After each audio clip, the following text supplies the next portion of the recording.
Testing, testing. 1, 2, 3, testing.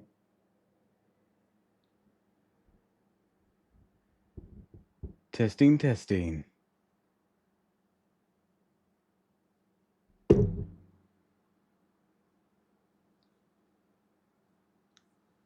One, two, three, testing.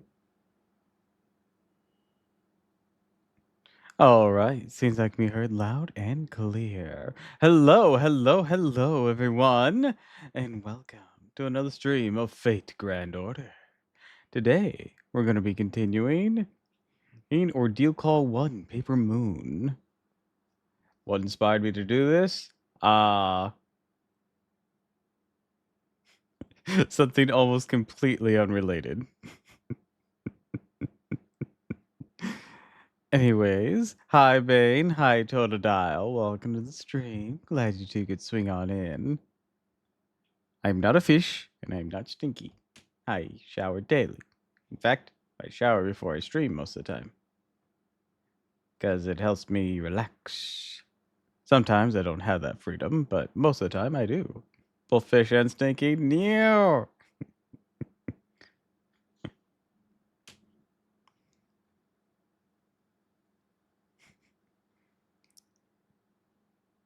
All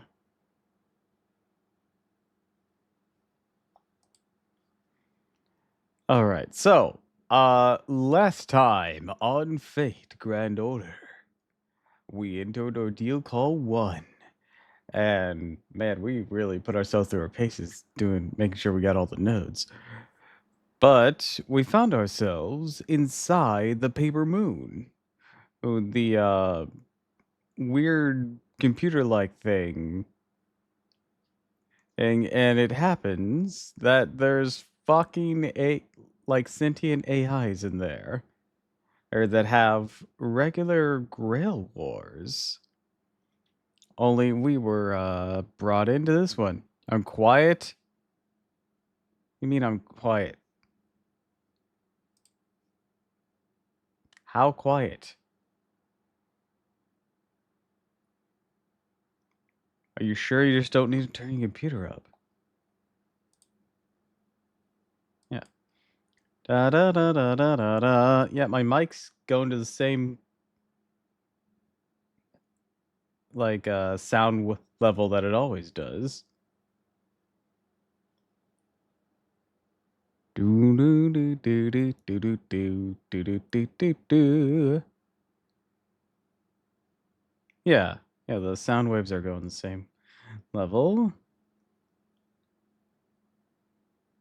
What, full volume? You're quiet. I'm even hearing my own playback. Are you trolling me?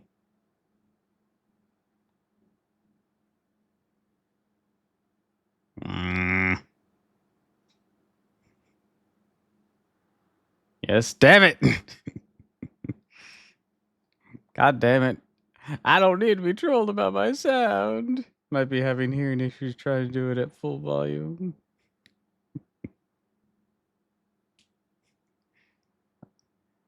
God damn it. Wasting my fucking time. God damn it. Anyways, back to the plot. We fish got tricked. But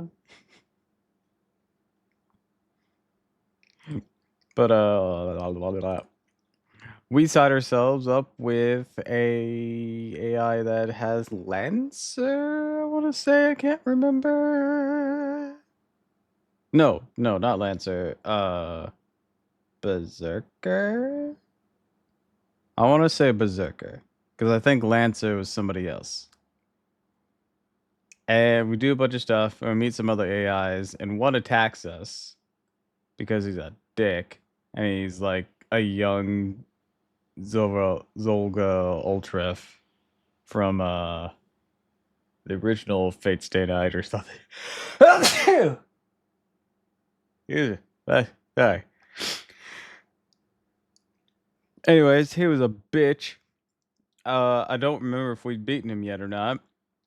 But if we haven't, his servant, Gals de Reyes, or at least someone who was pretending to be Gals de Reyes, which I'm pretty sure was Bluebeard, turns into a giant Eldritchian horror, and we all have to like try to team up to fight it. Only some people don't wanna. I can't remember if we've concluded that fight yet or not.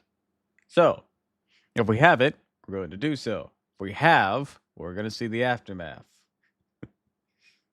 This time on Fate Ball Z. Man, it has been far too long since I did Fate. I cannot remember exactly where we left off. I was smart. I'd fucking review the previous VOD. I didn't do that. But also I just thought doing this while I was in the shower. So, you know. That was how recently I made my decision.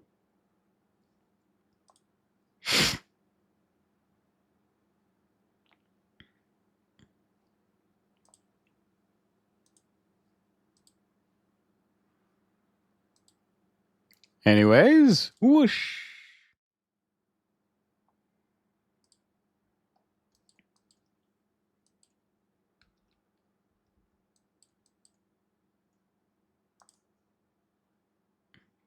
I take away this fish's showering privileges. I'm not a fish. And why do you want to take away my showering privileges?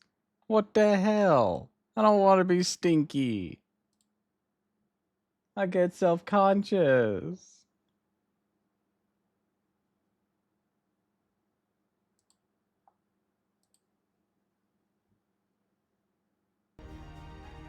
Ah.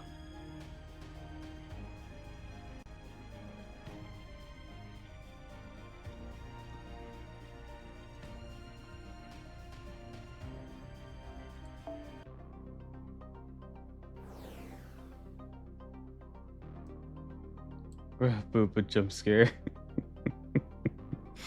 You mean booba jump scare? They were there on screen the entire time. Oh, wait. You mean the bookies. Yeah. Yeah, they are pretty good, aren't they? Let me adjust myself, scaling and whatnot.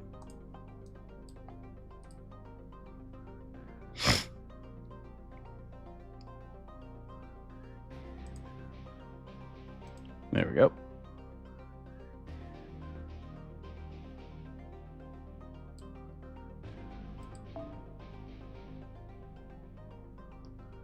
It's equal to Sonic Forces. What the fuck? How dare you insult fate like that? Goddamn. Or unleashed, I guess. The fuck? I don't think we've beaten up Mr. Grotesque yet.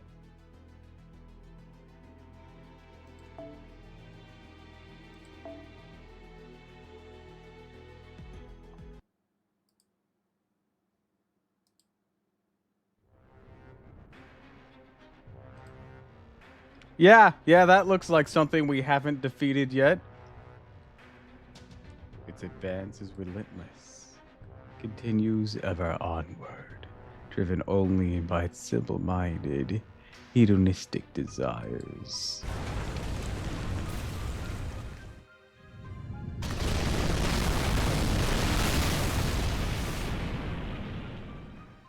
That's the Eldritch Horror that Bluebeard became. Rip women. Yeah, they may all be data, but damn. Desire to feed. Desire to dominate weaker creatures and tear them to shreds, to end them utterly.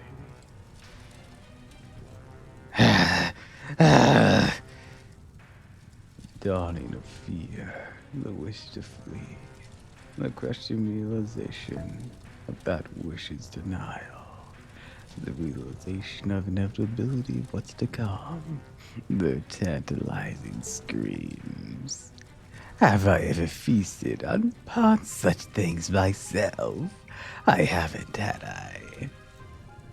It's the same as the red room decorated by foolish brides. The same color, The same smell, the same screams, the same taste. I no longer need to wait for my sacrificial brides to come to me. I can go collect them myself. Yes, this body can tell. This skin can smell it. I see. Yeah, that's right. Now I've become the very taboo, pouring from my room. I am the forbidden room. Don't look. Whatever you do, don't look inside. But I'll leave the key right here.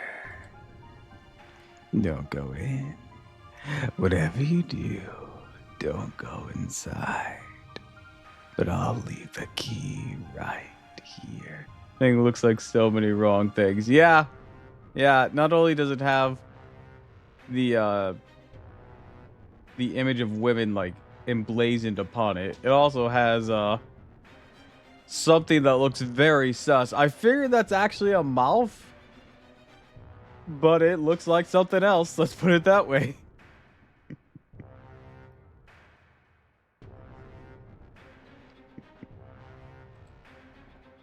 Because if you do, my beloved wife, even if I don't know what I might do,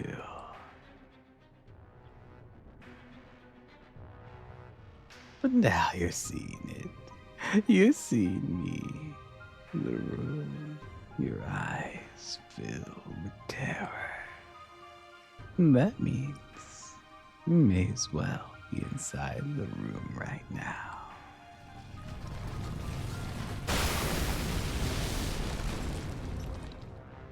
Wait, women can bleed? That's crazy. Where are my next wives? Where are the wives I entrusted with my magical key?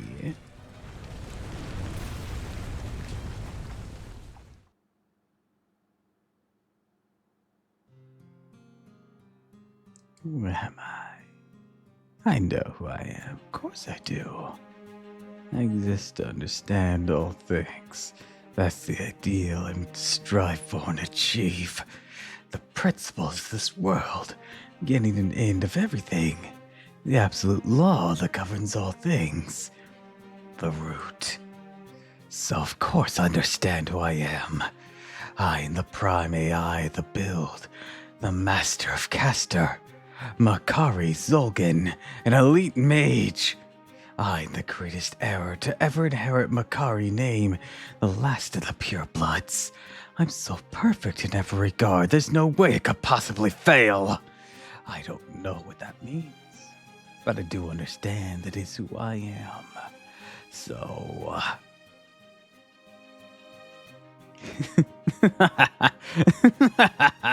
Yes, that's it. The elation at having figured out a way to make Caster Noble Phantasm visible courses through me. The relief of having proven how exceptional I truly am rattles my lungs like laughter. All the while, some part of me deep in my chest seems to strain against its mismatched surroundings.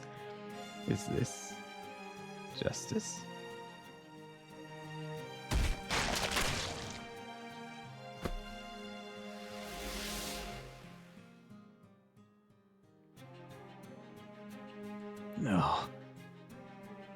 No, it isn't. In fact, I'll go further. The question itself is faulty. Justice is found only in victory, in achieving your ideals. He was born that kind of age. That's why he acted the way he did. Yes, that's all right. I must realize my ideals. And to do that, I must abandon certain things. Some feelings I must grind into dust. If there was a fatal flaw in the structural design that made standing here now, it was that he underestimated the importance of durability. Having force, supposedly exceptional as he is, into retreat because of a simple numbers advantage ate at him. So he turned his trump card to wipe away the stain of failure and prove himself. In doing so, giving up any semblance of control. It worked far better than he expected. And upon realizing how completely his creation had escaped his reach, the part of telling him how he should be spilled out, smashing through flimsy restraints, meant to keep things in their place. And so before he knew it, 40 main aspects of personality, as might have remained if they had things gone differently or completely lost. And all that remains is a pure mage, lost in his obstinately rational pursuit of ideals. Yes, that's right. Rules, neutral zones, why should we conserve such wretched trivialities? Just look at this power, the power to consume anything and everything. I am superior to all things in existence. I am all but guaranteed to become the world's next ruler. God, the voices I've chosen for these two. I'm so out of practice. So if there's only most expedient path to achieving my ideals, and what problem could there possibly be devouring every last one of the old world's obsolete machines? Everyone knows what happens to products that are built with durability in mind. They end up broken.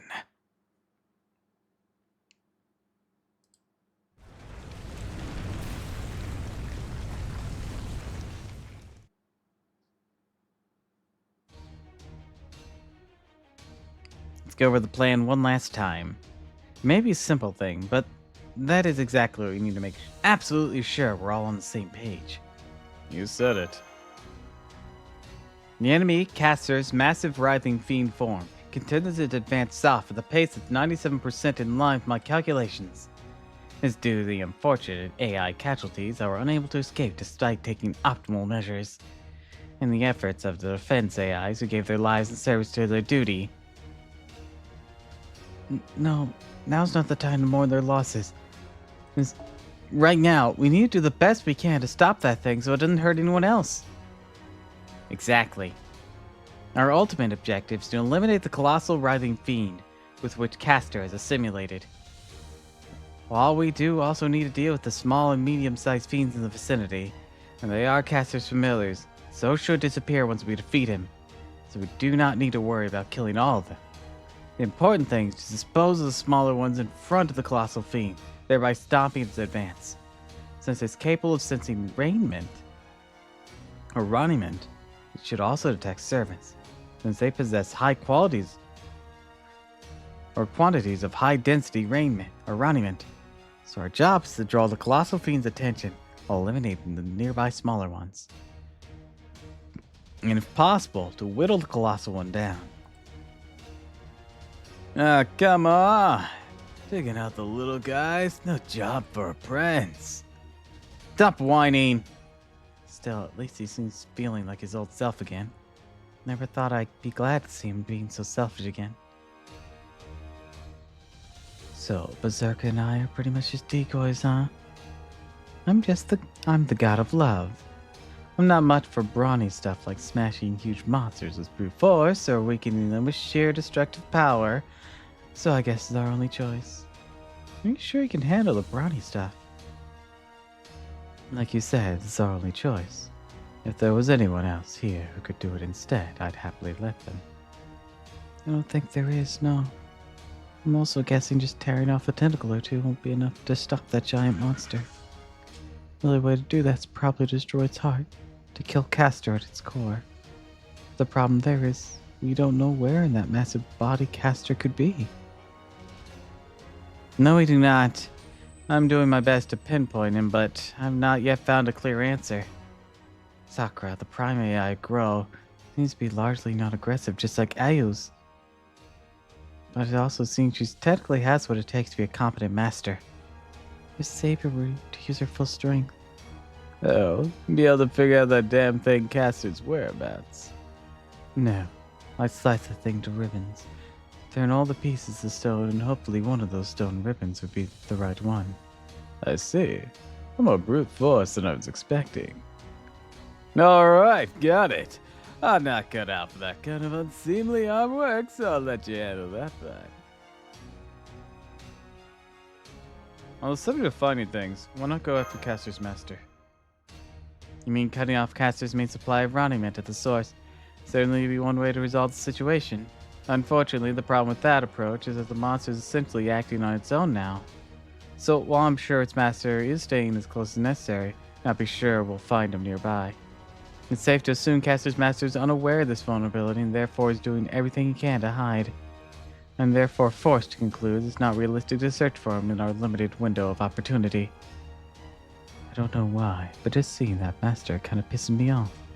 So I'd be very happy to win by killing him. But if that's not possible, we'll just have to do something about his monster. By the way, would you mind standing next to each other for a moment? Huh? Weird. This is similar yet completely different. Oh well. Not important. Never mind. Anyways, we're good to go now, right? I'll be waiting somewhere I can easily make my first move.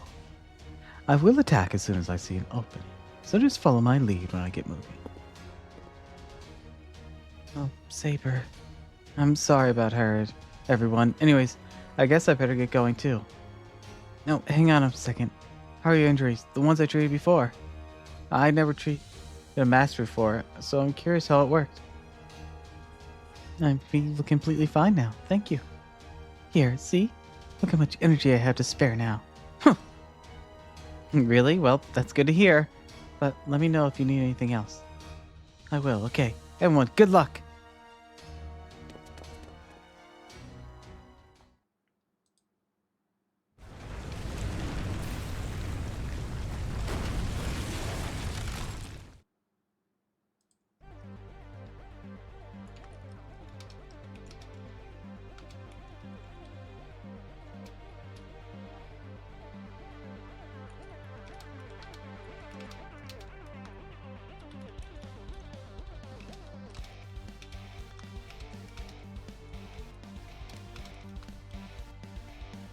Here it comes. I'm doing my best to predict its next moves in real time. Using thought acceleration, this might still be a situation I cannot anticipate. In those cases, I can only ask that you do your best to play by ear. Yeah, we know. Though I wish you'd focus on predicting exactly the kind of unforeseen situations. Alright everyone, let's do this! I know it. It's just not right for me. Me working cleanup duty like a common foot soldier. That kind of guy should be leading the charge against the enemy general. How'd it come to this? I don't see how any of this will help me get what I want. Quit whining already. Okay, everyone. I swear by all of repair that I'll heal you right away if you get hurt. I'd rather none of you get hurt in the first place, so please be careful.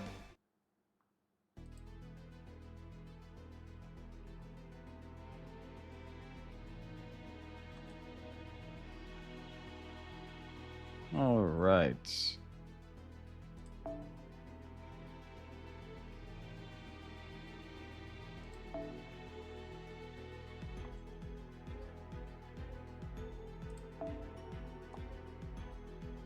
Let's try something a little different.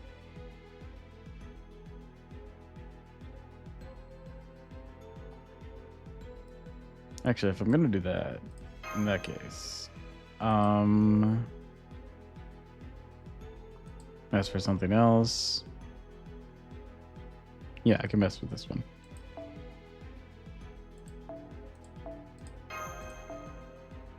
I want to try something here. It's not very well trained yet, but I want to try working Jufu in.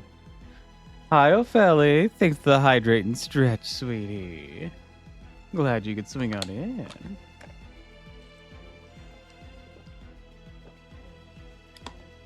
Have to refill this soon, won't I?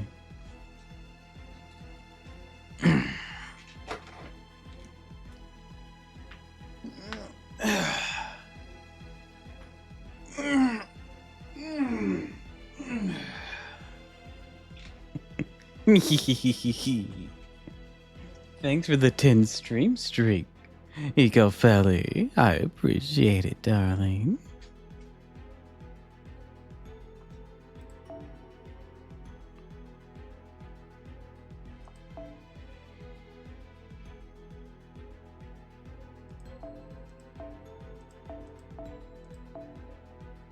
Gonna be lurking for the day, Big EP. Okie dokie.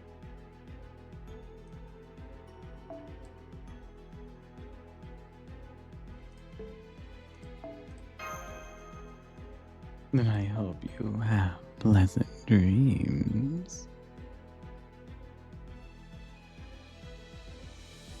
Let's see here.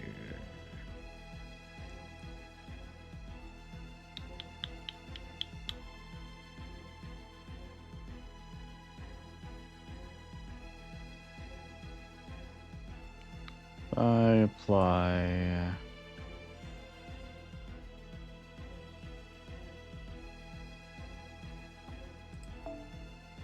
Prisma Cosmos isn't maxed out yet, so maybe it'd be better to go for this. No, but that one has MP strength on it. I don't need MP strength. Yeah, let's just go Prisma Cosmos. As for you, you have some healing techniques. So let's go Maiden Halloween. Then we'll back that up.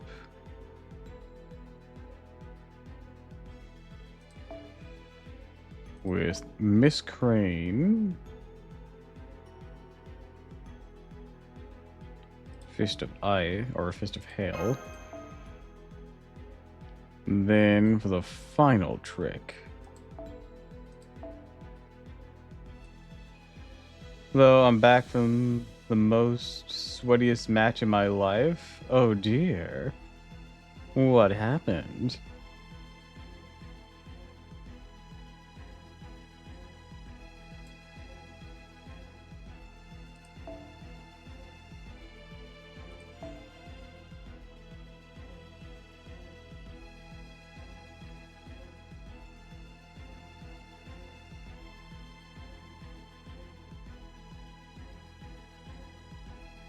Well, chaos. Nothing but absolute chaos. Alright, I should also ask, what game was this that you were having a super sweaty match of such?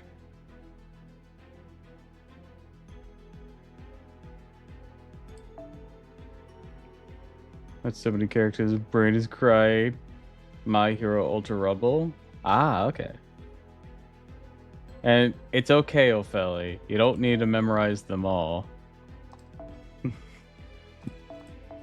I mean, you can, but it's like not required.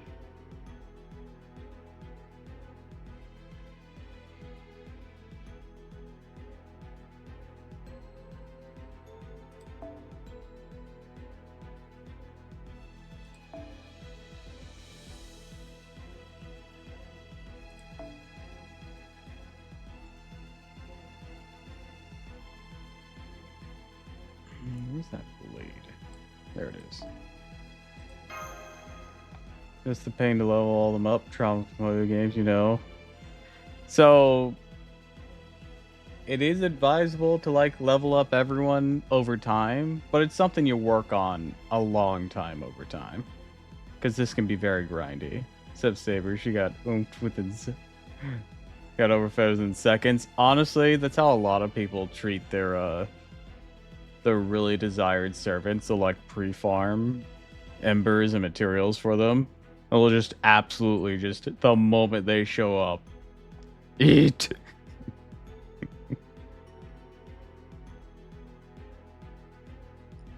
Actually,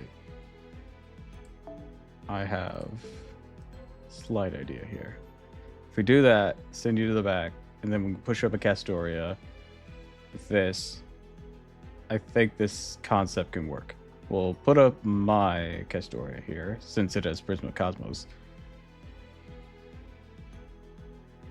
All right. I'm just sort of experimenting with this.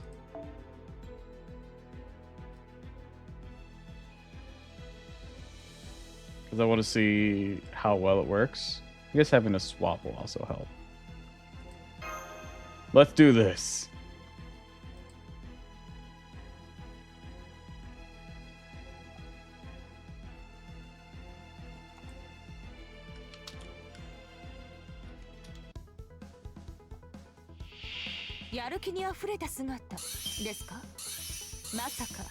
Oh, it's gonna be something like this. Oh.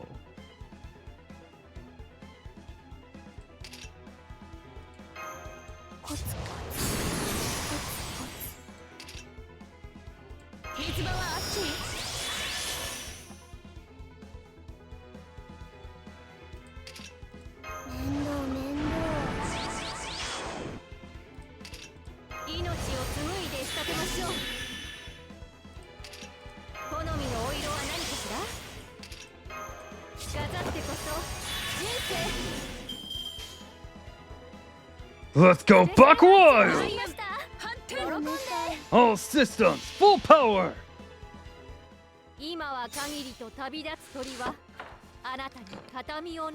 Miss Crane, fire! Noble Phantasm, Crane's tearful farewell poem! Powered up.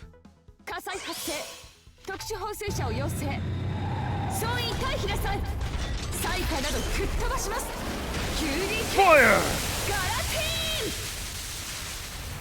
Why Twitch? Why do you give me 6 ads? It's not about the number of ads, it's about the amount of time. But I've been getting that a lot too. There's been a lot of smaller ads. Scary enemies, octopus with no eyes, with mouths instead, and more arms. I have no mouth, and I must scream.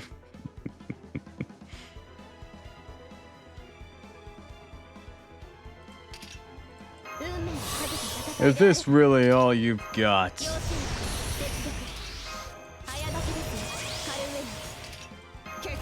I guess I overprepared.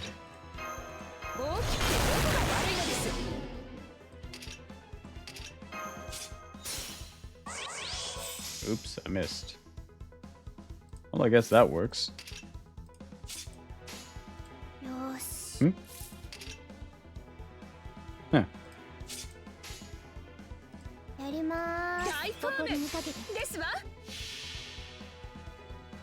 I forgot it had an MP gain on it.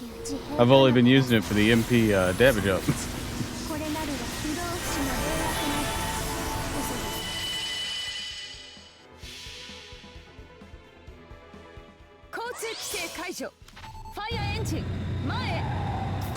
Let loose. Blast away! All right, I deem this team effective. How's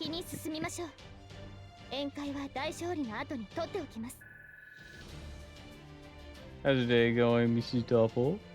I'm doing pretty all right. I was inspired to play more Fate because I listened to the overly simplified productions version of Journey to the West. It was either going to be a reading stream of Journey to the West after that or Fate, and I settled on Fate.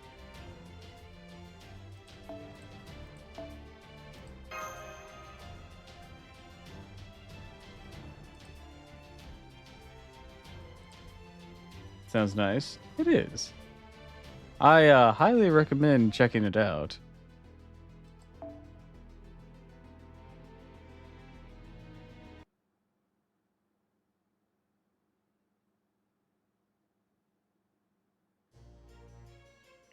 Where should we put this, Chief? Over there in a hurry. I hate wasting time. I have to tell Speedster twice. We'll have it done in no time. Vroom. Nah. This should go here and... That's it. It's all coming together. No way. Spell like this would work better this way. Make some minor adjustments. Gotta keep things running as efficiently as possible. What is it you're seeing, Master? Ah, curious? No, I'm merely your sword. I have no doubts or questions of my own. Forget it. I shouldn't have asked. Please disregard what I said. I do not have the capacity to see things as you do, Master. I certainly do not have the capacity to see things more clearly than you. You know, I've been wondering this for a while now, but... Are you actively trying to make yourself seem unexceptional? Not at all. There is neither anything exceptional nor unexceptional about me. I truly am just your blade. Nothing more, nothing less. As that's so. Well, whatever. I'll go ahead and answer your question anyways. What I'm seeing here is the future. Though that's not to say I'm seeing the future itself. I'm just measuring and observing what it'll become. Oh, not so much as a from you that time, eh? For a general, you really are a lot like a sword, aren't you? Of course, I don't know if that's how you want me to see you, but oh well. Anyways, I don't know if you got all the nuances, but that's what I see. But just so there's no misunderstanding, I'll say this. I'm just doing what I want. No idea what the future will bring. Whether those other servants live or die is up to them.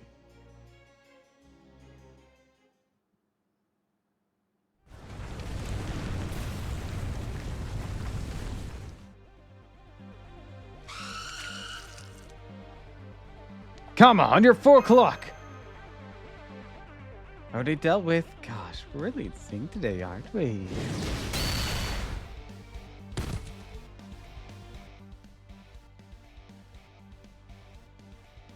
Now's my chance to cover myself in glory. Take this! Damn it, that thing's just too damn big, even for a master of the club like me. Hey, you're stealing my thunder. Oh well, I figured you'd use something like that. Hey, now the enemy's focused entirely on you. Ah! Fall back! Move it, stupid. Alright, we cleaned up a fair amount of little ones, so we got the big one's attention. So any time now. Wonder just how little Miss Resting Bitch Face is going to come through for us.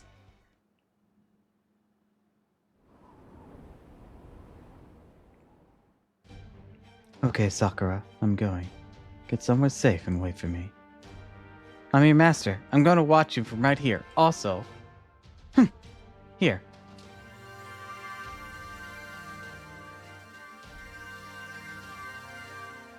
I know the certain governing AI already gave us some supplies. I wanted to gift you some rounding mint too. It's a little nest egg I've been saving up for a special occasion. Please take it. I think you'll need it. Okay. Thanks. I'll use this extra mint to change my spirit order into something a little more suited for battle. Stand back.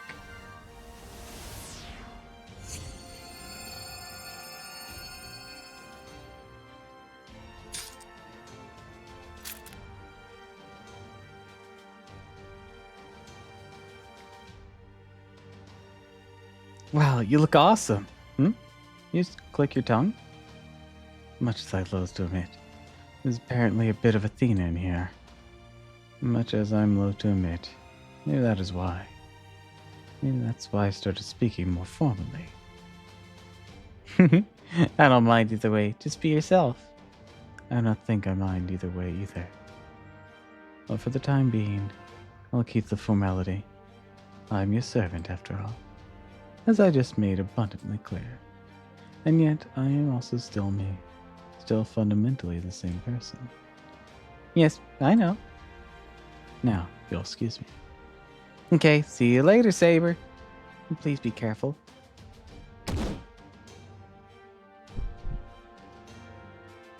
What was that? Never mind, right now I need to focus on her battle. Good luck, Saber.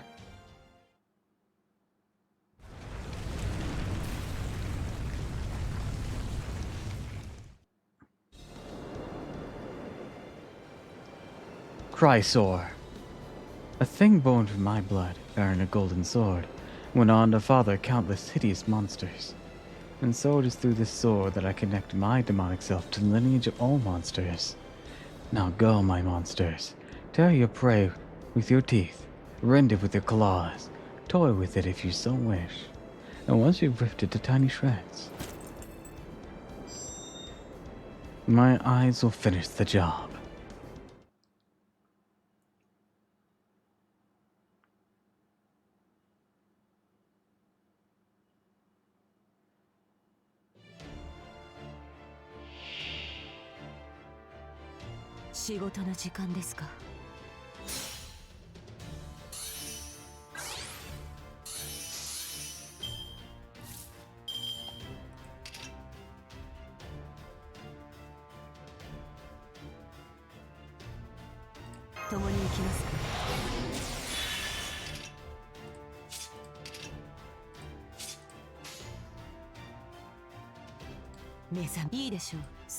Let's do this!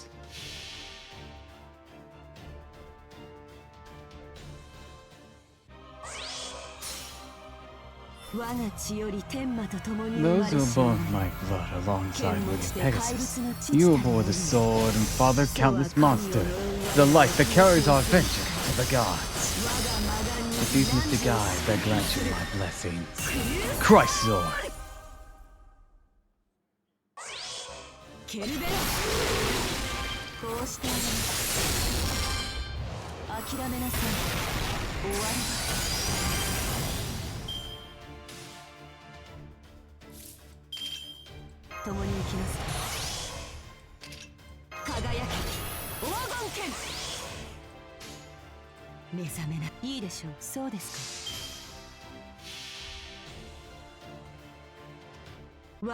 Fuck him up.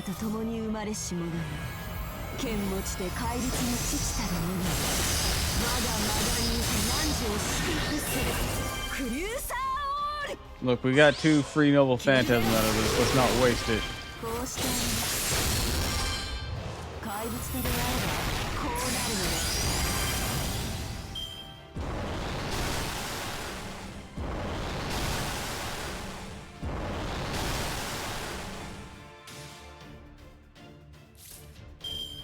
That only for 1 turn? No, okay.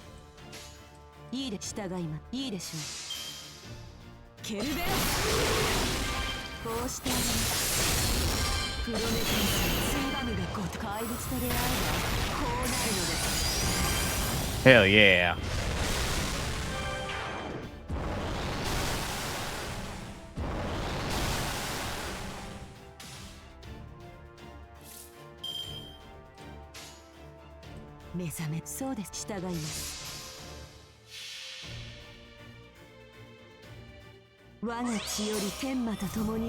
We're just looping this noble phantasm like nobody's business. Hell yeah.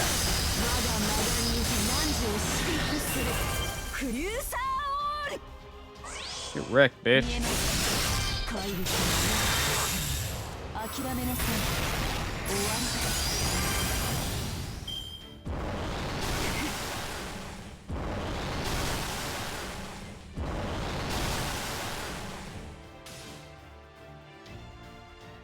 Well, that went well.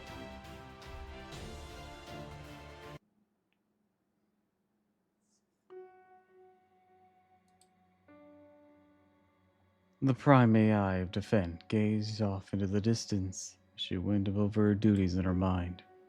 She was here now to fulfill those duties. There was a chance the monsters in the distance could reach their location, or that a stray projectile might strike nearby.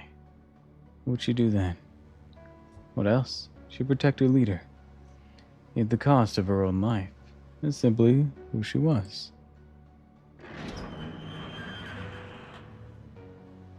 How are things going? The real battlefield's only just begun. The real battle's only just begun. Oh, thanks for the follow, Luna Smith. And welcome to the stream. The enemy's advance is halted, at least for now. But could you not have determined that on your own without coming outside to consult? I was in the mood. Whatever happens, it'll have a profound effect on the Holy Grail War. Perhaps you could say it's the first time in the Holy Grail War, or the first step in the Holy Grail War. Either way, when watching the stars move, it's best to step outside and look upon the sky, even if that sky is false. Incomprehensible. From then on, the two remained silent as they studied the giant writhing mass off in the distance. And then...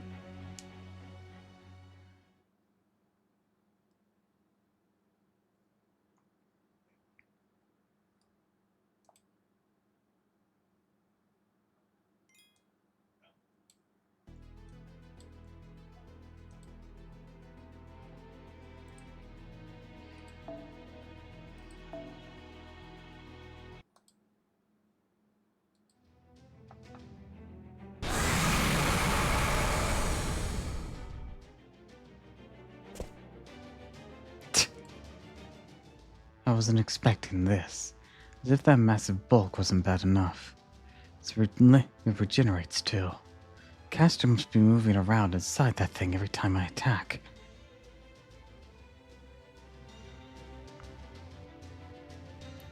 I don't think this is working like we expected. Oh crap, you're right. This isn't looking great. Could you back her up, please?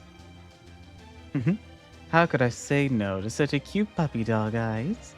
Okay, suppose I can help out a little. But if it goes well, I want you to give me a nice big reward in exchange, okay? Hey, quit slacking off, would you? Oh, we've dealt with the little guys. I say we try going after that thing directly again. I swear, I don't know what you'd all do without me. Well, when they write about the day in the history books, make sure you include this. The moment the plan failed and things were at their most dire. I don't remember how to pronounce your name. The great Edurnyot Hana swooped in to save the day. Hold on, I'm gonna...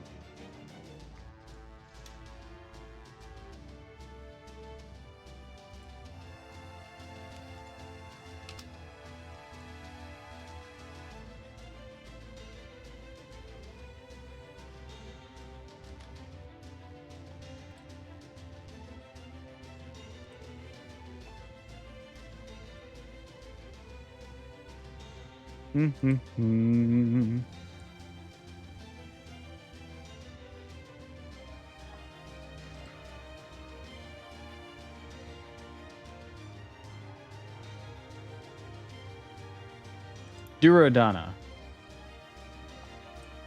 That's his name.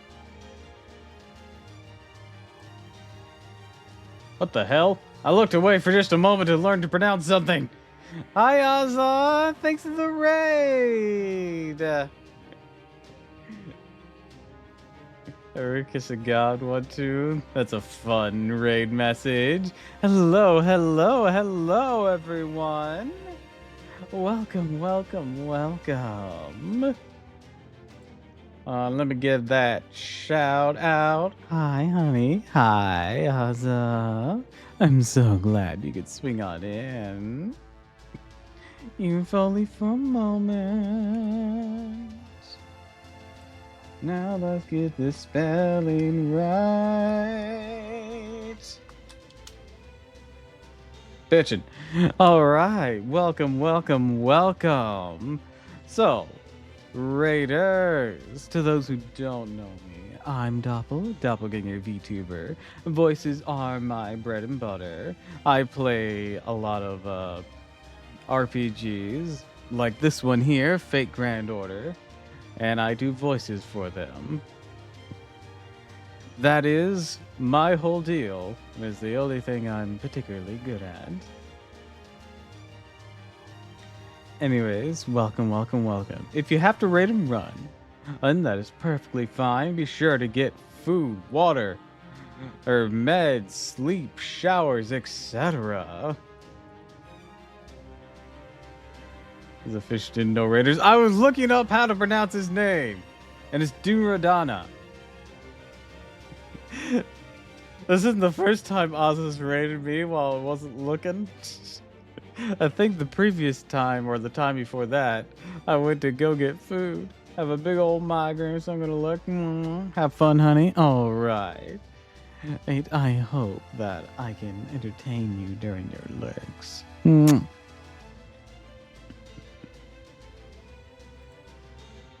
The great Dunandana swooped in to save the day. And thanks to him, everything worked out. Okay, I'll give it one more shot. Things look hopeless. I'll run for it. I felt maybe I should praise him, but now I see the look on his face, I'm not so sure. Alright, let's beat up this giant ball sack. You guys probably want context for that. I'm afraid I don't have much.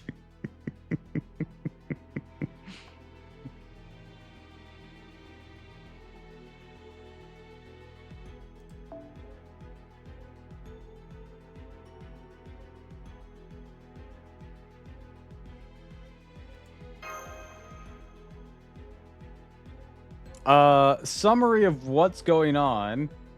One of the enemy servants have turned into a giant Eldritch in horror. That thing. And we have to kick its ass.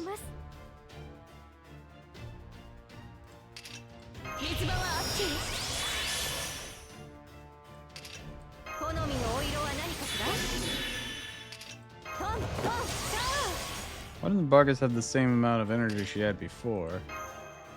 That's peculiar. Oh well. Make that single target.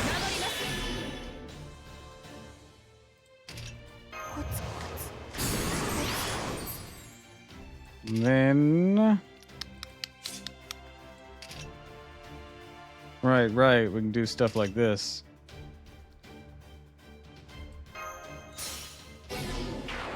I'm gonna stun it.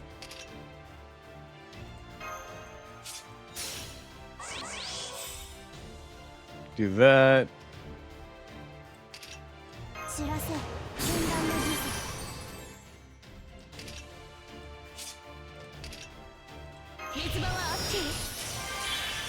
Yeah, I'm just gonna have to throw everything at it. How'd you have more before? Oh well.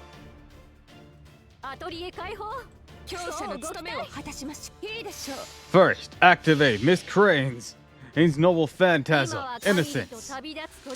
Crane's Farewell Poem.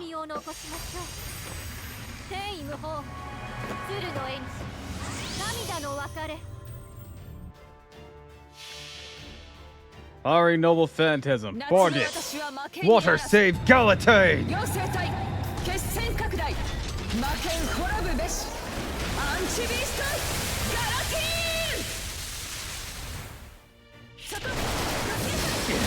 Thanks, you insolent creature.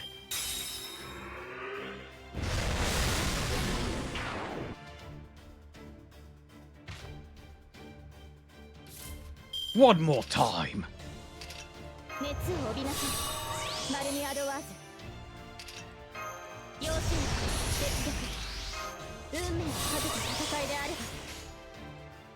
Water Save Galatane!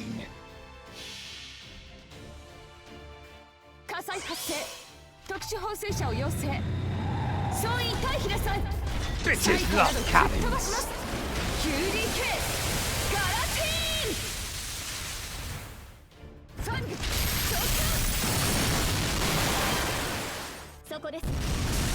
Ah, just short. Oh.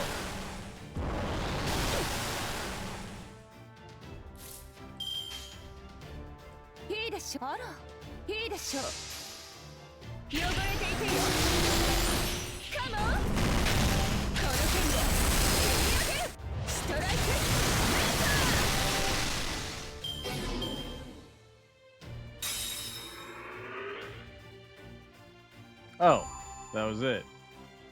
Oh, look at that abomination.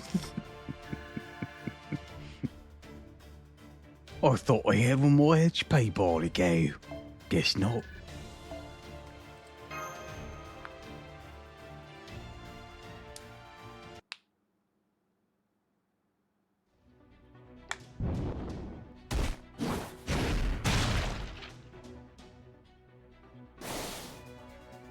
Ugh, ugh, can't believe you're making me work so hard. Can't you finish this thing off already? Were it so simple, I would. I think I have the chance to finish this now. These resources I'm working with won't last forever. I need a window to catch my breath. Come on, come on. What?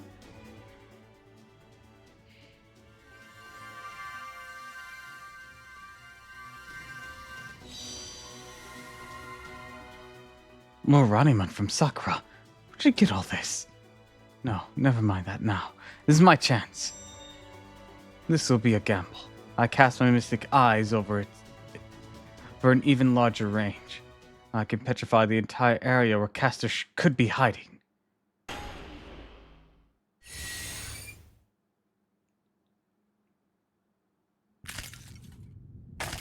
He's stoned now.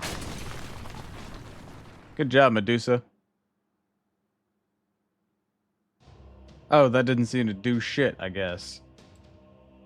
I see. Petrification's working. And I know for sure it's reaching Caster. Yeah, well, why is he still up there then? Got the craft, that's true. Why hasn't that thing fallen yet? Because it's so massive, even my Mystic Eye's petrification is taking a little time to work its way inward. At present, Caster's likely a parasite hiding within its host flesh. With the outer layer of the flesh petrifying, he's making new flesh to hide himself in. So much like Russian and Mighty Roshaka dolls. He's creating more fiend flesh inside petrifying fiends and using it as a shield. So then what do we do now? If we can figure out where the caster is, it's not gonna matter if the petrification doesn't reach him. And how are we supposed to defeat him? Ah, my room's full of secrets. Like the corpses of all my wives who sneered at me. The next wife who sees these corpses will become a corpse herself, and then by the next wife, and the next. And so the cycle continues into infinity. There's no end to the bloody wives we found in that room. No ends of taboos to be unleashed upon the world. And that means there's no phantasm includes concepts of infinity and repetition right from the start.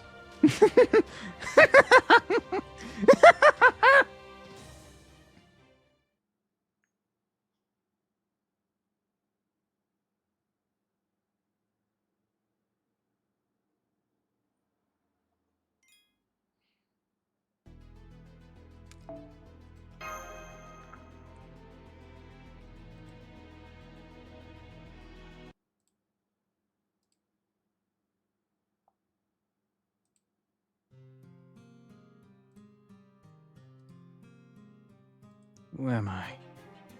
No way I'd know. I have an excellent memory. I can clearly recall past events with barely any effort.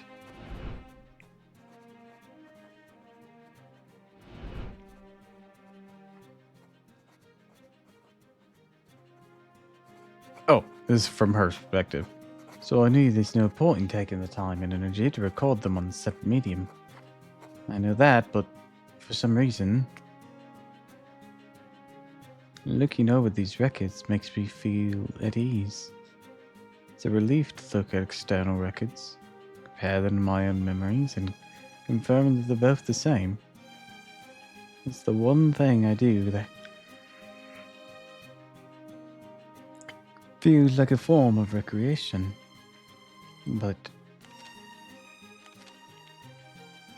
no matter how many times I reread the beginning, I don't see anything that explains this feeling.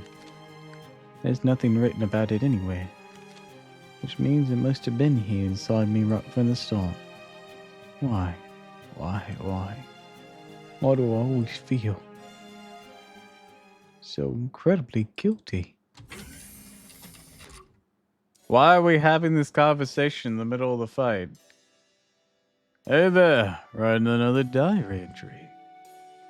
I know I said this before, but you AIs have a way to record data in your internal memory or something, right?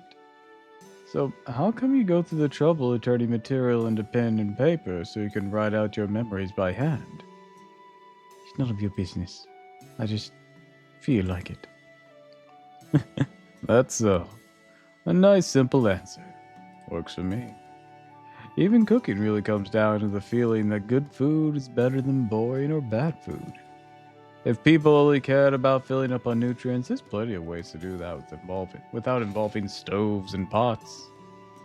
On which note, the new dish I made with the materials we got from Grow is done. It's spiced perfectly. It's a rich, deep flavor. Fluidity makes it easy to eat, and it's packed with all kinds of different ingredients. Do you get it? This will go perfectly well with a naan I made the other day. Pandava-style curry! Now go on, eat up. But put that diarrhea away first so it doesn't get stained. I really don't want any. You're not going to let me go until I have some, are you? Okay, here goes. Hell yeah! Yeah, it's good. Thanks. Just good. Expression doesn't change at all either. I know it came out well if I'd served it to Yoshin Dehira, Arjuna, Nakula, and Sahadeva. I'm positive they'd be smiling from ear to ear. In your case, I'm sorry. I know you went to a lot of trouble to make this. Not bad, really. I don't know, it just feels like. I get it. Got something weighing in your mind. Not room for anything else, even my cooking. Right? Yeah, I think that is what it is. Hey, Lancer. What would you do if you were racked by guilt? I had no idea why. I don't know why I feel this way. I really don't. All I can tell it's come from somewhere inside me. It's why I'm scared to do, well, anything. I was so relieved when you said you were coming back here after what they told us at the church. This way I don't have to do anything. Still. They have the worst, aren't I? Sorry. The eyes and servants are out there fighting right now. I'm just here. Feeling bad about being the only one not doing anything. Some of the guilt's coming from that. I swear I really am hopeless. I know I'm messed up. I have no idea how I got like this, or what it means. Master. I knew the diary was pointless. Maybe it wasn't completely useless. At least now I know no matter how much I write it, I won't find an answer. So I'm sorry, Lancer.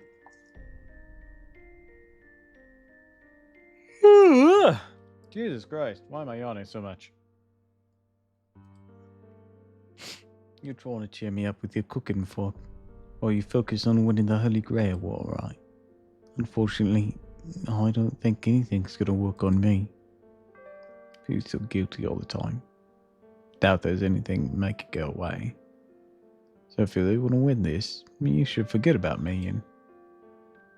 I still haven't gotten through to you. Huh? What I mean is, you were too preoccupied with those guys to focus on my food. And that means I didn't do enough prep. Yeah, I think I might have messed up there. So, let's get that taken care of right quick and try again. Uh-huh.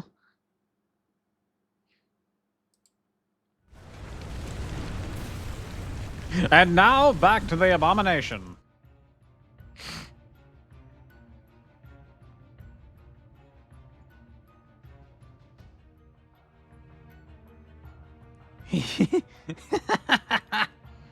I knew it. It's all about fundamentals. He who masters the fundamentals will be the victor. This war is all about resources. So of course the one who gets the most, the greatest efficiency is going to win. And the one who figures out a system to directly convert those resources into power is all the more secure in that position. Even such simple truths elude those fools. So how could they do anything but lose? I knew it. I, Makari Zolgan, the one who's destined to reach his ideals and reach the root. Huh?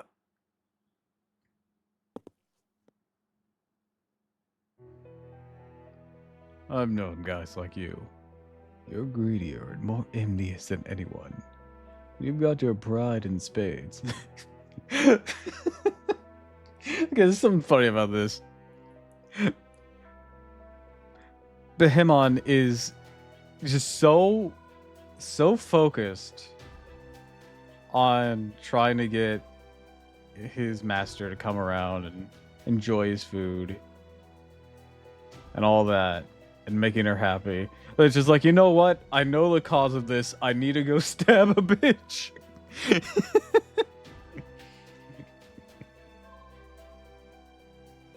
If you're worried about that fucking hell monster in the sky, you're not gonna enjoy this sick-ass curry.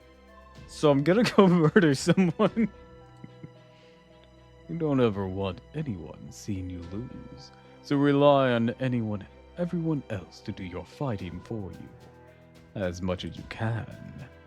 Yeah. I'm used to finding guys like that. The sort who hide at the margins of a fight. Usually just rely by instincts to actually find them, though. No, wait. Maybe you don't deserve to be lumped in with him. It could have been a trick of the light. I think at least I saw a glimmer of justice deep in your eyes, even if it was held back by reason. Of course, I was also at a distance before you went and pulled this nonsense.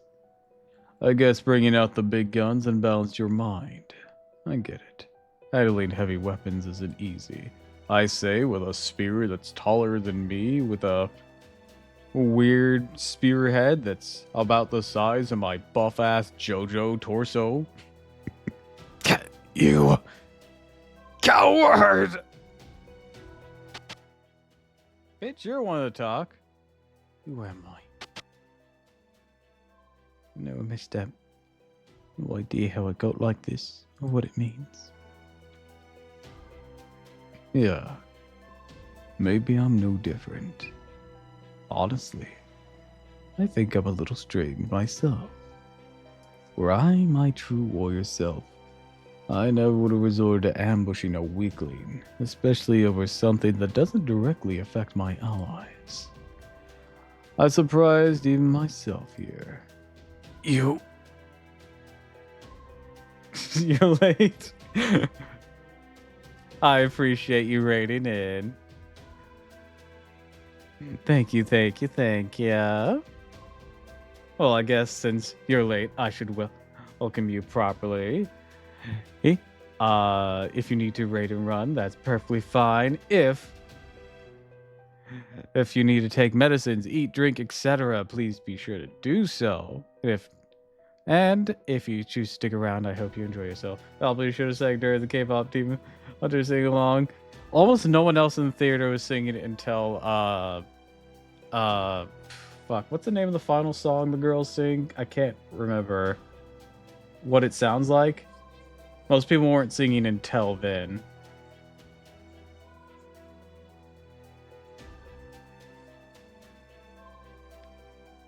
I wasn't confident enough in my memory of the song because, like, I'm garbage at karaoke.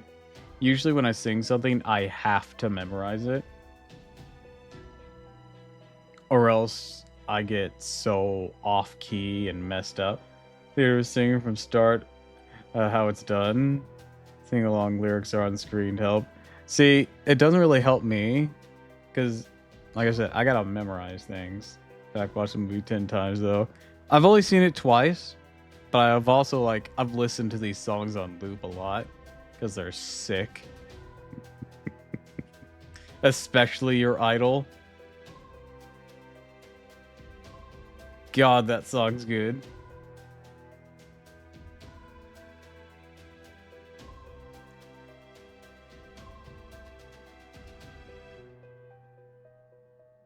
Also, this is Fate. I should probably inform you that. This is Fate Grand Order, since this is your first time here. 10 times. I don't even boot up Netflix that often, to be fair as well. Like, we do have a household Netflix account. I just don't boot it up that much.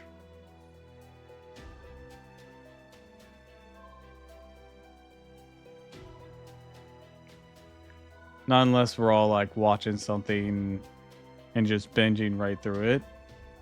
Like with JoJo.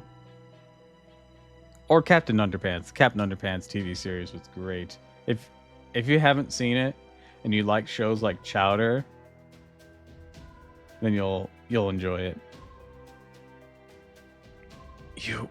But at the moment, I guess I'm more of a cook than anything else. So I'll do whatever prep work I have to. However much of a pain it might be. There's no fun in killing a weakling. But cooks can't be worrying about that kind of thing every time they put down a struggling fish.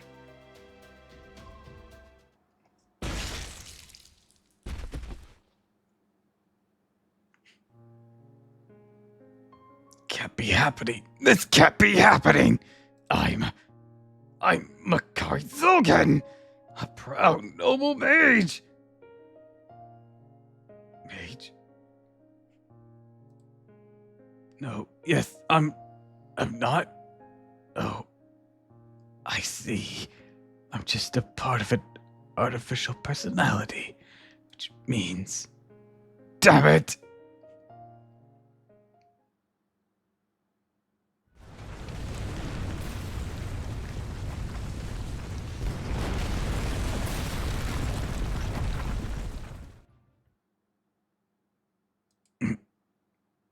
This mean? Oh no. Hey, did you watch the new season of Dandadan? I have not. I haven't even watched the first season. Because it can be as good as it wants to be. But having the really close call in that first episode. Fuck this shit, I'm out. Fuck this shit, I'm out. No thanks. Like, I know it doesn't happen, but it came way too close for comfort.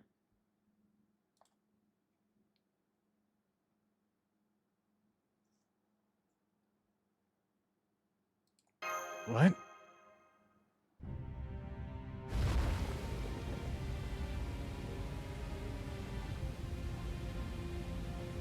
Oh, fair enough. Curses! There's another dragoon out there. Curse you! My calf, craven, cowardly bloodworm-law. Curse you! No. My rune's been sealed off at the source. No! Bye, Caster.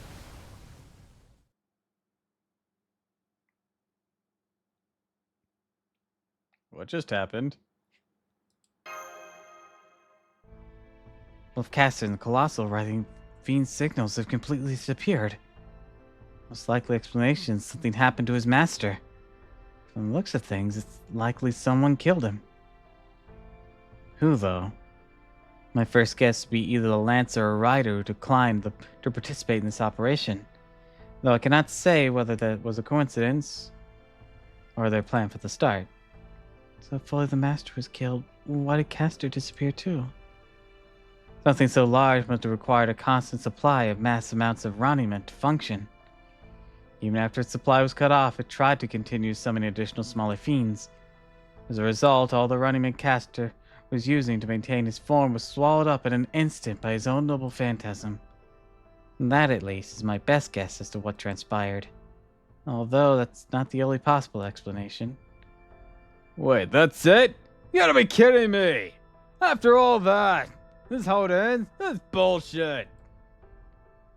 What does it matter as long as it's over? It is over now, right? We confirm the caster's colossal writhing fiend has disappeared. Congratulations on a job well done. Oh, a special transmission from the governor. Gosh, that's neat. Indeed.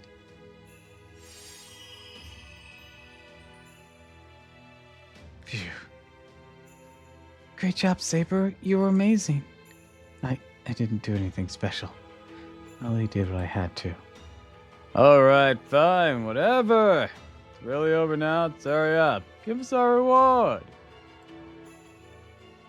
Well, a moment, please. I'm considering. Confirming definitions, renewing data, applying records, substituting. Alternative situations, deliberating, comparing, searching for contradictions.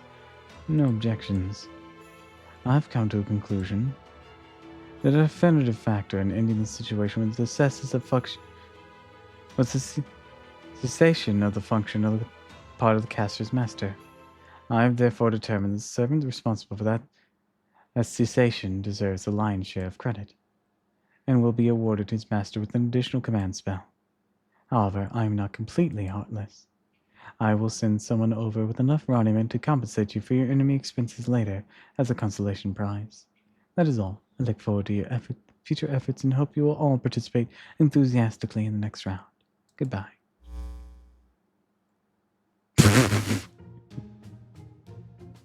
That's it. After all that hard work, all we get is a little Ronnyment. This is bullshit. It's a scam.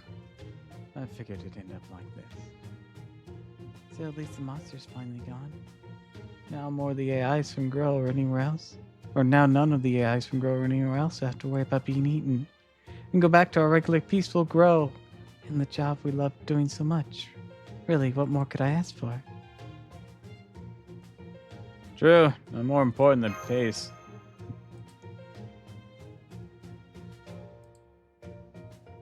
It'd be kind of funny if it just fucking ended here. Just like, yep, well, that was a chapter. It's like, what? That's anticlimactic. Oh, peace can't fill your belly. Can't believe all my hard work for nothing.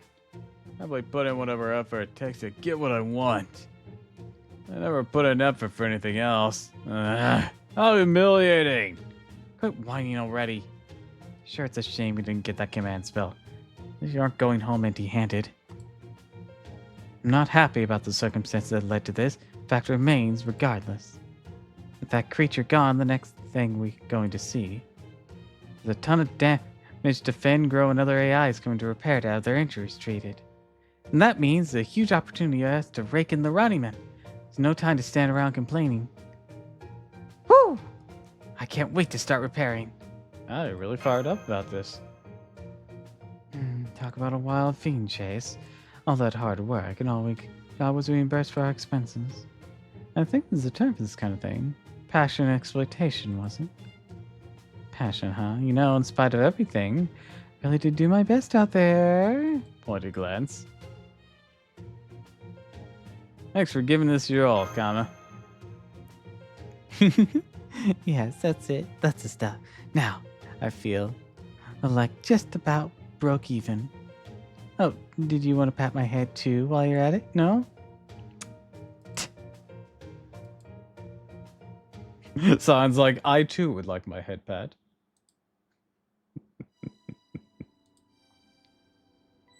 It's an incredibly messy conclusion.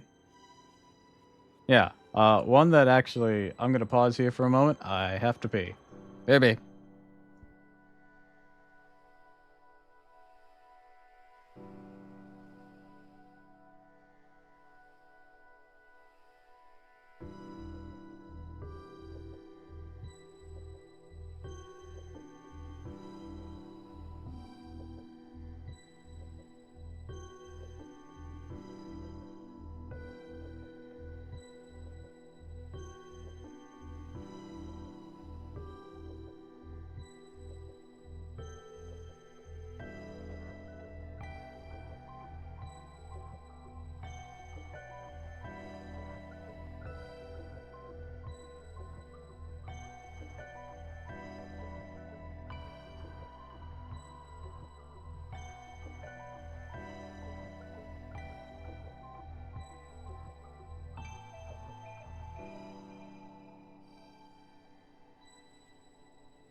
Alright, I'm back. It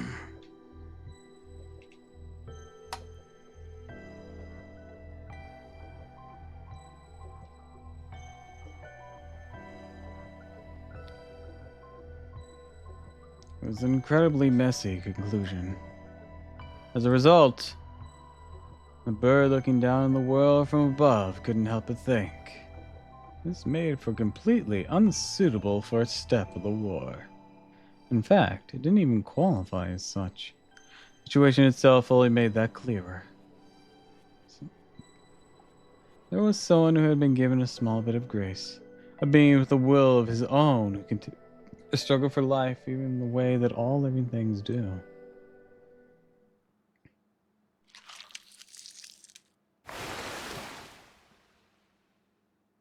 Bitch, you ain't dead!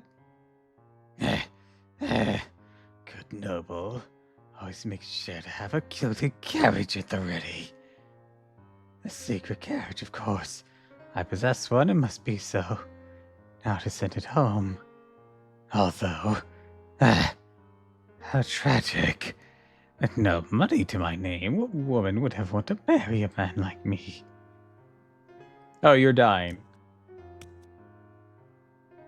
Can't see anymore. I can tell your servant. Who are you?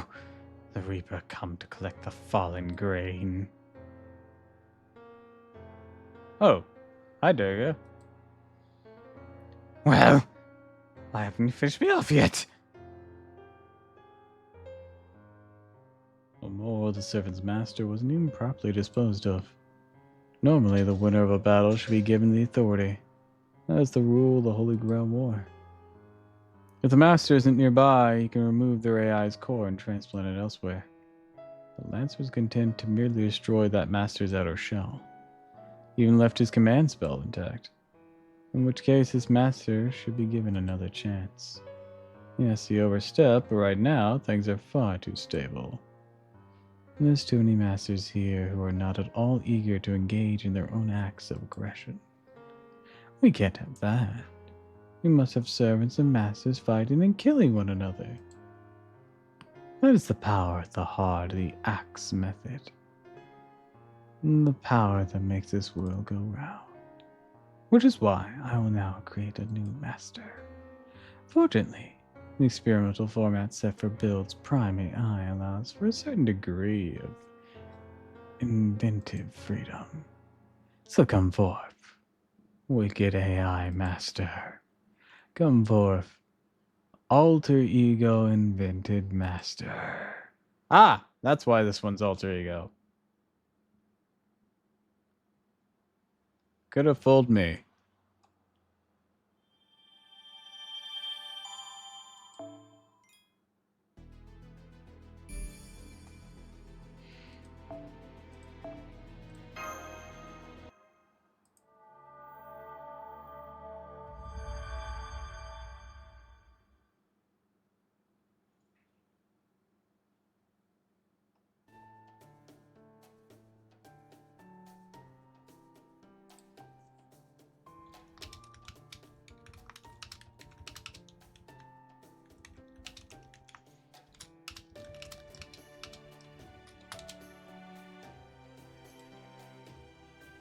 I swear, where the world did he go? That's what I wanted to ask him about this mark on my hair. Getting hot all of a sudden. You do. I mean, I'm certain it's not a big deal. Didn't act like he never wanted to see me again or anything.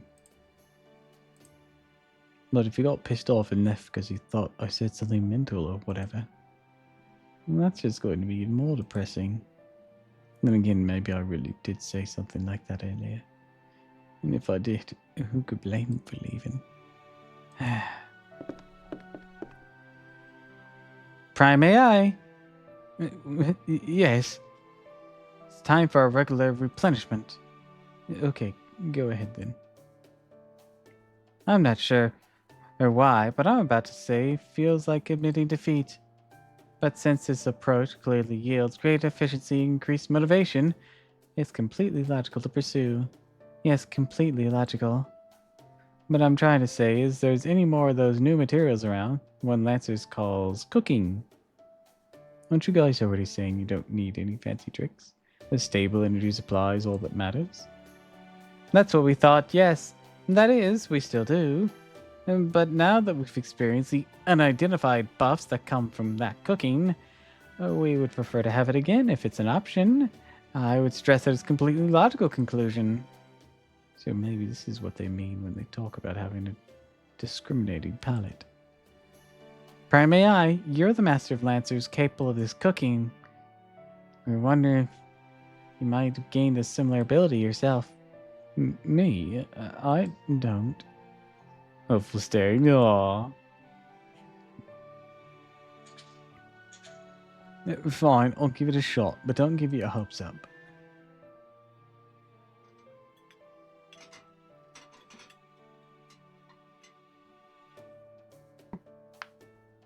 Yeah, but all I did was throw the materials together and convert them. So I don't know if it actually tastes good or not. Ooh. Thanks, this is new and different kind of cooking. Could you tell us the name so we can add it to our database? I might think it's called ratatouille. Not sure though. Registration complete. Alright, time to resupply. Wait, you add a dish of this dash of this powder and you add 2 dashes of this one. Understood. We'll do that. I see. This is... What? Don't say anything about it. Wait, don't say anything about it. No, it's terrible compared to his cooking. This is just a stopgap. It's something I threw together as a diversion because you guys were starving for whatever cooking you could get. So please don't pay... taste any mind. Why not? Seems perfectly decent to me. Lancer, when did you get back? Just now. First thing I noticed was that something smelled tasty. You're a pretty good cook yourself, master. Look, forget about being nice. Just tell me what you really think. Already did. Perfectly decent. Really, it's not bad at all. Compared to your cooking, decent might as well be worthless. I wouldn't say that at all. I agree. Since you ordered us to be honest, we'll give you our response numerically. Your cooking scores a passing grade of 231 points in total. Congratulations! I'm not sure what to say to that since I have no idea what the top or average scores are. That aside, master, I should have known you'd be able to cook too if you set your mind to it. That's honestly what's most surprising to me. Well, I'm technically the prime I keep, apparently. I saw the way you convert and process those other materials, so I figured I could at least make something with them. Most of all, these AIs wanted to replenish their energy via cooking. So on a whim, I thought it'd be better to try making something. If I'd known you were going to come back. Now, I'd never made anything so slapdash. Replenishment complete. Thank you for the delicious meal. I can confirm that our new tasty satisfaction stat has gone up. I may not have reached a new max level, but it's definitely enough to satisfy us. We're going to begin a detailed analysis comparing all the ways your cooking compares to Lancer's. But after seeing the way you're glaring at us, we decided it's not worth the risk. So you cooked for them because they asked you to. They were mostly happy with what you made them. Sounds about right to me. Is that kind of thing normal with cooking? Completely normal.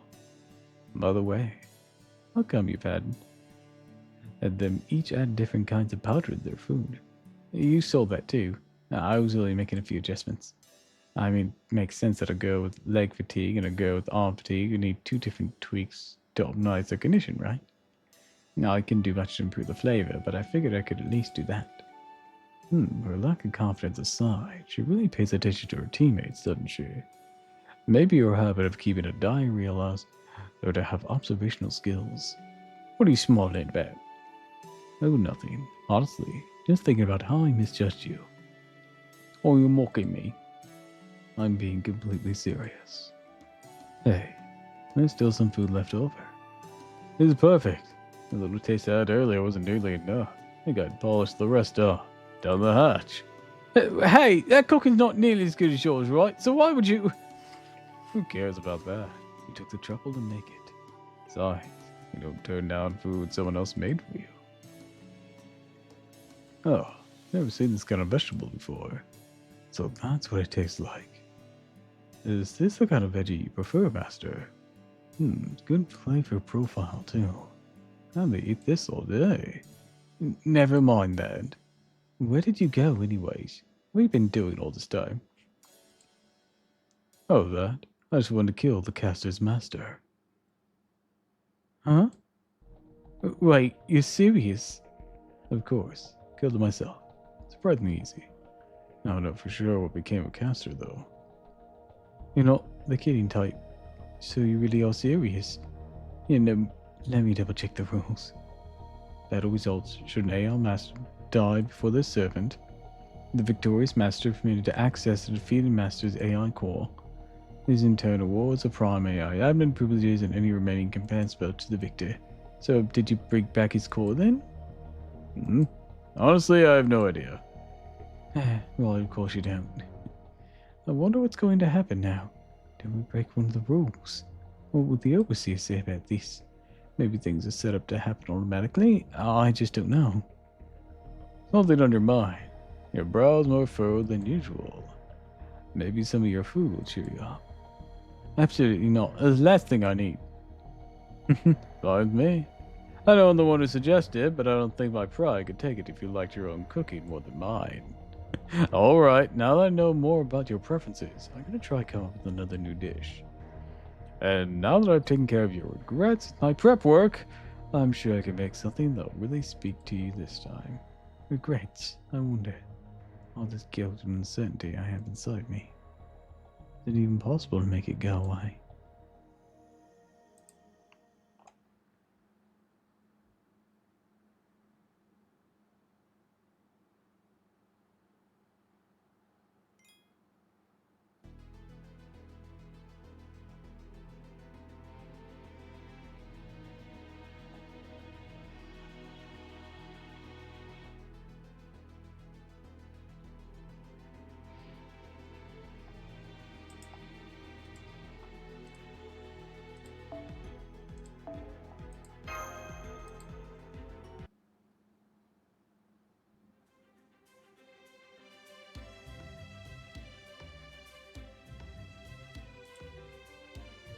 Okay, let's just cover this up and... Done! All you have to do now is take it easy for a while. Thank you, it's not much, but please accept this as a token of my gratitude. Are you sure? I wouldn't have minded waiting until you were all better, but thanks. Next! It's okay, you don't have to come to me. Lie down right there. I'm gonna have to take your consciousness offline for a bit to work on you. Don't worry though, everything will be just fine. Okay, here we go.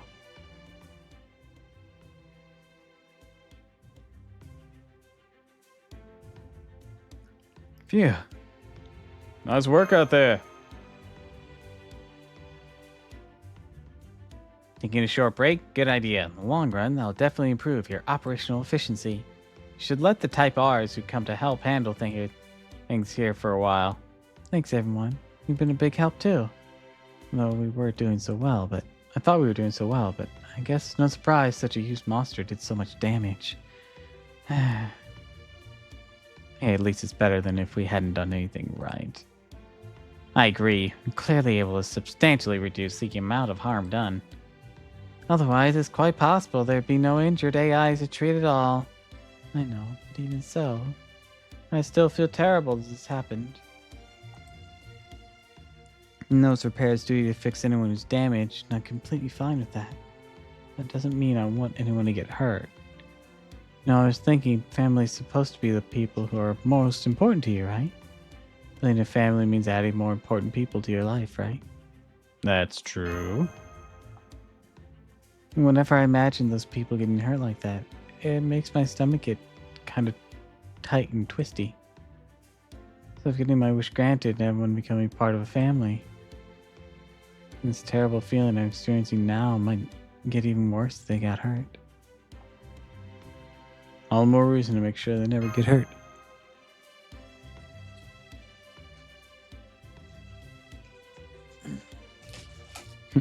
There's only so much you can do to prevent that. Love and pain are two sides of the same coin. You can't change that, no matter how much you might want to. We form connections out of love, and it's because of those connections we feel others' pain is our own. It's a simple, immutable truth of life. Love hurts. Especially when you have a charm special or damage multiplier. What are you gonna do now? Give up on your dream of making a big happy family?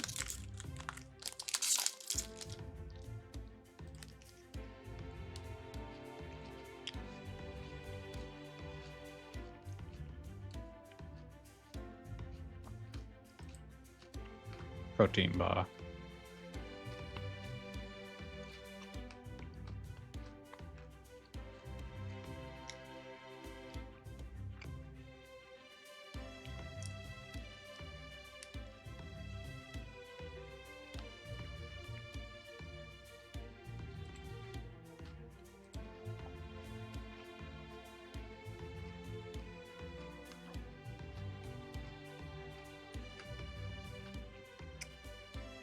Yes, Totodile.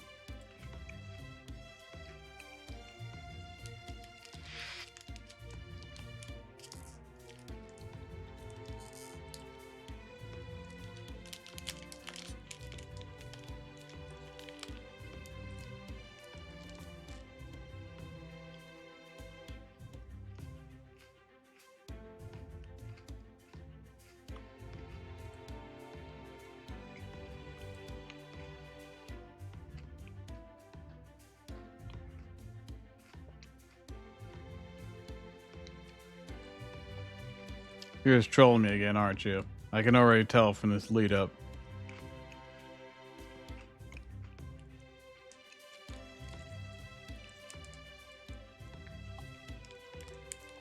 Hi. Yep. There it is.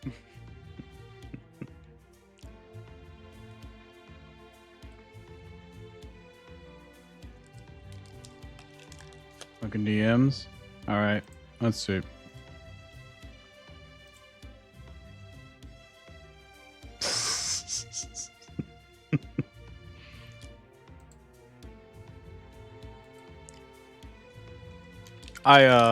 I remember recently that new bottle shape that looks similar to that for whatever kind of beer or tequila or whatever brand that was.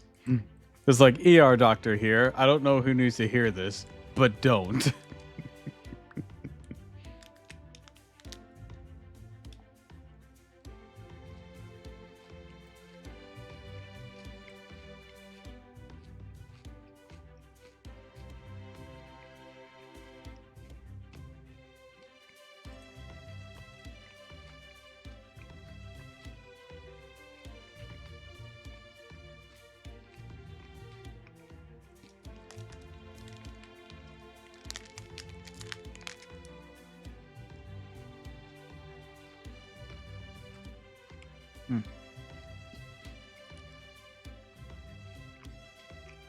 Hold on, let me finish my protein bar here.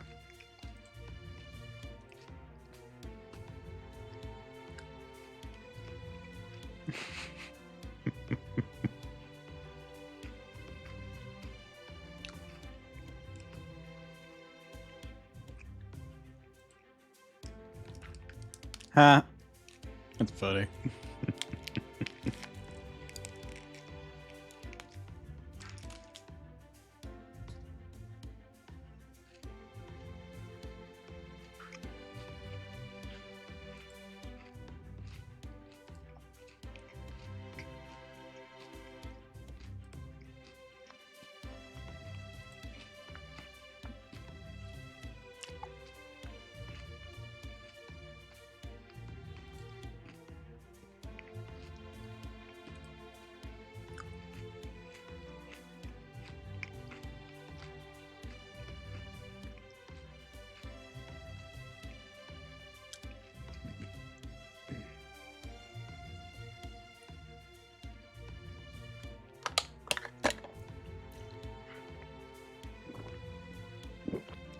All right. Protein bar consumed. No, I don't want to do that. Not at all. Even if families aren't all positive, maybe more so knowing that. I know I'll need to be ready to deal with pain. I know I need to learn to accept that there may be hardships. But even so, I feel as though I have to find people I can call family.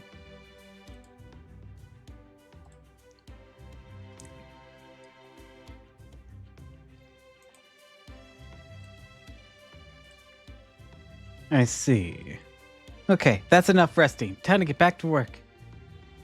We barely had any time to catch our breaths.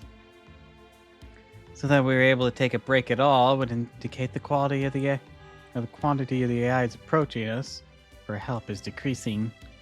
Maybe it's time to conclude our rescue efforts. No, not yet. I'm pretty sure there's plenty of other girls out there who will still need repairs. Although that said, I guess there may not be as many proactively contacting in repair anymore. How does that square up with what you just said? AIs are fundamentally programmed to reward help from other AIs using Running. So I doubt injured ones, without much Running to spare, would actively seek us out.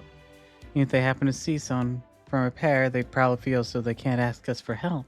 I mean, it's not impossible for them to approach us, but they need to go through a bunch of red tape first. That's why we need to go out and approach them ourselves. Be a hassle, but it's the only way we... Don't be stupid. No time to just go trapezing about. Berserker, where you been all this time? I have my own things I need to take care of. It's 70 to focus on treating those who've run him in and put everything else off till later. There's no way to run a country. We have to do something to fix it. Which is why I made those AI civic contract chips. It's a compressed file containing a mutually binding contract program that allows the deferral of running payments. All we have to do now is hand these out to the injured AI so that they can all get a copy. That way, even those without a single running to spare can get the treatment they need immediately. There's actually a civilization of girls in my computer. I might want to clear my hard drive. Hi, Mr. Mustache. Welcome to the stream. Glad you could swing on in.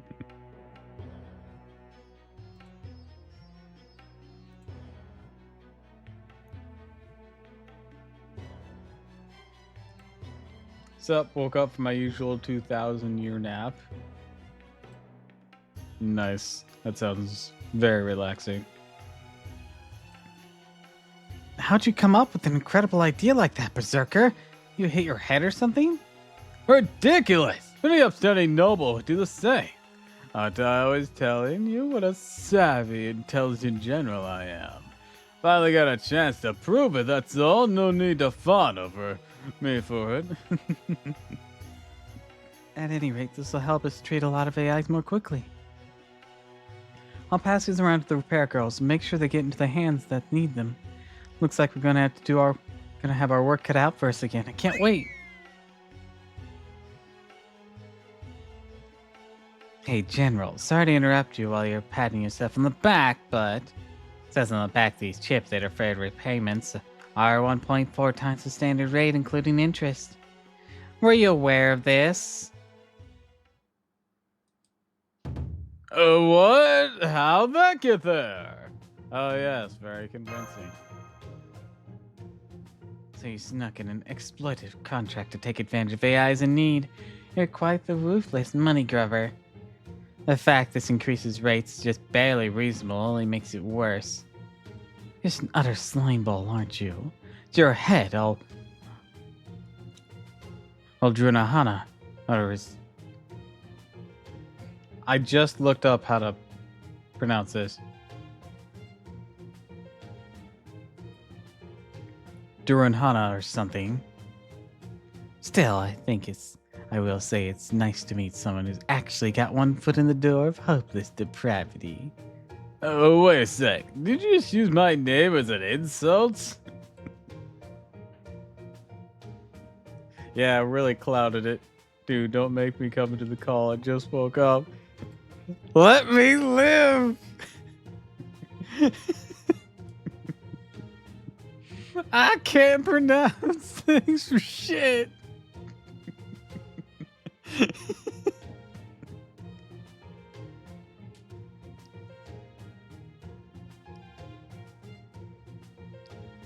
The grammar fanatic demands me to correct. I looked it up right before, and then Ozza rated me. And now I forgot because they haven't said his name in a while.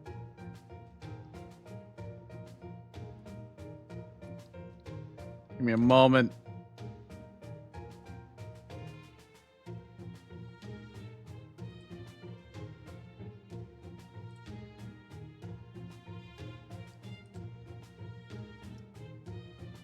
Where if you say Dura Dura Ding Dong or something along those lines.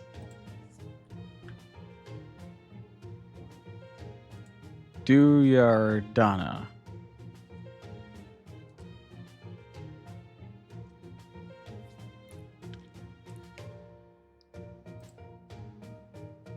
God, that's gonna be hard to remember.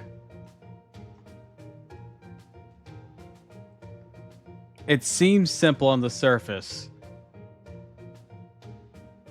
But God, I know I'm gonna have a problem with that.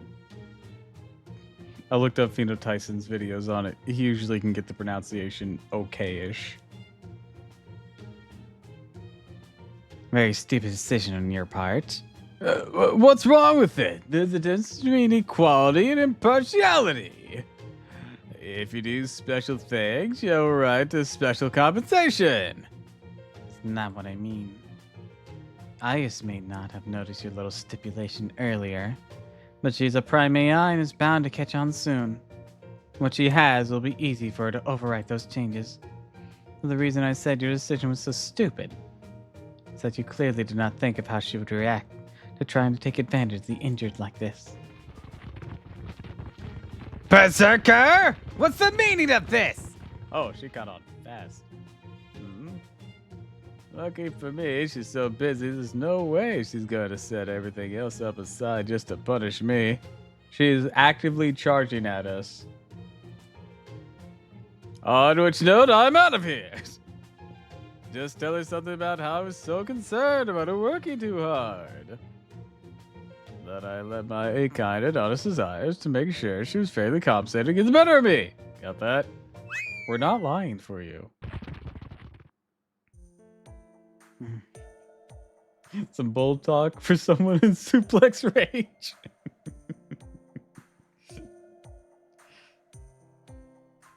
What a scumbag. Really is just as bad as I heard. I kind of like him. He's very human. Seems like it'd be easy to push him into depravity. Definitely not shy about it what he wants. Yes, that's true. He is very easy to read in that sense. So in short.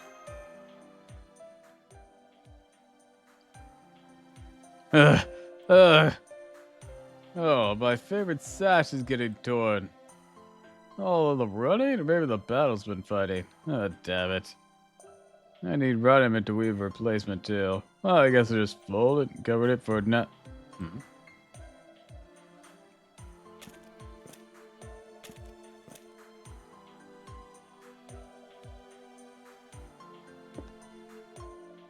Hey, you there. Looking like it might collapse any moment. What an eyesore. I don't like how you've loosely your arms hanging either. Is it broken?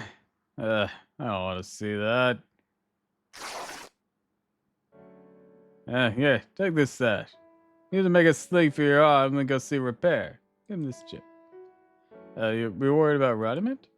Of course, I didn't expect to make any profit off a dirt poor thing like you. That's what the chip's for. Go on, get out of here already. Busy man, you know. I guess that contract might be rewritten, but at least the standard Rudiment amount's better than nothing. Besides, I was just thinking it was time to get rid of that old sash and look for a new one.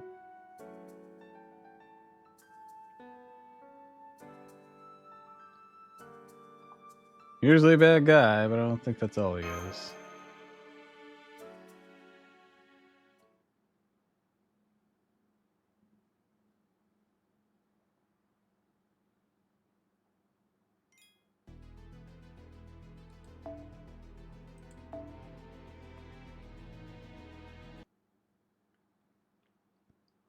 caster node. The casters are still around for us to beat.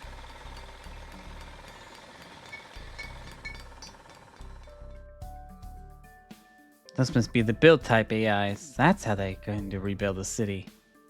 Their finished healing AIs have moved on to repairing the buildings. Maybe it's time to dismantle the field hospital. Negative, I believe we will still require its presence for some time. Hi, DX. Also trying to wake up because both Warframe and Helldivers got massive updates that I need to throw down in. Ooh, I hope you have fun. Care to explain what you mean by that, TX? Answer: to preserve the status quo for active type Ds, we must be able to protect the wounded in the event of the standard threat appears in the area. And we do not currently have enough type Ds to do so, as many of them are currently injured. But if AIs require protection, continuing to gather in one place, when we keep them safe with the minimum personnel... Excuse me?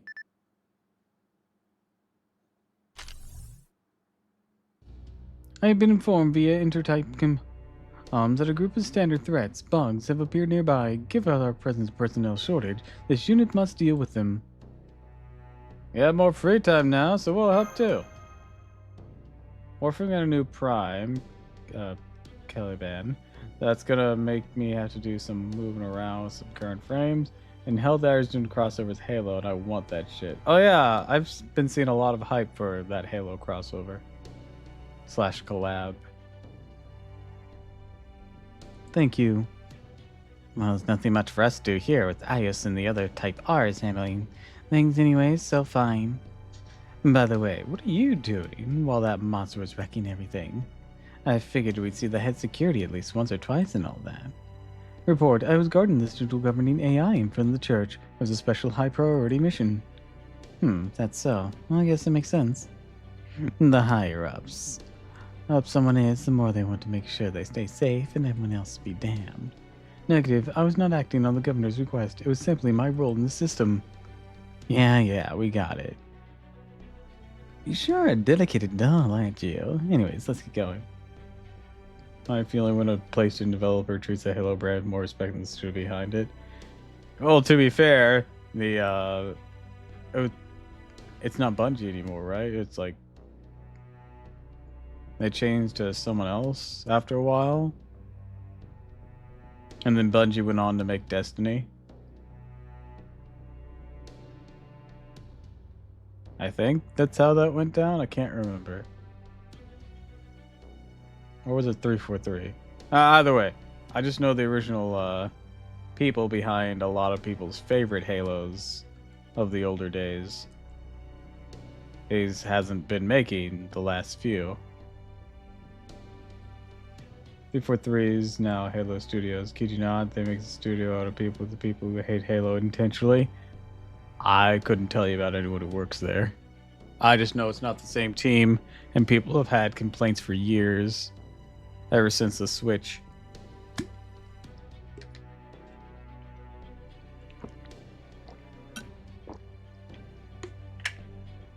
I was never super into Halo, but some of my friends passively enjoyed it. They weren't like competitive or nothing. They were just... I had one who just really liked to get the new stuff. Had his fun with it.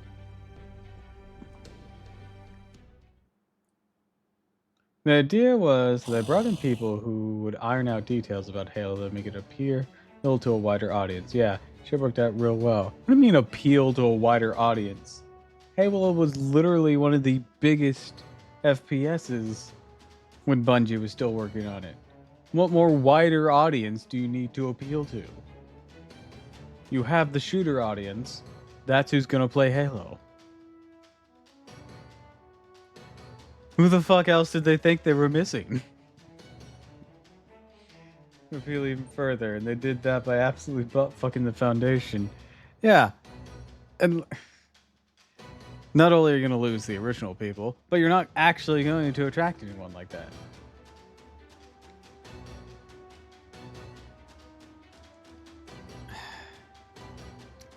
It's always so annoying when you have a series that does that. If you have a series that genuinely wants to appeal to more people, you need to add quality of. Mostly, what you need to do is improve on the foundation, quality of life, more options. Sometimes customization is the key. Sometimes just a really well thought out campaign's the key. There's lots of ways to do that without fucking the foundation. Get one of my big gripes out of the way. Fuck you. The humans are forerunners. I don't know what that means. I'm not well versed in the Halo lore.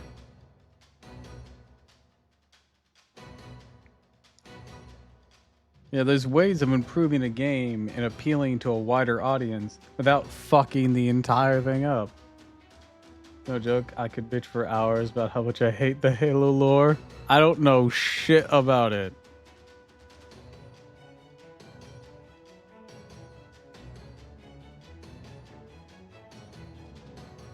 Except the Halo itself being like some sort of space station's planet ring thing. That's the only thing I know.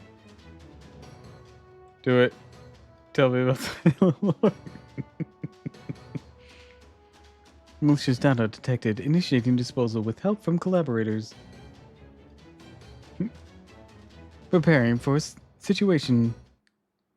You would come to the call, talk about it. You say that as if I'm already in a call. But yeah, I can let you in while we're fighting some bitches.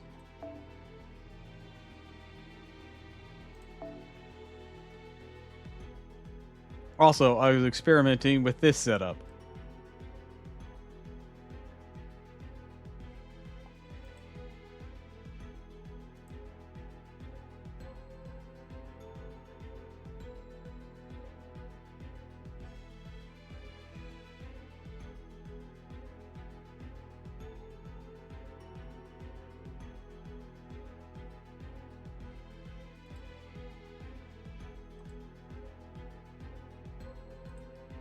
Hold on. You're not visible or sounding off yet. You're inaudible right now. Just getting a schizophrenic voice right on the There background. we go. All right. Also, okay. This is my team setup right now. I've been experimenting with it.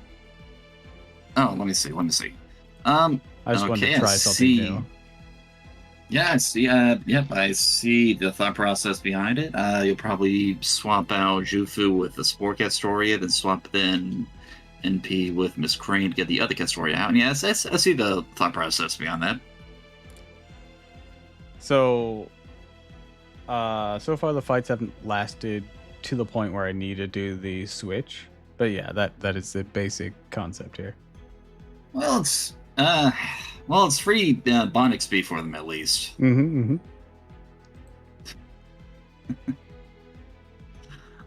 Actually, since we're not in a big old death fight anymore, I can go ahead and put a bond boosting one back on you.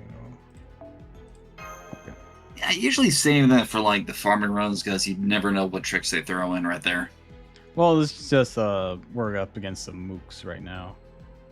I gotcha. And I can always retry it if I fail. I do remember that there was one fight in here which was really obnoxious. I'll give you a hint. It's a rider fight. A rider fight? All right. Yeah. So if you see a rider icon, beware. It's annoying. Beware. I mean, it is Prince of Lung Ling, and he's a defensive saber usually. So, it's annoying, trust me. And he has damage cut built in. That's not the only thing. Oh, I'm sure he has other annoying bits. I know he also has charm.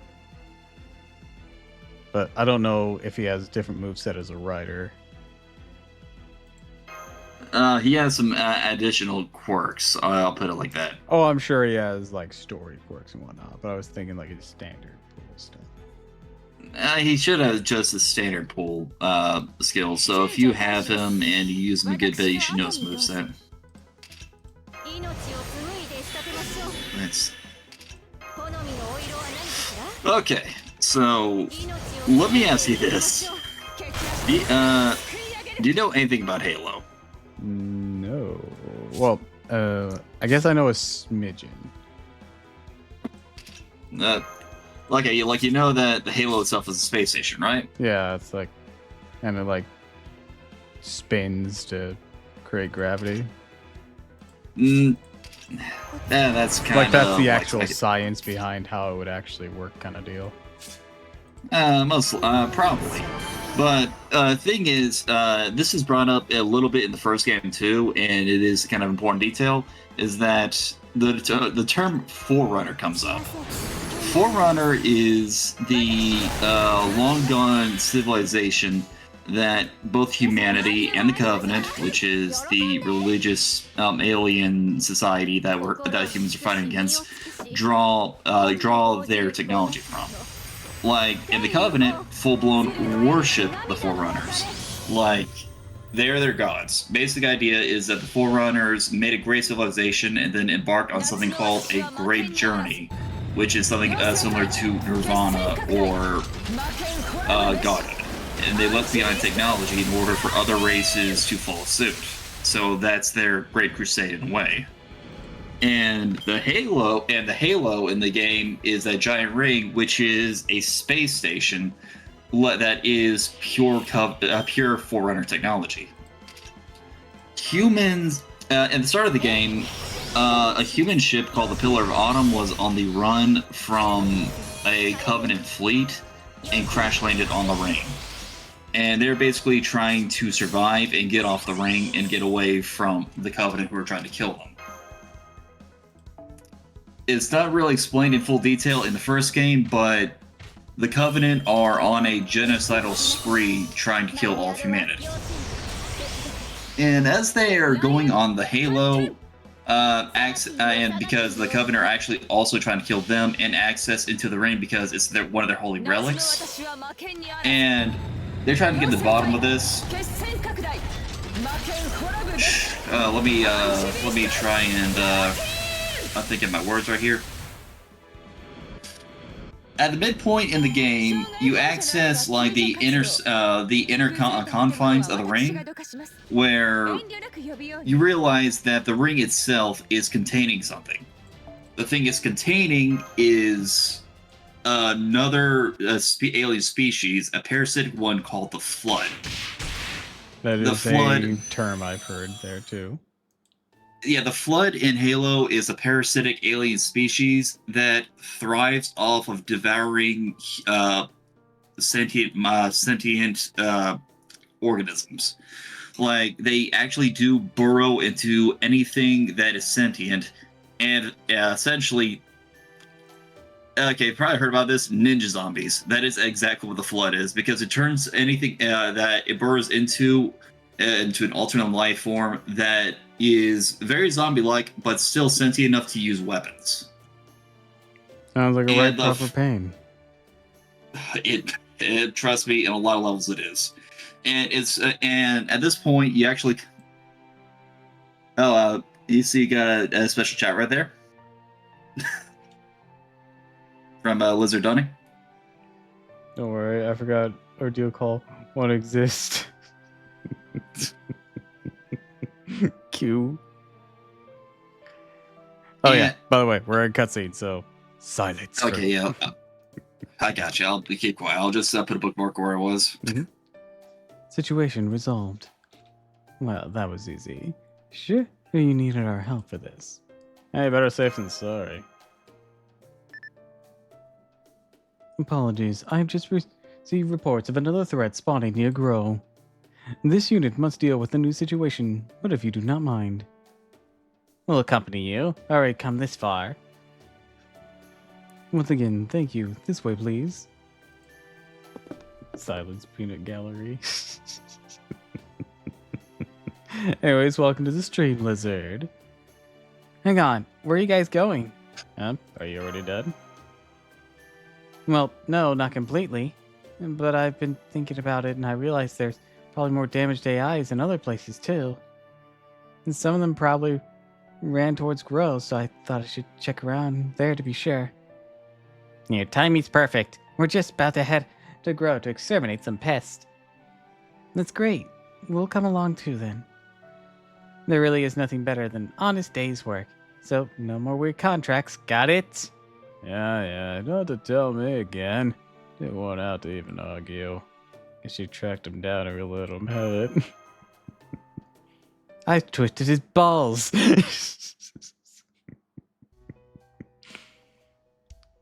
Code is flowing well without issue. Just needs more time. Time for it to adjust and come to life as a new personality. Once it has, won't be long for the Holy Grail War resumes. It must resume. There's light I seek at the end. It's the reason I use the Holy Grail War. Everything I do for my love. Looks over at comma. You wouldn't have anything to do with this, would you?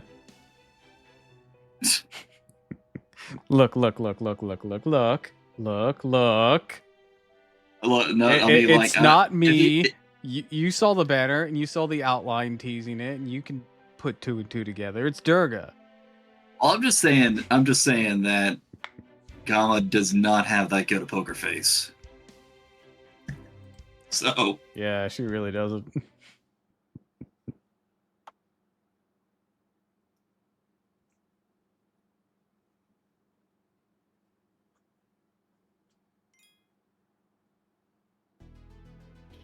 all right.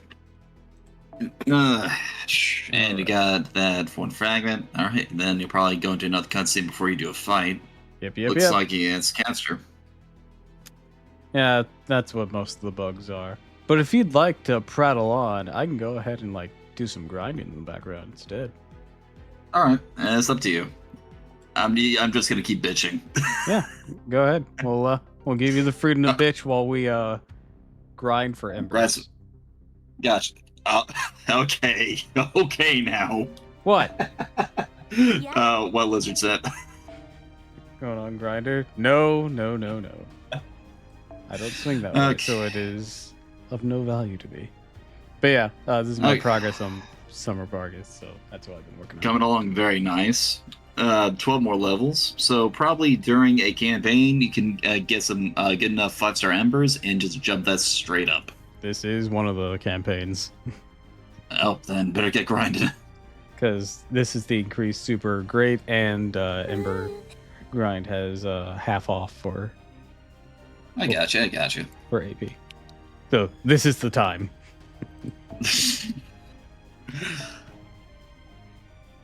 Okay, so where was I? Oh yeah, I just introduced the flood, right? Yep. And the flood is killing everybody. It's killing humans, it's killing Covenant, and as they kill them, they convert them into more flood. That is how this parasitic force goes. But as you're going on, you actually come across a Forerunner AI called 343 Guilty Spark. Oops, I messed up And my fucking... your team setup. Yeah. I mean, it's not too bad. Like, Ipuki I can has still strong manage. enough. Yeah, like she had strong enough damage that she could probably still loop. And the AI tells you that containment has been breached. Like, the flood is back out, is going to wreck the humans and Covenant and every single bit of sentient life in the galaxy. And that is up to you, Master Chief, the playable character, and him to lock it down. I guess it's more accurate to say it, but I just call him because he has a male voice. They didn't really go into detail about it.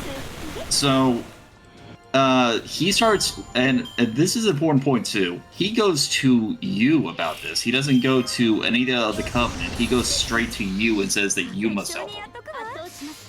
You look like the he, main character. Well, I'm just saying, put a pin in that.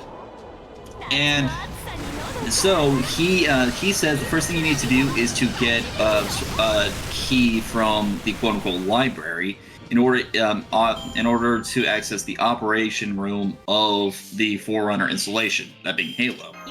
So you go with him, and he helps unlock all the doors so you can get to the key. And this during the level of the library, one of the worst levels, might I add, where you fight a ton of Flood who can insta-kill you with a rocket launcher. So you gotta Those shouldn't you gotta be be allowed really. inside a library. Very irresponsible. Yeah, it's not exactly quiet in this library. Those lesbian So- librarians are gonna be pissed. I could just see that scraggly ass finger going shh. It'd be funny if they just actually listened. Shh, keep it down. All the blood just freezes into place. So you get the key and you go to the control room and you're getting ready to activate the Halo ring because Guilty Spark said that is what will stop the flood. You have no idea how that works, but you're following this guy because it's all you know it's how you know you're gonna be able to beat it. Before you can though, you know about Cortana, right? That one AI that's with Master Chief. I am aware of her existence and that she ends up going a bit cuckoo for Cocoa Puffs later. And Halo 4, but that's a bit separate. But yeah, you know her. She was actually in the control room this entire time. She saw the she saw the flood threat levels ago, and was like, oh shit, you need to go and stop them while I find out what I can hear. Just before you're about to activate the Halo ring, she comes up and stops you. And she is royally pissed off. She looks at you and says, and I quote, "Do you know what this bastard almost made you do?" And this is when you say, yes, we're going to activate the Halo rings in order to stop the flood. She basically says, yeah, you guys are going to stop the flood, but you're not going to eradicate them. The Forerunners couldn't kill the flood. The only way the Forerunners could stop the flood was by activating the ring, and the ring itself evaporates all intelligent life within the entire galaxy. I'm quoting her right here. The only way to kill the flood is to starve them to death. And when then she asked, told Chief that if he doesn't believe her, to ask Guilty Spark about it. Master Chief turns to Guilty Spark, looks at him and asks him if this is true, and Guilty Spark says, more or less. And at this point, Guilty Spark is really trying to goad you into going along with the plan, summoning in Forerunner AIs, not as advanced as him, to come in and enforce on you. At this point, the Sentients, as they're called in this case, the Forerunner Sentients, they turn into another enemy faction because now they want you to go along with the plan, whether you like it or not, as per their protocol. Look, you just have to destroy all intelligent life in the entire universe, and this monster will disappear. Yeah, dude. Problem is, it didn't really work out for the Forerunners in the beginning. But the interesting thing, they too, clearly right here... didn't destroy all intelligent life. Or else there would be none now. There is actually an interesting bit of lore right here, something else to put a pin in, but Forerunner talks to Chief like the two had a conversation before, when this was the first time they met. Saying, Guilty Spark saying that probably thousands of years ago, he was asked by someone if they could do this same thing again, would they? Basically hinting that he talked to a Forerunner thousands of years ago, just before they activated the rings and killed all sentient life. And it's very interesting that he thought Chief was that same Forerunner. Hint, hint. And so, Cortana and Chief go with a plan B, and that they saw that the Pillar of Autumn, which they had jumped off of as it crash landed on the ring, was still intact. So their next plan was to blow up the Halo ring, and by destroying the Halo ring, they would kill all the flood on the ring and all the Covenant and contain this whole thing. So they go through the whole process, involving getting a self-destruct sequence from their dead commander, who was actually taken over by a flood. Rest in peace, Captain Keyes. And then they access the... Yeah, his name is Captain Keyes. And he had the key to the self-destruct thing. Yeah, yes, I know, it's very blunt.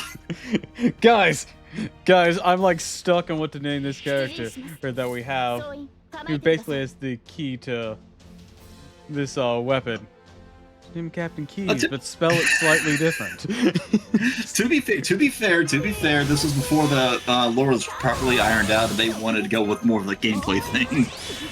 I just thought it was funny. I know. It's always funny whenever people's names are to their roles. Yeah, you're not wrong there.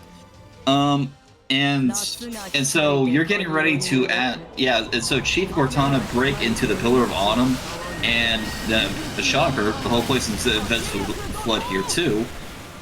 And so you have to fight your way to the core reactor and set it on self-destruct. But 343 comes in and stops you, essentially stopping the process. And what's very interesting right here is his behavior in this situation. He's not even really paying attention to you particularly. He's actually going through the Pillar of Autumn's archives and data, looking into it very eagerly, saying that he now has a lot of data to look over and to learn from.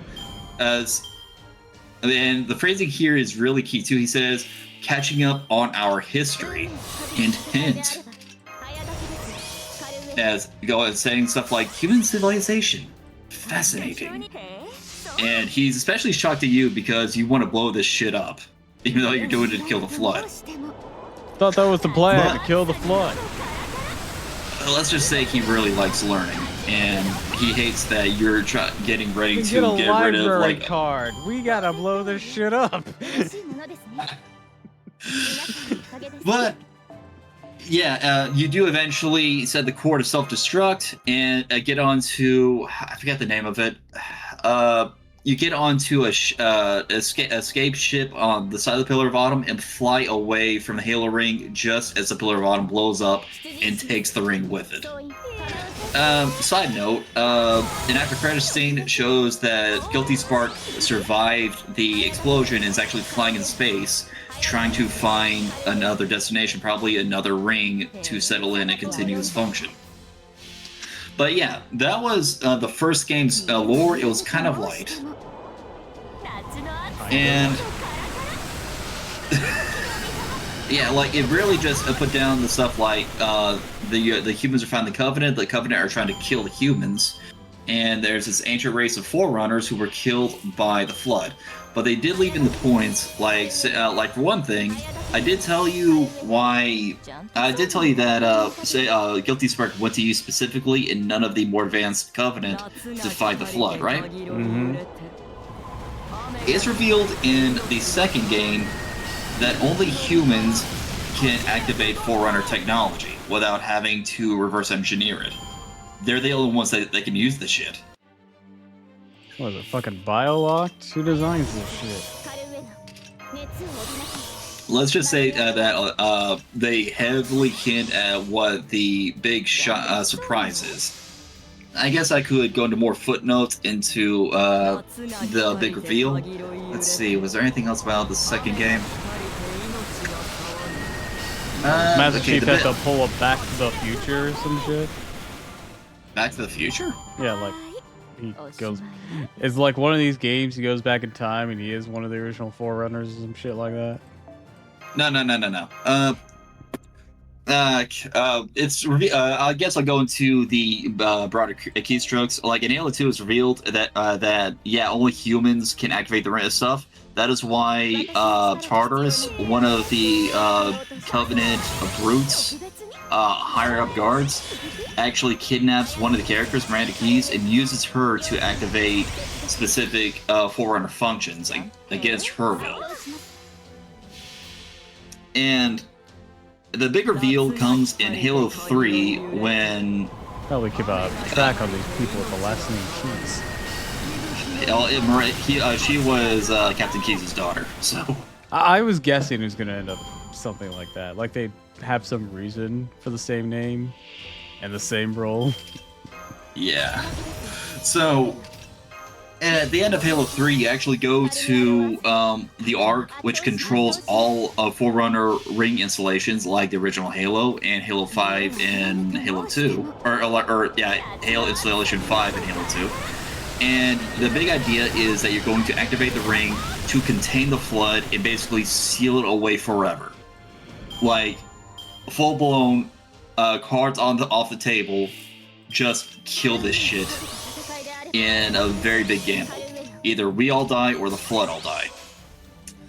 Guilty Spark teams up with us again at this point, but he immediately gets pissed off when he says that a premature firing of the arc will destroy this installation and the surrounding rings, which he takes a very big pride in, and he actually goes AWOL and starts trying to kill you.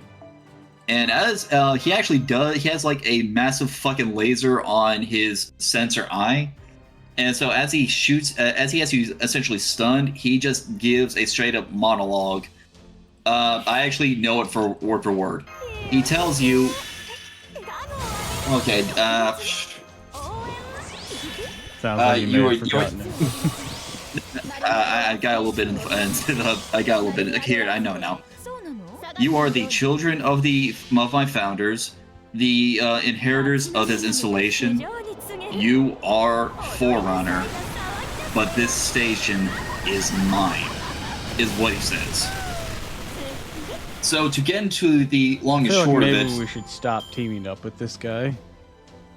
We're two for two on bad situations with him. We actually killed him in this fight. Like, he's borderline invincible, but we got access to a weapon that could actually pierce his very, very strong hide. But that was the big reveal at the end of Halo 3 that was hinted throughout the games, is that humans are actually descendants of the Forerunner civilization. Because they activated the rings, which killed all sentient life within a galactic radii, but a string of human DNA was still left over, which was on Earth, which after millions of years of evolution came to humans. And so we are actually the inheritors of Forerunner technology. We just didn't know it because all signs of it were wiped. With the way that all goes down, does this mean the Forerunners were around at the time of the dinosaurs, or are we on a further reset past our own civilization? Even further past that, like... Okay.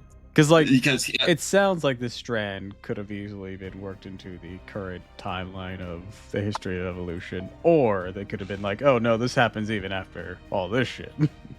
Well, it was actually a scrapped story bit in Halo 2. Halo 2 is one of my favorites in the series from the story perspective, but it was a bit rushed, I'm not gonna lie. But it was a scrapped sequence where you actually play as a Covenant leader, you actually play as a Covenant elite known as the Arbiter as he explores Installation 5, looking for what's called the Sacred Icon, which is used to activate the ring. Basically similar to the key for in Halo 1 that Master Chief found. While he's exploring, this is a cut bit, he actually finds a Forerunner sarcophagus. He opens it up, and inside he finds a human skeleton. The developers went into detail about this, but in this particular part, it was supposed to go. It's supposed to show that at the end of the Forerunner civilization, one Forerunner would actually sacrifice himself and have his DNA sequence essentially launched onto Earth, so that humans may actually sprout up again once the rings activate and kill everything in the galaxy. So, key point here is that humans are Forerunners, right? Mm-hmm. And this is where, or at the very least, they descend from such. And this is where I have a problem with Halo 4, because Halo 4 is when 343 Studios got a hold of the IP. They essentially said, fuck that shit. Because now there is now... Oh my god. We might eventually get to that point in probably the next 200 years. Nah, they wouldn't. They'd reboot it too many times before we get to the funny number. Yeah, so in Halo 4, the lore went through a retcon. So now humans were not descended from the Forerunners. Instead, the two races are completely separate. The Forerunners had nearly wiped humanity to extinction in a war that was millions of years ago. And the reason why the humans came into conflict was humans are destroying planets at this point. And the reason why they were is because they were some of the biggest enemies of the Flood, who the Forerunners had just figured out. Does it sound convoluted? Because it fucking is. Yeah, this sounds like maybe they didn't need to be fighting each other. It is such sloppy lore put in by people who did not even like Halo. I'm not even joking about that. At the very least, it sounds like someone who didn't understand the plot of the prior games. I feel like maybe a Sparks note might have informed them that this was a dumb writing decision. Or, playing the fucking games. I just said Spark most to be as generous as possible for speed. Like, that already rubbed me off the wrong way, but they also made the Forerunners really fucking lame. Like, hold on, let me look it up real quick. We made them the 5 runners. That's not the right type of 4 we were talking about. So, let me show you this right here. This is the main antagonist from, okay, I'm gonna send it to your DMs. That's the main antagonist from Halo 4, known as the Didact. He is a Forerunner. I like his armor. His face is sad. Yeah, this vampire-looking ass is apparently the new Forerunner. Fuck me. Look, I don't even mind his mouth. It's just his eyes and the way his cranium is. He looks like he shouldn't be wearing armor. And that he should be angry. But no, he just looks sad. He looks so sad. His writing is absolute dog water too, man. I'm serious. That's why he's sad. He saw what they did to his character. It's like the moment he wakes up, he's like, "Okay, I'm gonna kill everybody," and just makes a beeline to Earth in order to kill humans. He is quite literally a Marvel villain. Like the villains from the original trilogy, in this case the Covenant and the Prophets, who were the leaders of the Covenant, they were written with so much more nuance.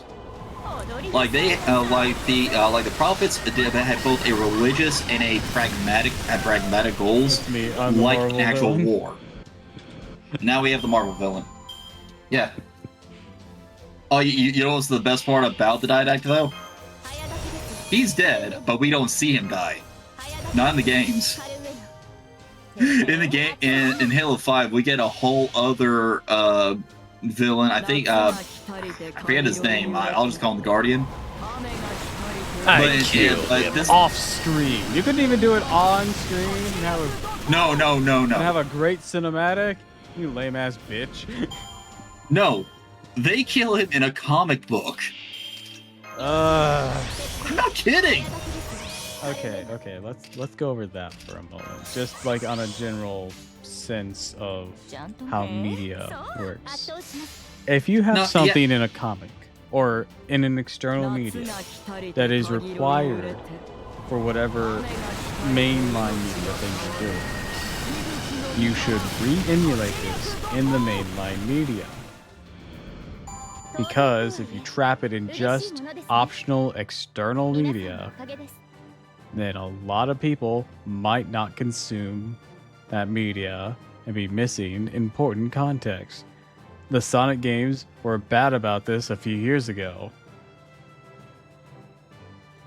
Yeah, yeah, that's actually something. That's another big problem with the newer Halo games that the old ones did not have. Did you want to know the story of Halo 3? Play Halos 1 and 2. But for some reason, in the newer games, you would have to read countless books and countless comics in order to get the in-depth lore that they spent so much time just like shitting out. Some of the absolute laziest writing, and like this is coming from someone who read the old Hearts books. has the decency to have recaps in their fucking games. Yeah. For as complex and ridiculous as that can get, they have the decency to be like, yeah, we did all this. Here's these answer reports. They're collectibles. You played a fun game to get here. This is what happened previously, or we're going to talk about it because, why use 10 words when you use 1,000? Well, that's just JRPGs for you. But And no, I give JRPGs a better a leg here because Halo absolutely shat the bed with keeping you up on the fucking lore. but like I said, in Kingdom Hearts games like that, they'd have those recaps in the game.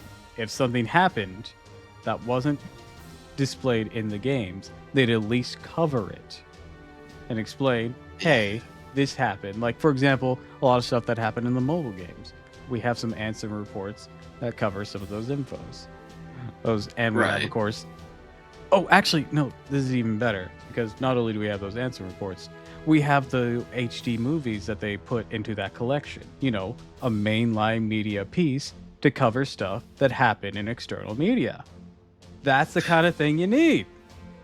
If you're not going to put it in the main game itself, have some way to access it conveniently for the player. Yeah, that would be good in hindsight. It really would be. But I'm gonna say this for the series. The series is gonna need a whole another revamp. Like, it's almost unsalvageable at this point. They really need to just like kill what's called the Forerunner trilogy and start over from like at the end of Halo 3. Okay, another thing I can bitch about, I guess, Spartans. So, if you don't know, Spartans are genetically augmented super soldiers. Master Chief, he is a Spartan. I'm aware of these things.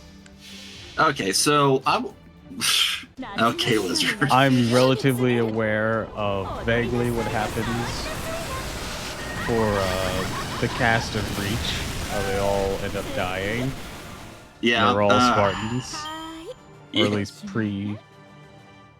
That's actually a point that kind of got more fleshed out after the first game as well. So I'll put it like this: they're genetically augmented soldiers that are used to fight the right. They're used to fight the enemies of the UNSC, the United Space. Fuck, what does it stand for again? UNSC. That's the name of the human faction in Halo. The United Nations Space Command, that's it. And who are used to fight the enemies of the UNSC and ONI, the Office of Naval Intelligence. So, fun fact, Spartans were not originally made to fight the Covenant. The Covenant actually became known to humans during one of their development stages. Okay, well, I could just say I wouldn't expect that because it just seems like if you're in a sci-fi or fantasy, especially a sci-fi military base, for some reason your government wants a super soldier. Yeah, because there's actually another faction in, or like not faction, but like general group of people in Halo called the Insurrectionists. Because humanity is like a broad, expanded empire at this point, and there are a lot of people who do not like how the UNSC runs. Yeah. So they are fighting in the galaxy. So the Spartans were originally made for that. So the first Spartans, the Spartan ones, were made under something called the Orion Project. They are very sparse. Do you know who Sergeant Johnson is by chance? Sorry. Do you know who Sergeant Johnson is in Halo? Nope. He's one of Master Chief's closest allies in the game. Let me pull up a picture of him. Spar stands. Images. Smoke 'em, Jetson. Yeah, this guy right here, gonna send it directly to you. He's in all three of the original games along with Chief, and he's usually one of his biggest allies. It's not ever covered in the lore, but he's technically a Spartan. He was a part of what was known as the Orion Project, which was he was a part of what's known as the Orion Project, which was to genetically augment a human in order to become a super soldier.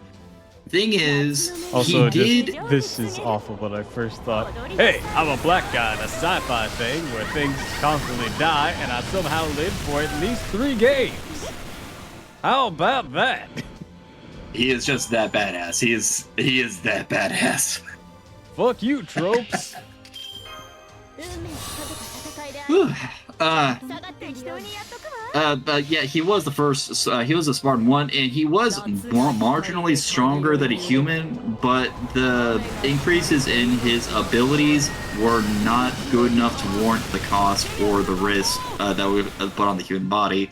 So the Orion project was scrapped at this point. But funny enough, him being a Spartan 1 saved him in Halo 1 because it made him immune to the Flood trying to take him over. Like, he is, if not immune, he is highly resistant to any Flood trying to infect him. He can fight that shit off. That is actually how he survived the first game. Everyone else, aside from him and Chief, died. I'm just thinking of Axel being like, do you know how many fans I have?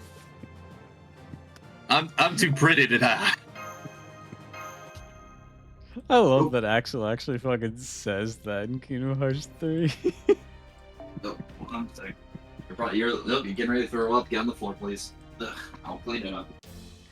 Like, do you know how many people love me? How many fans I have? Nobody axes Axel. I love that bit of laugh, Danny, because, like, that is actually the reason they bring him back after Kingdom Hearts 2. Yeah, because he was so popular. And because they pair him up with Roxas, but that's not here and there. Well, they were doing that in the prequel, so, or it's 2 prequels, by the way. But, like, the entire reason, like, why they decided to go with the whole revival route with the whole nobodies and whatnot is because Axel was that popular with the fans. I got off a little bit right there. I said it's because Axel was so popular with the fans. That's Right. the entire reason they brought him back and everything for later games, not just the 2 prequel games. Right. So I love that line where he's just like, do you know how many people love me? How many fans I have? Nobody axes Axel. Except apparently Axel in Kingdom Hearts 2 when he blows himself up by the side of here than See, there. but that's the thing. He comes back after that. That's part of the joke. Yeah, I know. Just adding on to it. Also, in that similar regard, during Kingdom Hearts 2, we find out, well, they tell us that nobodies don't have hearts. And that makes sense, based on their capabilities. However, Axel was so basically the Husk weirdly flipped over. insistent on it. And even way back in just Kingdom Hearts 2, when I hadn't played anything but that in Chain of Memories, I had the feeling that, like, that what he was claiming couldn't quite be the full picture. Because what he does with that self-sacrifice isn't the actions of someone who's heartless. Someone who lacks emotion, despite what he so much insisted. And I always thought that his final whole sacrifice, they say in Kingdom Hearts 2, was proving that he had a heart. And that actually gets confirmed for me later in Dream Dot Distance, whenever Xehanorts revealed their plan, how they plan to use the nobodies and re-inhabit them for all 13 of them. And he said that the problem was that nobodies could regrow hearts and re-obtain these emotions and everything. So I'm like, I fucking knew it! Oh, that's your vindication arc right there. It was.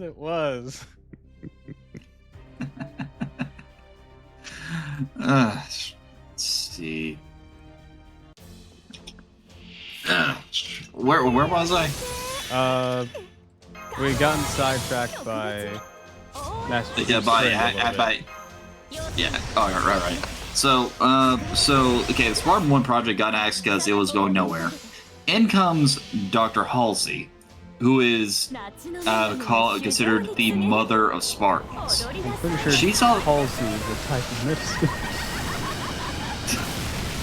I think it's the cough. Halsey. But she actually takes the Orion project and revamps it, putting in her own research, and she creates the Spartan 2 project.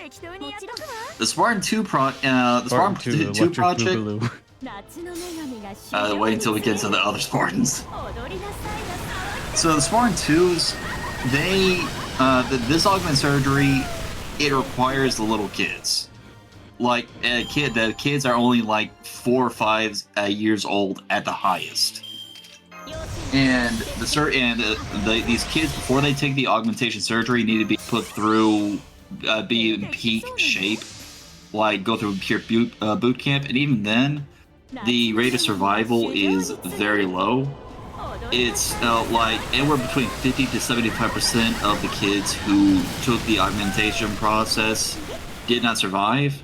And even those who did survive, not all of them came out in one piece. Some of them became horrifically crippled and would just have to serve as administrative roles for the actual successful Spartans. But for the Spartan 2s who did actually go through all that process and came out on top, they became gods among men. Some of the absolute best soldiers who could wipe out entire battalions single-handedly with ease. Master Chief himself is a Spartan 2. He easily towers over every other human. He is so much stronger, able to move side vehicles with ease, or several tons of machinery by himself. And this funny thing too is that the Spartan 2s were made originally to fight the insurrectionists, but much like a lot of other things in the UNSC, they got repurposed to fight the Covenant when that whole war started. But judging by the fact that you play as Halo 1, you see how strong the Spartan 2s were. And fun fact too, in the Halo books, I think specifically the Fall of Reach, we actually see Halsey herself personally scouting for kids who she thought would be good for the Spartan 2 process.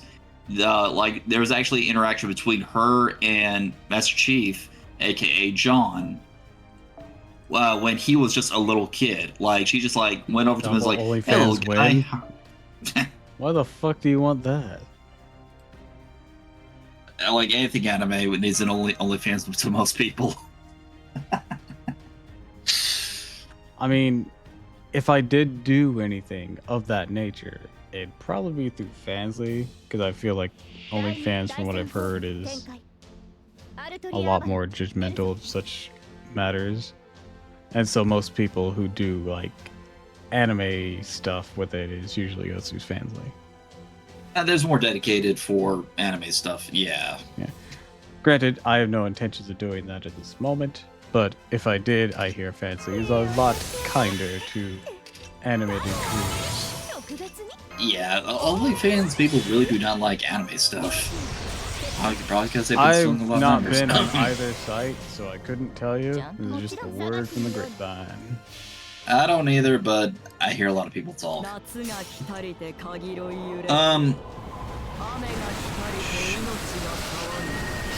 yeah, that was also how the Spartan 2s were recruited. They were essentially kidnapped kids.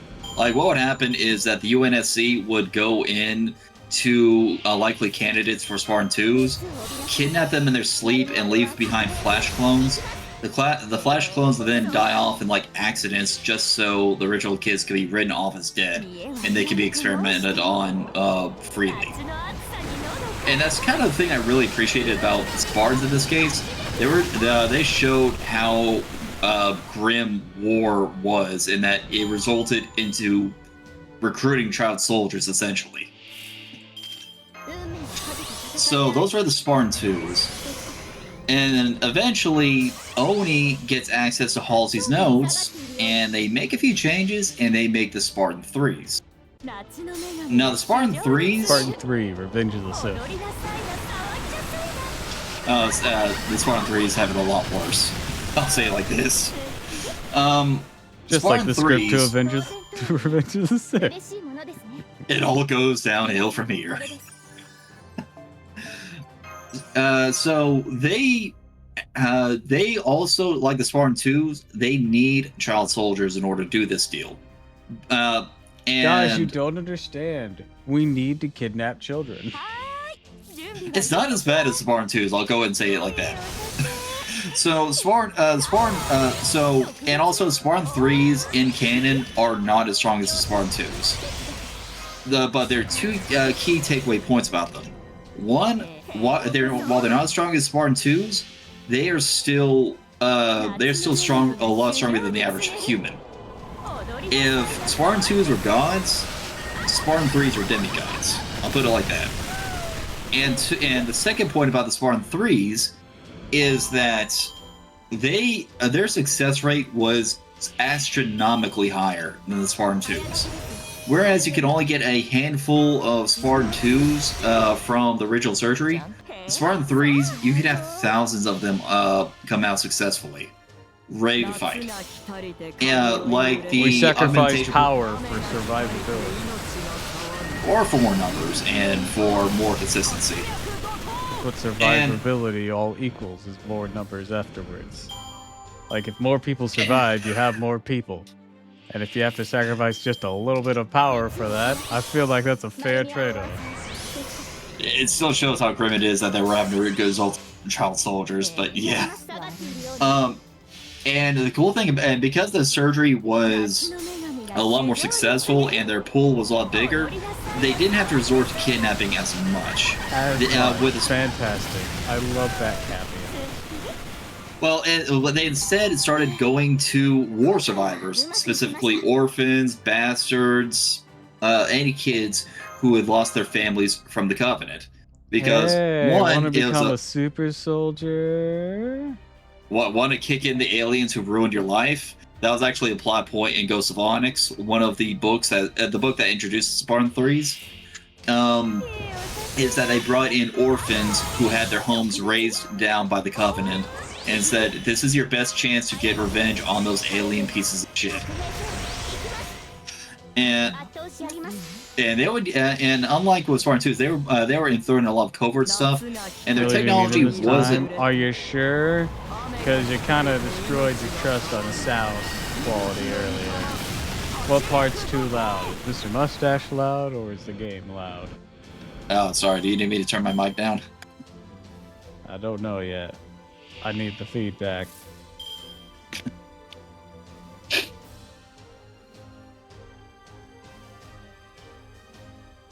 The game and the other person. All right. So yeah, turn down your mic a little bit. I can lower the game. All right, so let me lower the volume. Let's see. Is that better or worse?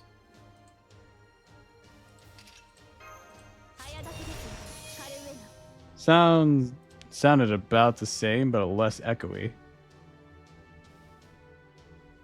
Shoot, I have it all the way down. Let me manually lower the Discord thing. All right, that might help. All right, try talking now. Echo. Is he better? I adjusted the audio slider. Okay, he said better. Sorry for busting your eardrums. Trying to balance the sound in the game too. And yeah, but being a Spartan 3 also sucks because your median life expectancy was like 12 years old. Because the moment you were at boot camp, you were fighting Covenant and you were slaughtered in the hundreds. Better squid, not squid. Wow.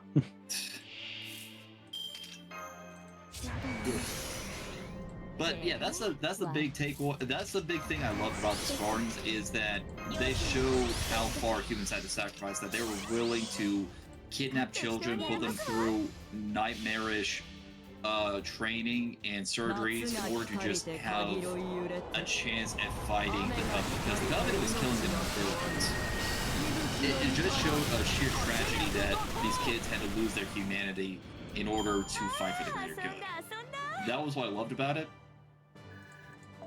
And once again, Halo 4 comes in and ruins that.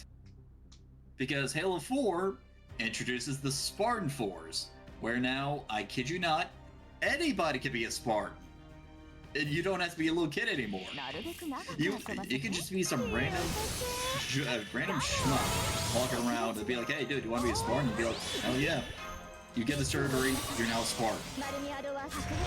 So the sheer gravity of being a Spartan is now gone. I'm not sure I like either of these methods, I'll be honest. Hey, Darla, where the hell did you get that? That bug glass is very dark thing. What the fuck you mean a very Darla thing? Well, I mean, what if you hear the name Darla, you imagine a woman with the glasses? Oh, that's what I do anyway. The only Darla that I really think of at any time anyone mentions the name.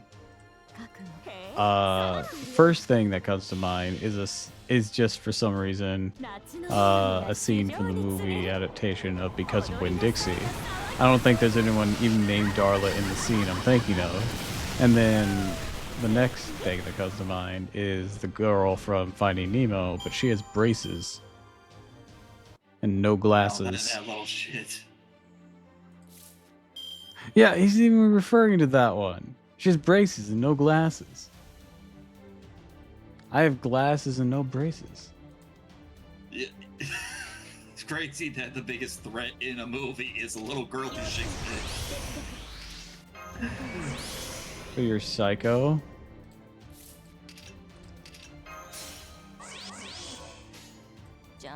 Well, yeah, I could stop right there if you want, but you probably got the broad strokes of why I fucking hate the new Halo games lore-wise. It seems to be undercutting all the previously established stuff.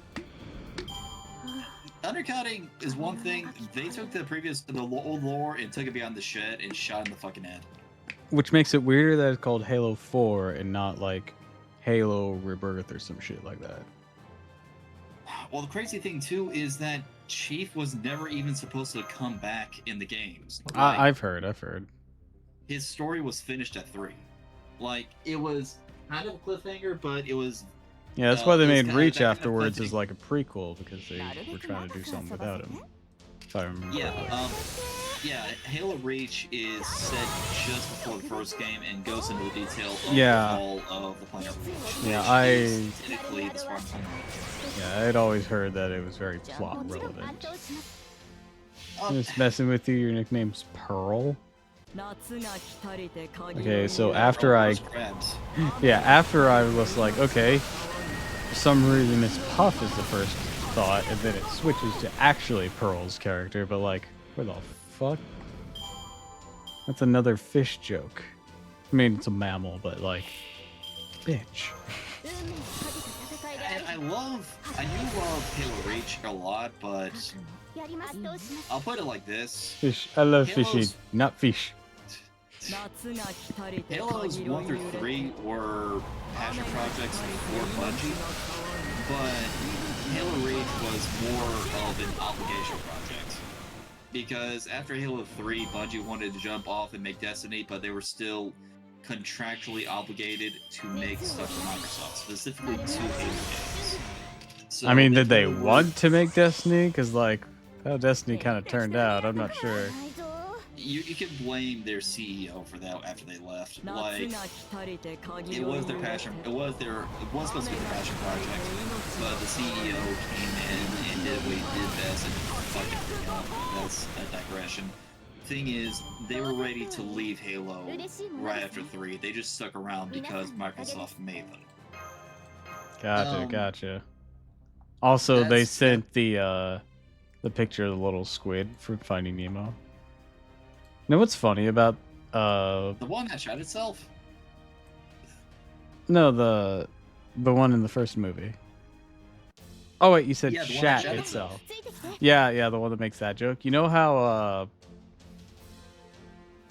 he puts up one of his tentacles, just like, look at this tentacle, it's actually shorter than the other ones, but he can't really tell. So I know where you're going with that. All right. Then fun fact for the chat. That means that was their penis. funny thing too is that they could just rip that shit off and give it to a female. Yeah, that's their primary way of breeding, is pulling it off to like here you go. Always told you to go fuck yourself. You're both going along the same line. Oh man. Okay, so what? Oh gosh, I just had complete brain fart. What was I gonna say? I don't know. You were complaining about like how they had to do like 1 or 2 more games for Microsoft. Yeah. Oh yeah, that's right. So not sure if you okay, not sure how much you know about this, but they also released a game called Halo 3 ODST. I like the game still. Oh, is that what that's collab's based on? Oh, it is, and people love it. That's why there is a collab on it. But the problem Hey, is that I'm gonna interrupt you for a moment. I always thought ODST was like official soundtrack or something like that. The D and its name just never has registered with me. So I've always been thinking, wow, they're collabing with the soundtrack from Halo? What? nah, ODST is just an elite section of the UNSC. It stands for Orbital Shock Drop Troopers. Their whole gimmick is they literally drop from orbit and land in the battlefield, guns ready. Oh, so they're Helldivers. Collab makes sense. Got it. The Helldivers are based off the ODST. I was getting that. Like that's why the collab makes sense. Yeah, and that's why I want to get that shit. And like I said, the ODST game was good. The problem with it at the time is that it really was just a glorified expansion pack. Like, it still ran on the Halo 3 engine. It played very similar to Halo 3 in a lot of respects. All it really was like an open map that you could explore. The game itself should not have warranted more than like 30. Bye, Doppel. $40, Goodbye, marine robot. Have a good night. All right. Bye, Kakura. I hope you have pleasant dreams. The fuck is a marine robot? Let's talk about you. But good night, good night. You look like a space marine. Ironically, I'm the farthest thing from a space marine in Warhammer 40k, but well, okay.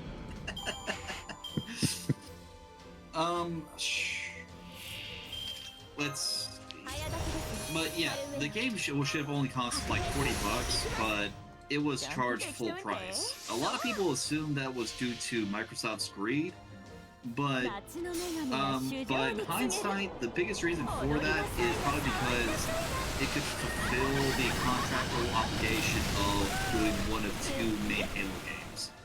Bungie basically used that as a way to get out faster.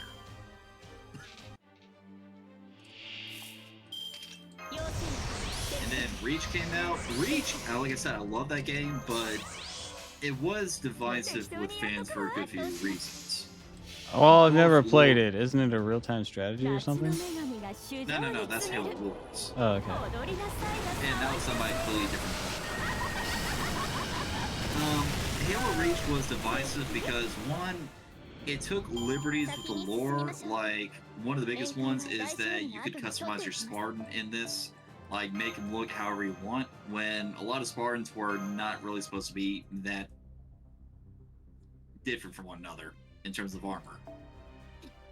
As well as a few placements of key characters, like there's a shot of Master Chief on I believe the Pillar Line should have been, that pissed a lot of people off. And there's and also Bungie played around a lot with the gameplay. They put in some mechanics that a lot of competitive players really did not like. Specifically, this one mechanic called Armor Lock, which is a power you can pick up on the battlefield, where you freeze in place, but you become completely invincible. And for multiplayer, this pissed a lot of people off because it essentially put the thing on standby. And that warranted a lot of people going back to Halo 3 for its multiplayer. Well, like I said, Bungie probably would have ironed this out more if they were more in love with the game, but They wanted to get away from Microsoft as soon as possible. Fuck this shit, I'm out. Doo-doo-doo. Well, yeah, they got out only to go under another camshaft company, that being Sony. Mm-hmm. And the less said about Destiny, the better. Like, some people like it. I don't understand why. I'll put it like this. I was a massive Bungie fanboy. Keyword being I was. Destiny changed that. Like, my brother enjoyed Destiny, and he wasn't like a big Halo person or anything. So we didn't have the biases. Yeah. But it's just the first game was just set up to show the lore and set up an MMO for expansions. That's what it really came down to. And, that And was, they made a sequel anyways. And God, when the first and when the first game came out, and that fucking I can't remember his name. I know you're talking about the guy who played Game of Thrones. Yeah. Peter Dinklage. Yes, that's it. I'm like, I don't want to just call him a dwarf because that's rude. But yes, Peter Dinklage. He wants to be typecast at that and everything and get all the other dwarves out, so it's appropriate. Well, I still don't want to be rude. I can be better than that. I do get that he has like hurt that industry with his own actions, but I still don't need to be rude just referring to him as just that, because like he has a name. I want to mention the name for chat so they know who I'm talking about. I gotcha. But yeah, he was shortly taken out of Destiny because nobody liked his voice. Like he has an okay voice, but he's not trained to be a voice actor. And that's a different, that's a different skill set. And while I'm not the best VA myself, I know they are very, very different. I mean, they can be related skill sets.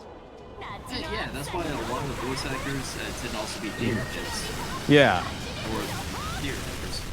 Yeah, Because like those Jack two Black fields can actually emote. interchange. You have to have energy. You have to have life. And I know this because even if Ash, I'm sorry. Like even if that life is like ironically a lack of life, someone dreary and dark, that's still an emotion. Right. Well, I know this because of Ash, because she there's me. I know this because of Ash, because she's into a lot of Broadway, but a lot of the people she watches on Broadway actually go to voice acting. Like, she watches Hell of a Boss. Mm-hmm. One of the guys who voices in there apparently did the Broadway shows for Beetlejuice. Oh yeah, that's Alex Brightman. Yeah. Like, she's a big fan I of don't know if he got his start in theater, but he's been in the VA game for a fair bit now. Yeah, he was part of both field because the two are surprisingly. Yeah, because theater requires you to exaggerate your emotions to project it to the crowd. Right. Like, it's not like you can go cut or anything. You have to be on your A game. Hold on, I have a phone call. Stage. Gotcha.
鐘の音が聞こえる。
準備はいいかしら。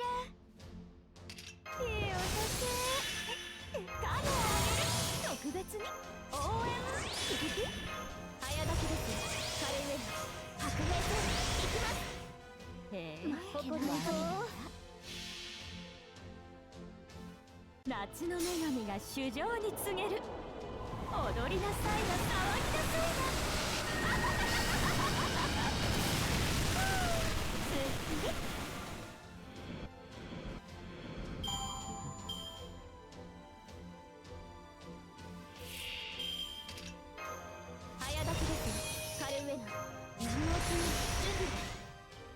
そうなの？もちろん。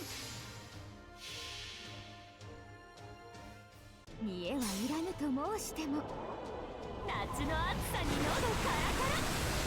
息吹の御霊、圧力の方。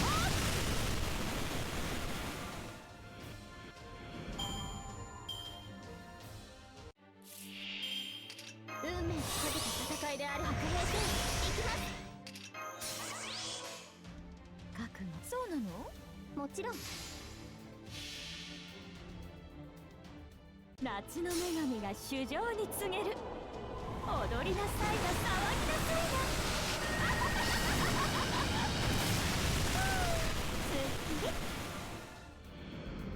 が。先に進みましょう。宴会は大勝利の後に取っておきます。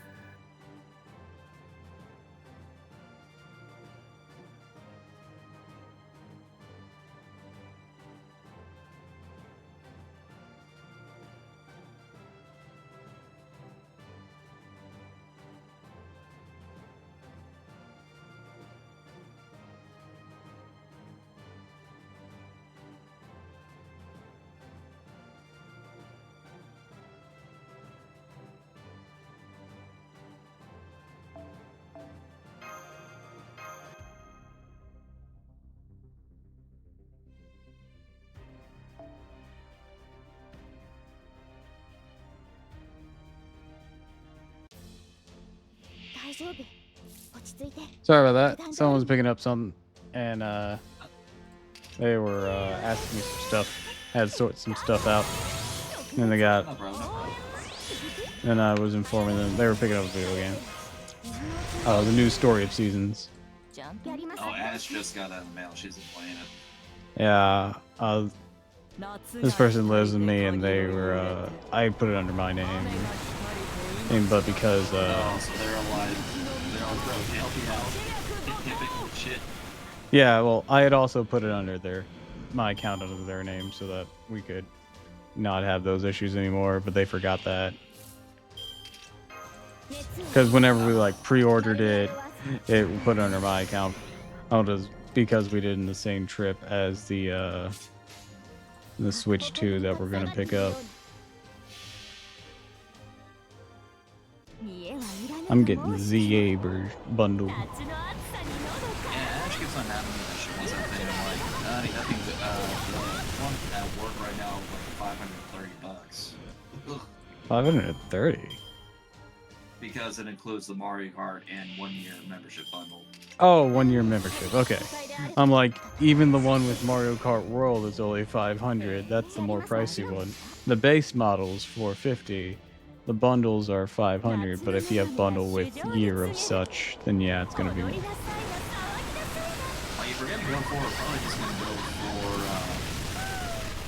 the base version because neither she nor I really have any interest in Mario Kart. She's actually burnt out on that series. Well, I will tell you, if there is a bundle to go for that has a game that you're interested in, of course, it might be advisable to pick up the bundle.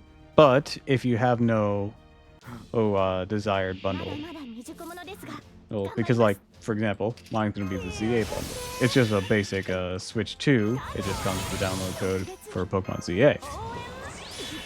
Right? So other bundles do exist. At the very least, there are 2. ちゃんと見てそう Yeah, she might be interested in that one. How much does that one go for? Same price, 500.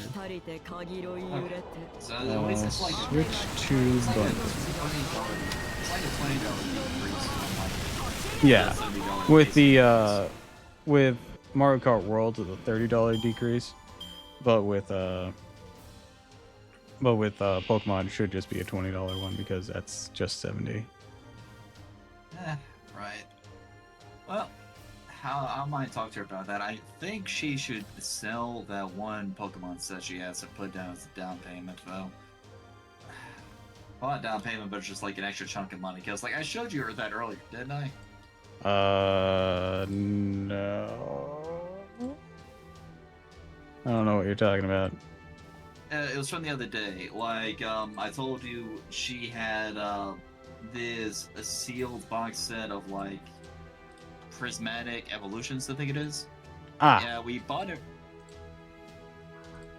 Yeah, I bought that thing for like $70. It's now worth $160.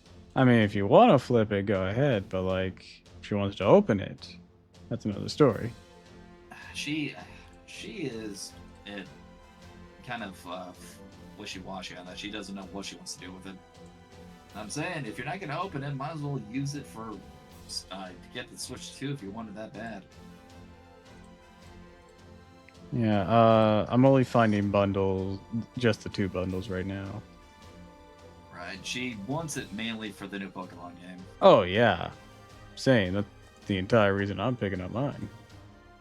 Right, I'm good on my PC though. I've got everything right here. Cause like, I could always wait on almost any other game, but like Pokemon, gotta get that. Gotta get that. 見えはいろいろと申しても Like, I wasn't even tempted by Bonanza. Granted, Bonanza looks great, but I was like, well, I can pick it up once I have a reason to get a Switch 2. And we were saving up. I don't like how they massacred my boy. He didn't massacre him. He looks fine. He looks awful. No, he doesn't. He does. He looks weird in Mario Kart. He looks fine in Bonanza. Give me back my rareware 夏が DK. 光りて鍵色揺れて雨が光りて What do 命 you が find off-putting about him? Everything. What do you mean everything? I just don't like how he looks. Is it just the circles around the eyes being bigger? That's the No, I only just- big difference. No, there are a lot of differences. There are a between him lot and of the minor rare DK. differences, but that's the biggest one that stood out to people. A lot of minor differences that add up to one big issue. I don't like the entire design. He looks fine. Don't have a He heart looks attack. It looks awful. You cannot change your mind on that. I will die on that hill. It will be a very lonely hill. But a hill to die on nonetheless. It'll be even a hill that no one's actually trying to fire upon you for. They're just like, 光りて鍵色揺れ I て cannot be fucked to argue. や I'll die on this hill. We'll die of starvation. Nobody cares this much. I care. The only people dying on that hill are just the actual people who are angry, but they're not gonna fucking be fighting anyone. They're just gonna be like, well, now what? Just sitting around. Aside from that, though, I really do just. I'm content with the 2D. Oh yeah, that's perfectly fine. I just think Bonanza looks awesome. Personally, I think his redesign's fine. It's okay. He looks fine. But yeah, gameplay looks great. So I'm excited for that eventually. I saw Seba playing it. Who? Her name's Seba, right? How do you pronounce it? Girl. Oh, Saba. 3 letters. How'd you get Seba out of it? I know we're playing Fate right now, but It's the spelling. Hold on, let me look up how to spell her name. pretty sure it's Saba. Okay, why did I think there was an E in there? Saba. There we go. Ugh. Let's see. I was watching some of Scott Falco's playthrough whenever it came out. Did he like the game? Yeah, he loved it. Like, if we did get the Switch, I might try out that Damon X Machina game when it comes out. Oh yeah, The first game- the new Damon X Machina is going to be coming out. Sayu's going to be in it. I've been meaning to try the series. I just heard that it wasn't Switch. I know it was by the same guys who... I think it was FromSoft, so it's by the same guys who made Armored Core, but I heard that it wasn't their best work. I wouldn't know. Never tried it. I probably thought, oh, that looks cool, and that was about it. What can I say? I love Mecha. Mechs are pretty cool. I still have one of the more recent Gundam games. Which one? To bring up Steam here right quick.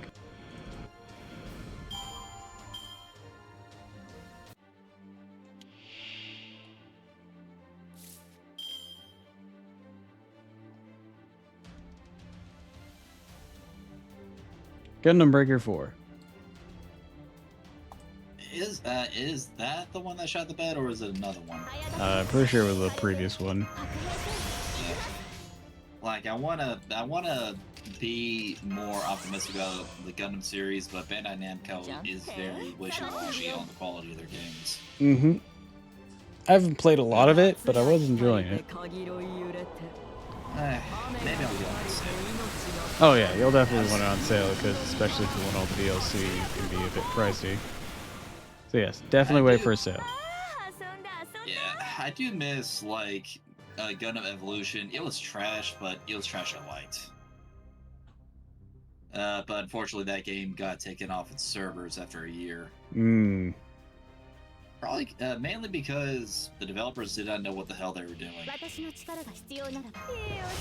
every balancing patch made the game worse. That's problematic. Yeah, it's essentially an Overwatch clone, but yeah. No wonder.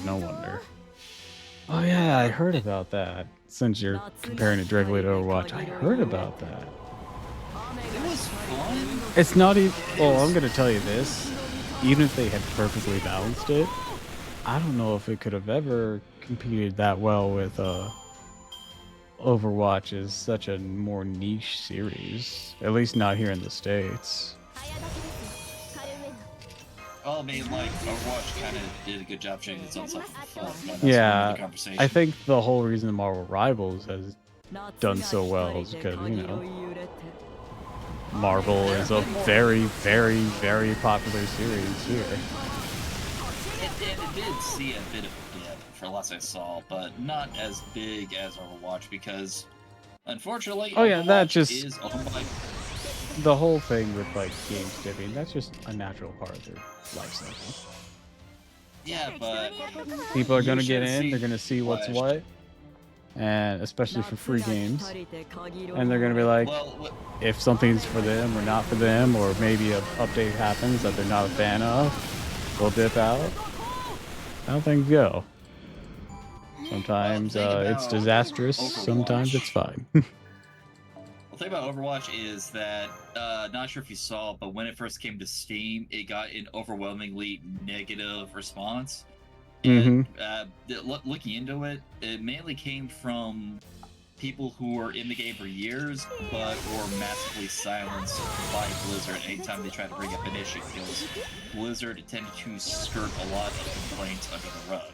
Oh yeah, So- I'm absolutely certain. I've always heard that Overwatch has been a nightmare. Yeah, so when the game finally came to Steam and the players now had access to a rating system, they showed no mercy. And then there was that whole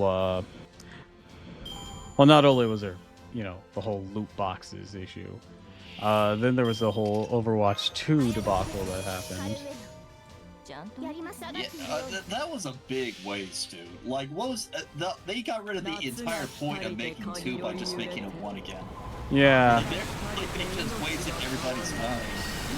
Like, oh, but we took out loot boxes and replaced it with what? They still had to make you pay and whatnot. Just might even been equally random. I can't even remember. I haven't even touched it, so haven't bothered.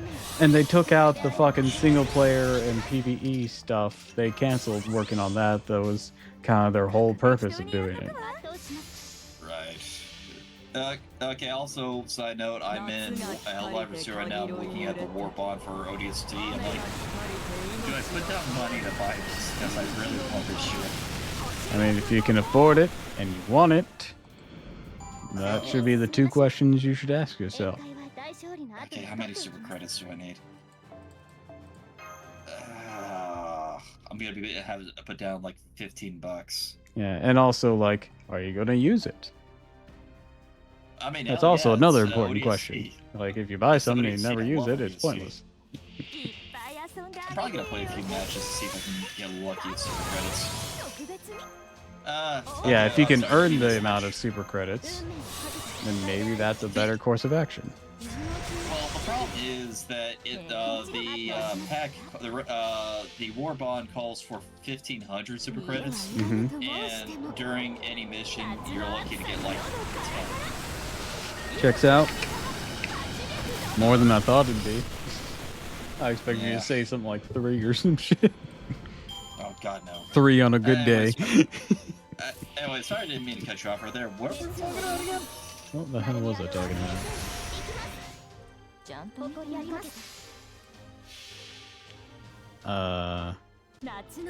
Just what I had heard about Overwatch being a disaster.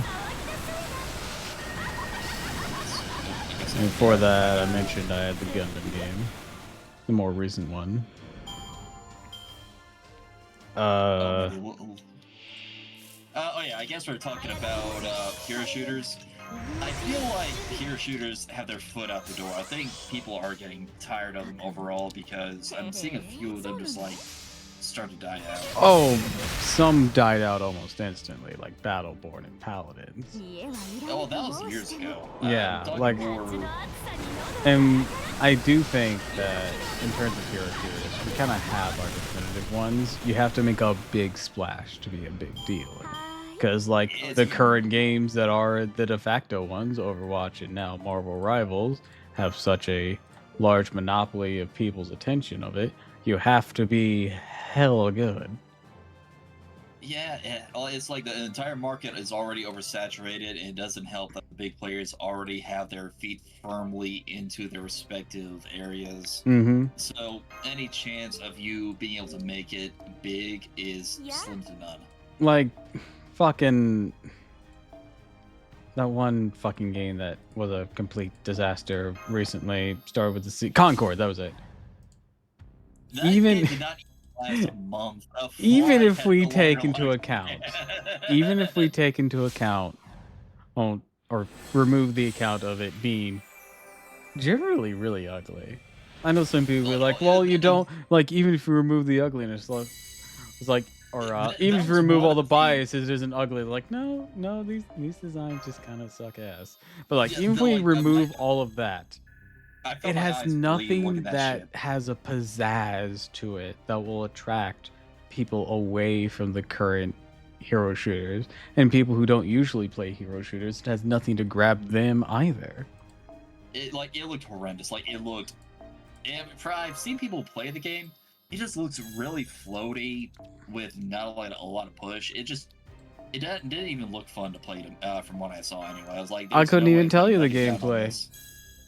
Most people I saw that attempted to tried to play it upon release and kept getting kicked out of servers because why would a live service game be available on the first day that you advertise it that it's available? No, it's modern day Sony. and the thing I hate the most about it is that they killed Japan's studio for this shit. And I'm like, burn in hell, bitch. Burn in fucking We hell. lost so much shit to basically 2 games, actually, if we really want to like expand this conversation a little bit. To 2 games, Concord and Suicide Squad Kills the Justice League. So many games die because of those 2. Rest in piss. DC is now trying to distance itself away from Suicide Squad. Yeah, no shit, they went and retconned. They went and retconned their initial storyline. Like, even if we assumed that was going to be their ending anyways, you already insulted the fan base with that as the main premise. Like, it's bad enough that they shot Batman on a park bench, but they just had to essentially humiliate him by putting him in front of one of Harley's spiels, which was kind of nonsensical looking back on it, when actual Batman would have found a way out of that shit and beaten everybody's asses. Well, they were all like supposedly controlled by Brainiac for that, so. No, like, he only influenced them to be on their side. He was still more than capable as... But they ended up being fake robots or whatever. And... yeah, that was totally the plan. Totally. Yeah. It's like, let's even assume, just with the goodest of graces, that was their plan.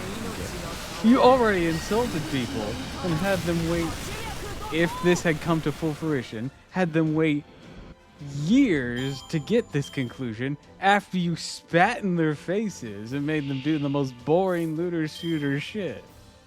And you should also have read some of the on the characters in the game. I'm like, holy shit! Did Jon Stewart kill their family or something? Like, they fucking hated him.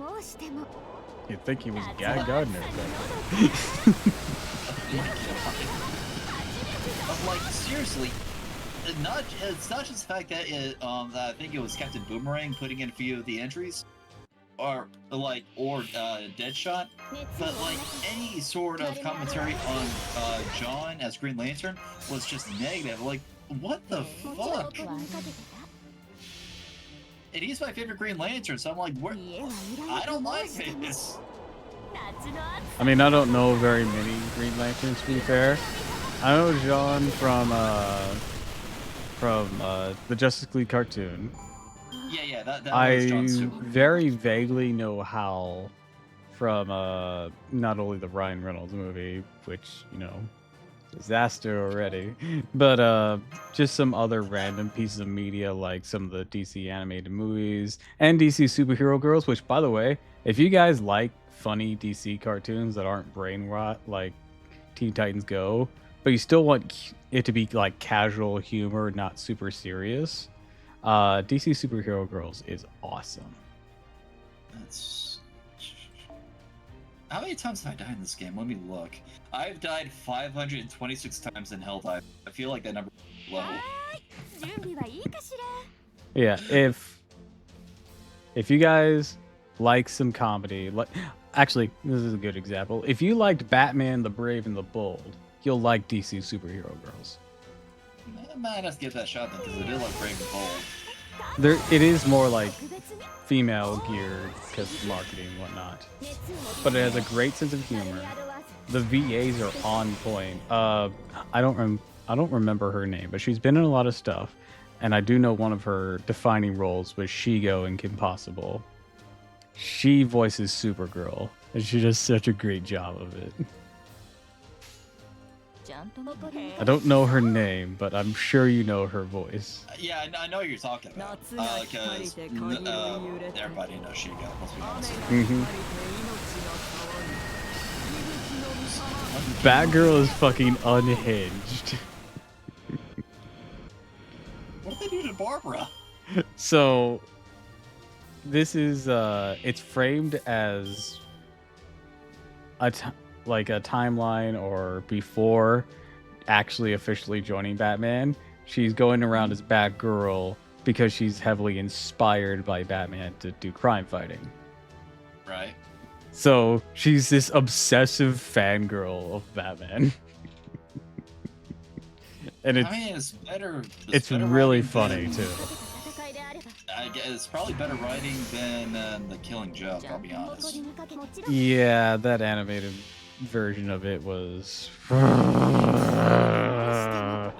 know what would have I don't even care for the original comic storyline, and the animated version just like, what if we had more problematic elements? It's like that movie, that cartoon could have been a lot better if they just cut out the entirety of the first half. It really had no bearing on the plot. Mm-hmm. And the second half also had its In the problems, words of 4 Kids Team Rocket, well, we have to fill a half hour. It's like the second half did have problems, like Mark Hamill had no direction for his voice acting, which is why he sounded off compared to the comic iteration. But the first half was creepy, especially considering Bruce is usually a father figure Yes, to Barbara. I am well aware. That's what I was referring to when I said, let's add other problematic features to this. Like, I'm already not super into the plot line in the standalone comic. Like, But sure, let's add Gotham- some more problematic stuff. Just why not? Apparently Gotham is located in Alabama.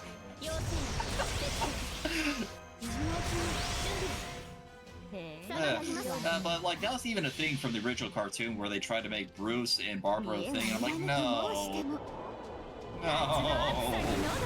I've never seen any other show do that.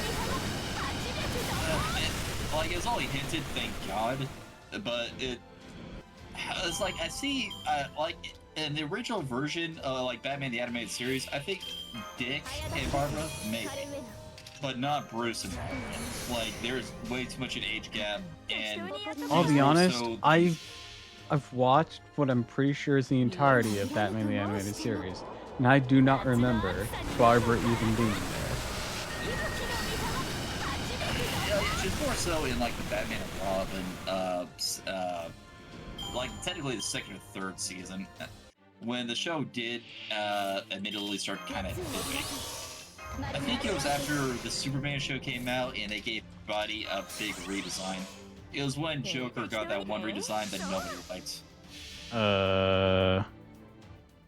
You mean the one they used for Static Shock? I think so. No. Because I'm like, that design's pretty good. Hold on. Let me see which one. Because like, there's like a series of redesigns that happen throughout the show, and the ones that they had for Justice League Unlimited and Static Shock were.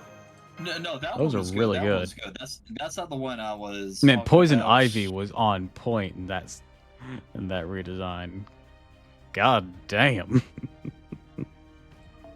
Let's see. I'm trying to.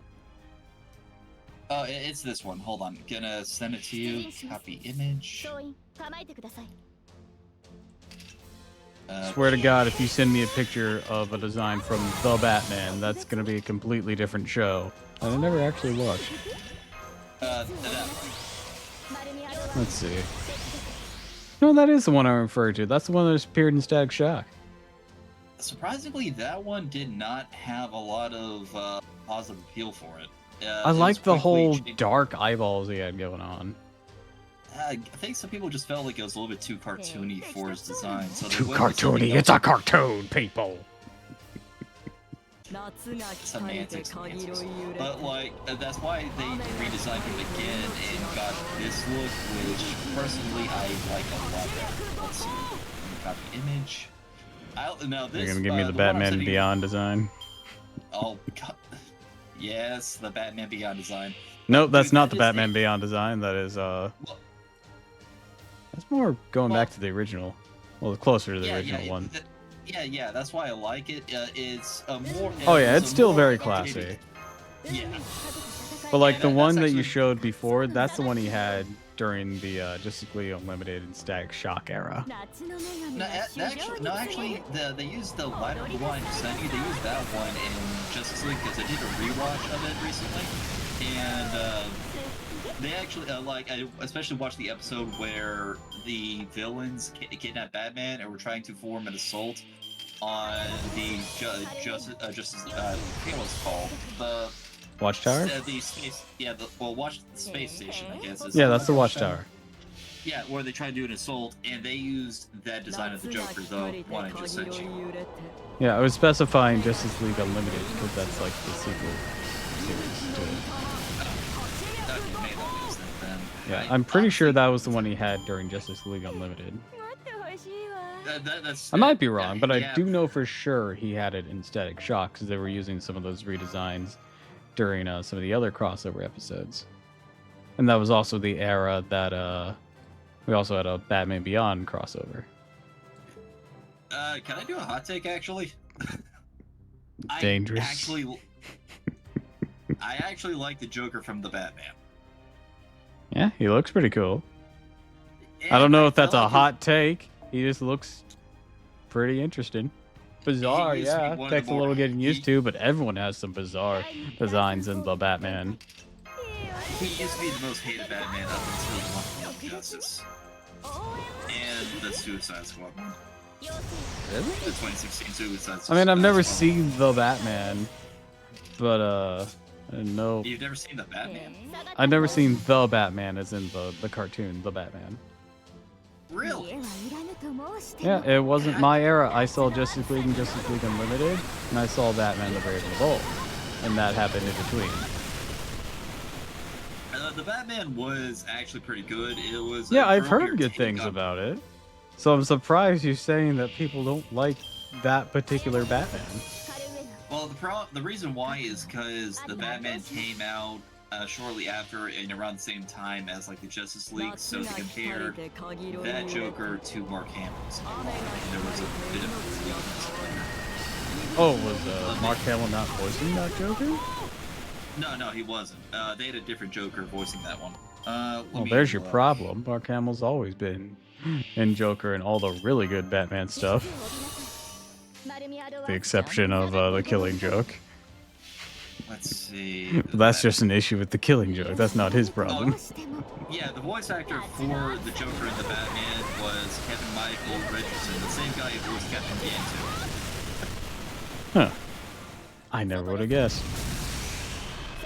I thought he did a decent enough job. Did I forget to use the attack buff? Yes, I did. Okay, that's why I didn't.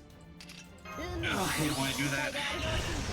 Like, he didn't do as good a job as say, Mark Hamill did. Admittedly, he does sound a bit like he always does, but I still think he did good. By the way, have you ever seen the Ninja Batman movie? I know there's two of them now, but have you seen the first one? I have not. I've seen clips, but that's about the most I've seen of it. It's pretty cool. Really cheesy, but it's pretty cool. They they have this big fucking mech fight at the end, and Batman's mech is just a bunch of bats together. It's so ridiculous. I might give it a watch on my totally legitimate streaming site. That's how I saw it. Let's Because if fucking Max is gonna keep sorry, HBO Max now. I just got used to now calling them Max. Maybe I'll just keep misnaming them to insult them for what they keep doing. If they're just gonna fucking purge all their cartoons from their service anyways. I mean, I keep on calling I keep on calling X Twitter. So. Well, yeah, but I've always done that. But it also hasn't had as many names as HBO or Max did. Right. Let's see. Like, I'm actually we're getting HBO. I need to get Now some we're HBO Max. Now we're just Max. Now we're back to HBO Max. Also, all of our cartoons are gone now. And we killed the Boomerang app.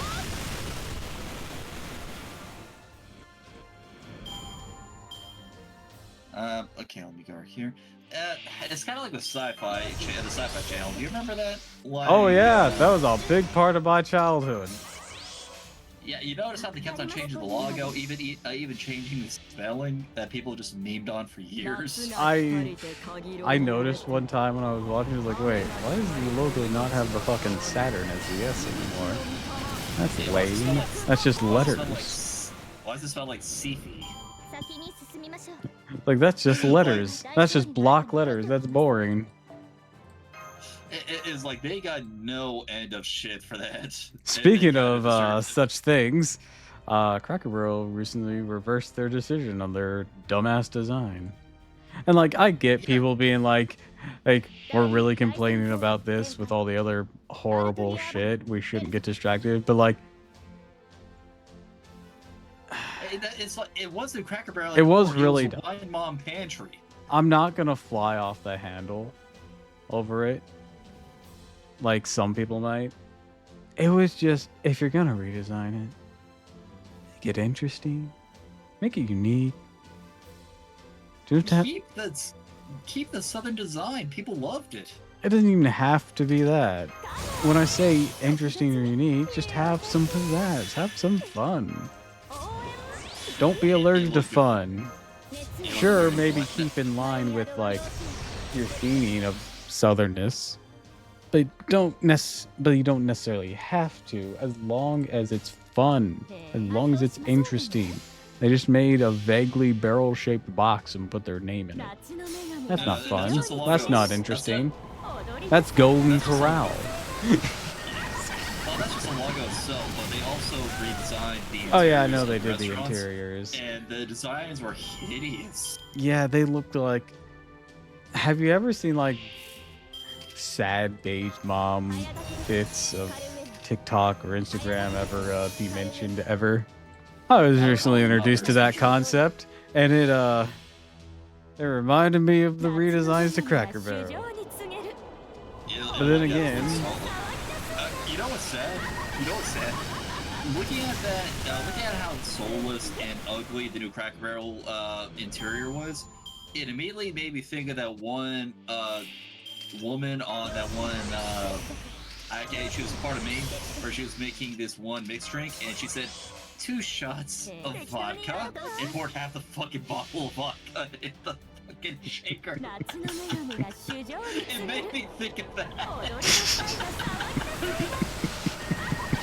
So I will say though, Cracker Barrel isn't like that whole redesign. It's not even just them. Every restaurant's been doing that, and it sucks. McDonald's feels so unwelcoming now. I mean, actually, you know what? Maybe I'm hungry. I might just get some McDonald's from DoorDash. One sec. Might be cheaper to just drive. Yeah, but I don't want to lose my parking spot. We only have one designated parking spot in our apartment complex, and those things are for grabs. That sucks. Yeah, like sometimes when I come home from work, I gotta walk an entire block to get home. We have assigned parking spots here, 2 per household. We only got one. But they're also like in a garage, so. One sec, I'll be right back. Mm-hmm.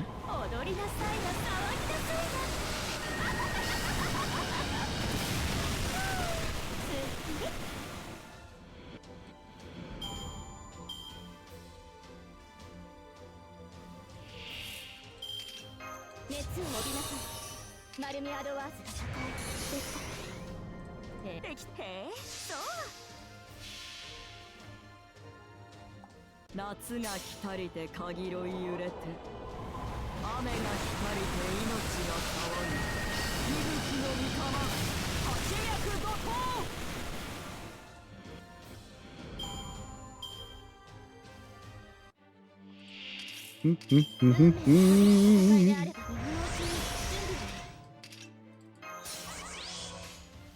適当にやっとくわ。見えはいらぬと申しても夏の暑さに喉カラカラ。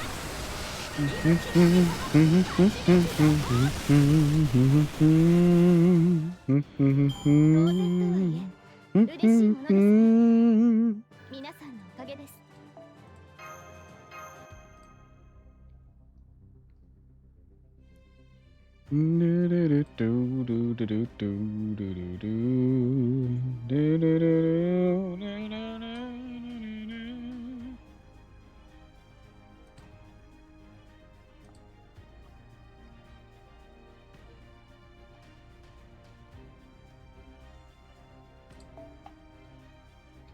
I wonder how much he's going to be charged in fees when he gets back Alaska. I'm thinking about the same amount as the meal. What do y'all think? God, those apps have... I don't use them anymore for a good reason. I want something, gonna make it myself, or I'll go out with somebody. Welcome back. What were the fees you just paid? What? For DoorDash. The fees. Honestly, when you order from McDonald's, it's not as bad as the other places. So I'm a little bit more conscious about that. Yeah, I stopped using those apps/websites long ago, years ago. I get that. Technically never even used them for myself. I was just sending somebody else food. But anyways, I was just saying, the whole thing is just like everywhere is doing that, and it's so boring. It's meant to be lifeless so that they can shove any fucking business in there instead of being fun and interesting. The idea is to make it as inoffensive and just like as like neutral so that people wouldn't be dissuaded from coming in. But they No, that's not it. That's not it. It's more sinister than that. Nothing to do with that. If you have a bland fucking box, you can, and if the store goes under, you can sell that box or rent that box to anyone. Yeah, that's also another thing. But that's the primary reason. Which is why people have been calling out CEOs in particular for that shit. Like, apparently, the CEO for Cracker Barrel had a bit of a crash out before she quickly deleted her message, I think, on Instagram. But people still snapshotted that shit, just like of her going, fuck all. I'm like, bitch, you made your bed. Like, you made bad design decisions and people are calling you out on it. I don't know what you were expecting. People aren't gonna worship your boring ass fucking logo. She's just a wine mom killing to other wine moms, and that's fine, but you're getting rid of the restaurant in the process. Or at least the soul of one. Granted, I haven't been to Cracker Barrel in years. Hardly went ever, because it was more one of those restaurants you stop by in a road trip. I think I said this earlier, but I do have nostalgic memories for it because when my family... Well, I do have a little bit myself, but... My family would always go there after church. Go to a restaurant after church. I didn't fucking learn that kind of thing until I went to the fucking psych ward. I mean, but it was common for us. Yeah, it's common for a lot of people, apparently. It wasn't for us. We'd always take our asses back home. Yeah, sorry about that. Nothing for you to be sorry about. No, just how my family was. The thing I am sorry about is that for the people in our area, their after-church activities include coming to Costco in mass. A little odd, but not unexpected. 当然とはいえ The thing about our Costco is that it's also a hangout spot, apparently, or it's turned into a hangout spot, especially for retired people. I Because we're mean, right that's beside not an necessarily the worst place to hang out, at least. It is a worse spot to hang out when a lot of the old people are disabled and we only have 9 electric carts. I feel if it was a hangout, you'd start bringing your own carts. Or your own transport at that point, because you'd expect, oh, a bunch of people gonna be there. You would think. You would think. Like, you'd think, like, socially, you'd start, like, connecting the pieces. There's, like, places where whenever you go to a beach, if you bring your own chair. Like, you'd think that kind of logic would start emerging. It's not a day at work where I'm not berated by some 80-something about the lack of electric carts. I'm like, dude, we have the number of electric carts we have at any time on one hand. Take a number or bring your own. And, like, yeah, I get they're expensive to own, but if this is a very populated area, the company has only so many, because they're only going to have so many. Like, regardless of how many you get, there's only going to be so many. If you had 20, more than 20 people would take so, and then you still get the complaints.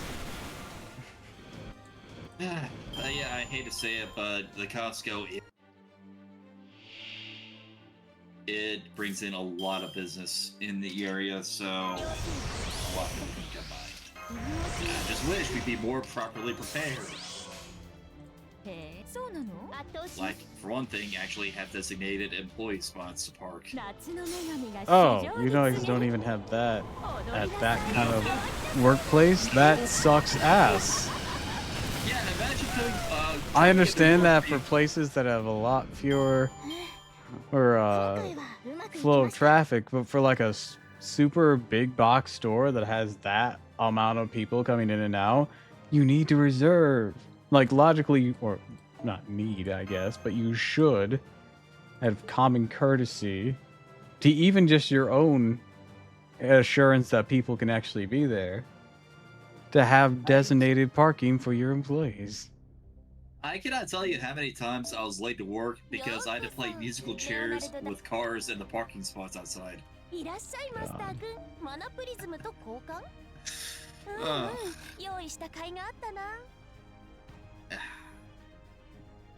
I'm waiting on the next reset so I can throw the next monthly tickets at this. Oh, when's that happening? At the end of the month, like always. No, I mean, like, the reset should be either in the next 2 days, right? Yeah, on the 30th, 31st. What month are we in? August. It is August 31. Okay, so yeah. It'll happen on 31st to 1st, depending on the reset time. Because I need my tickets and I need my foes. Yeah, I want to try to get more Jean dupes. I'm not going to do it on this account. But I drained what I had rebuilt so far, which is like 4 multis, on my main account, trying to go for more Jean. Good news is, Siegfried's now in P5. I got 2 copies of Siegfried. You probably have his coins at the thousands by this point. No, because I only had him at MP3. But now he's in P5. Okay. That's actually good because he is one of the better anti-dragon servants in the game. Oh yeah, he's always been solid when I've used him for his purposes. What noble phantasm level is he? I'm gonna guess he's MP2 on this account. Let's take a look at him. Siegfried, my friend, where are you? Yeah, he's MP2. His biggest drawback is that he has one of the lowest attack stats for 4-star in his shows. Like, it's around the 8,000 range. Kind of sucks ass. Granted, he's being carried by a special modifier. That's his primary thing. But, yeah, they could do with raising that. Ugh, man. Hold on. I'm kind of curious. Let me look and see how high his strength is at, say, level 120. So, Oh, level 120. I was just going to show you what his current one was here. 1K, 1K, 80 is 9,181. all right. Yeah, so like his base strength is 8,100, 8,200 to be more generous. So let me look for Siegfried. There he is. So at level 120, his attack stat becomes 1,100 and 630. But if you give him like 2,000 foes, it'd go up to 13,000. And if you have a maxed out CE with a 2,000 plus attack stat, that could go all the way up to 15,000 damage. So Or if we're 15,000 like base attack. if we're like cutting things there, I'll be honest, I don't think I have like one CE that's maxed out. Most of them don't even get out of the 20s or 30s with me. I should really work on that, but like Yeah, make CE bombs. see, I work on that slowly, but I don't obsessively roll the friend thing. Oh, So- okay, that's and where I our also differences are. keep a handful of maxed out bottom level ones for keep going to the wrong fucking things over here. This is the right button. But like I keep like at least one copy of a max of the lowest rank ones. That way, if like I'm one off, I'm like, well, I would like some effect to do some sort of sway, which I find starvation and barrier to be the best options because damage cut adds up fast in starvation. That's a 20%. And MP gain when damaged. That's nothing to sneeze at. Right. I will say For though a that one if you use cost? star bombs for like star bombs would be really good for Black Grail because once you put Black Grail on an Arts Looper, you win. Alright, I'm also Like, gonna be honest there. I don't know if I'm confident enough to go for Black Grail. I have a few others that I favor, like Overflowing Indulgence. Let's try with Black Grail. No starting charge makes me nervous. Yeah, but like I said, if you put it on an Arts Looper who's gonna get MP gain back anyway, it adds up. Like it was made for Ibuki Doji. Like, Well, if you no, put it no, on the her fuck it wrist- wasn't. Black Grails existed way before that woman existed. Semantics. I'm saying like it works perfectly for her. Yeah, that's why I've always gravitated towards Ocean Flyer or Ice Warrior. She actually doesn't need that for looping. Like if you put Black Rail on her, have double Castoria, and maybe like Hohenheim to give the extra charge, she blows through it without needing another battery. Like I use that for my Bleached Earth runs for Seashells. They're easy 3-turn. Oh yeah, I also recently started to slowly start picking up these bell leases. Slow process, only got 2 so far. Oh yeah. Yeah, as soon as you build that up, you're gonna start seeing a lot more friend points. Not sure who I'm gonna give it to though. At least not on this account. I usually put it on Castoria because See, my Castoria people- has the bond boost one. No. My Castoria has the Bella Lisa on it. Yeah. Well, I'm saying mine currently has bond boost, and I'm not sure if I'd want to swap that off. You could probably put it on like a Scott on another support then, because the idea is I have Scotty on my a lot of main, but I don't QP have it on this one. That's what I mean. Because like on my main, absolutely put that on Scotty. There's a bunch of good quick sabers, and if they're farming the QP Bleached Earth node, that's gonna be perfect for them. Then how about Waver? I don't have waiver on this account. How? The fuck you mean how? We get it for free. We get it for free, he says. I think I need to remind you my long-term plan. I picked Quetzalcoatl. you not get waiver? Because I literally had no gold riders. Wait, with waiver, you don't need a gold anything. He supports everybody exponentially. And I'm also going to point out right now, this account we're looking at here, let's just go over everything. In terms of, yeah, all my gold riders only came after I got Quetzalcoatl, and it took a long time to get them. Hell, I'm still short assassins at this point. Like, look at this. I only have 2 5-star assassins. That's so sad. Okay, you know who my gold assassin is? Fucking Regend. I mean, That I is do all have him need. grailed, but I wasn't counting anyone who's grailed. I just mean, like, in general. Like, they I see start Sammy that. Rhombus up there. Yeah. And Sammy Rhombus is gonna get a rank up. I think either next year or the year after. That is going to make her exponentially better. I do have a good handful of 4-star assassins, though. But for a while, I literally just had fucking Sinister Mr. Fister here. And Steno. The only 2 I have for the longest time. Then after that, I ended up getting a Chimoe here. And, like, that's not a great pick either. Like, I am so poor on assassins on this account. I mean, you got Gray to help carry too. I got Gray from an event later on, deep into our fucking progress. I'm talking like the way this account has been slowly built up. It has been sorely lacking assassins for the longest time. And its rider amounts weren't doing so hot. Like, sure, the silver riders are great, but they're mostly single target. And the ones that aren't, they can farm doors. That's nice. That's about it. Well, if you're a rider, you're probably just gonna farm like and berserkers mainly. You could do like regular damage with like say Chen Gong in that case. Like I've not built my Chen Gong. You motherfucker. I'm not as obsessed with blowing up my own party.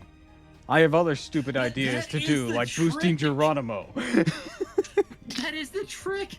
You use him to get buffs from someone, turn them into a bullet, shoot them off, get another support, get those buffs, shoot them off, get another support. I feel like I'm gonna run out of ammo. It's only 3 waves. Yeah, for the longest time, I just didn't have any good fucking writers. There's for my big overall plan of punching Beryl in the face.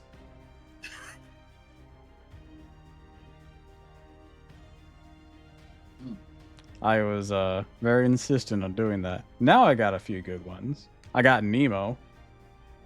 Oh, I got Say Nemo is good. he is good. He's got a fair few batteries and some arts buffs and a guts. That's a pretty solid kit. Sure, it may not be the creme de la creme. All tied to the ocean field. If you're not on that field, Ocean or then all void, those but buffs get yeah. nerfed. Yeah. Yeah, But at the same if you're on time, that he field, still it's has an nerfed. alright kit despite that.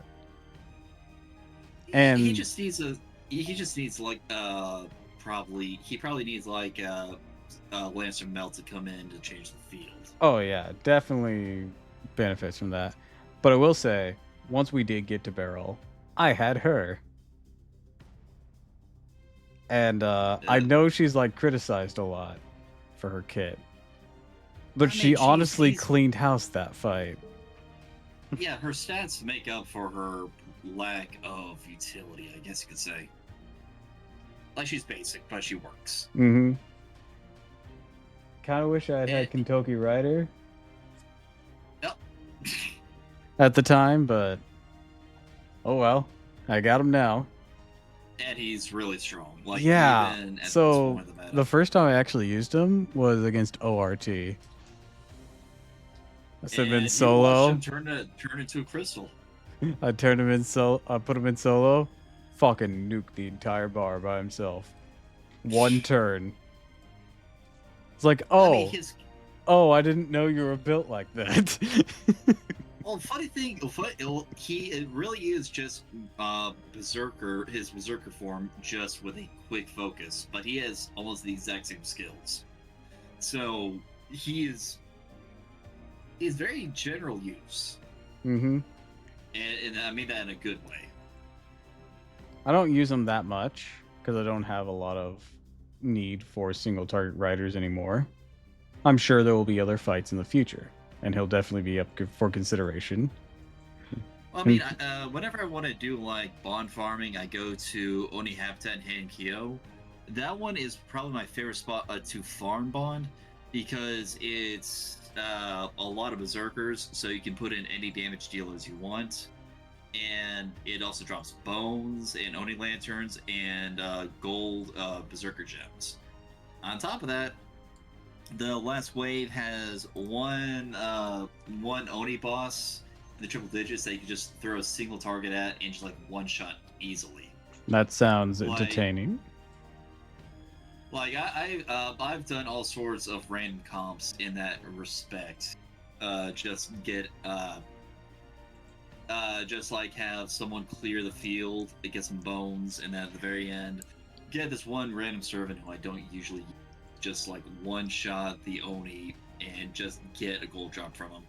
Yeah, my bond farming has not been nearly as focused. Like I'll do bleached earth, and that'll be my major focus of it. It's just the bleached earth quest. It's like, oh yeah, we'll get a lot from that. But Right. Oh, not really thinking too hard about bond farming until I get like really, really close to the next level up, and I'll be like, oh, let's grind it out a bit. But even then, I'll just be like, whatever the hell I've been doing. 1 sec, I gave my cat her medicine this time. I'll be right back. Okay.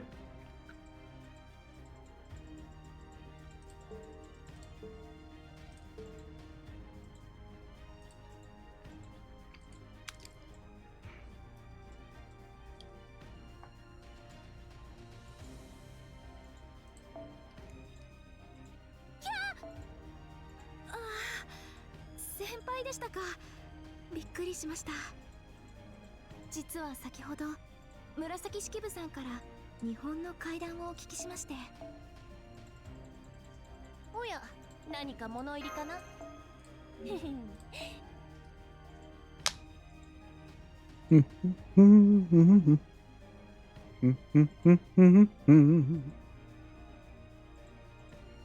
Actually, how many leaves do I got right now? 新生ダヴィンチちゃんの素敵な工房。巡礼の葉があれば過ぎ去った出会い、取り逃した成果を引き寄せる Enough ことができる。 for one of the MP levels. Let's go.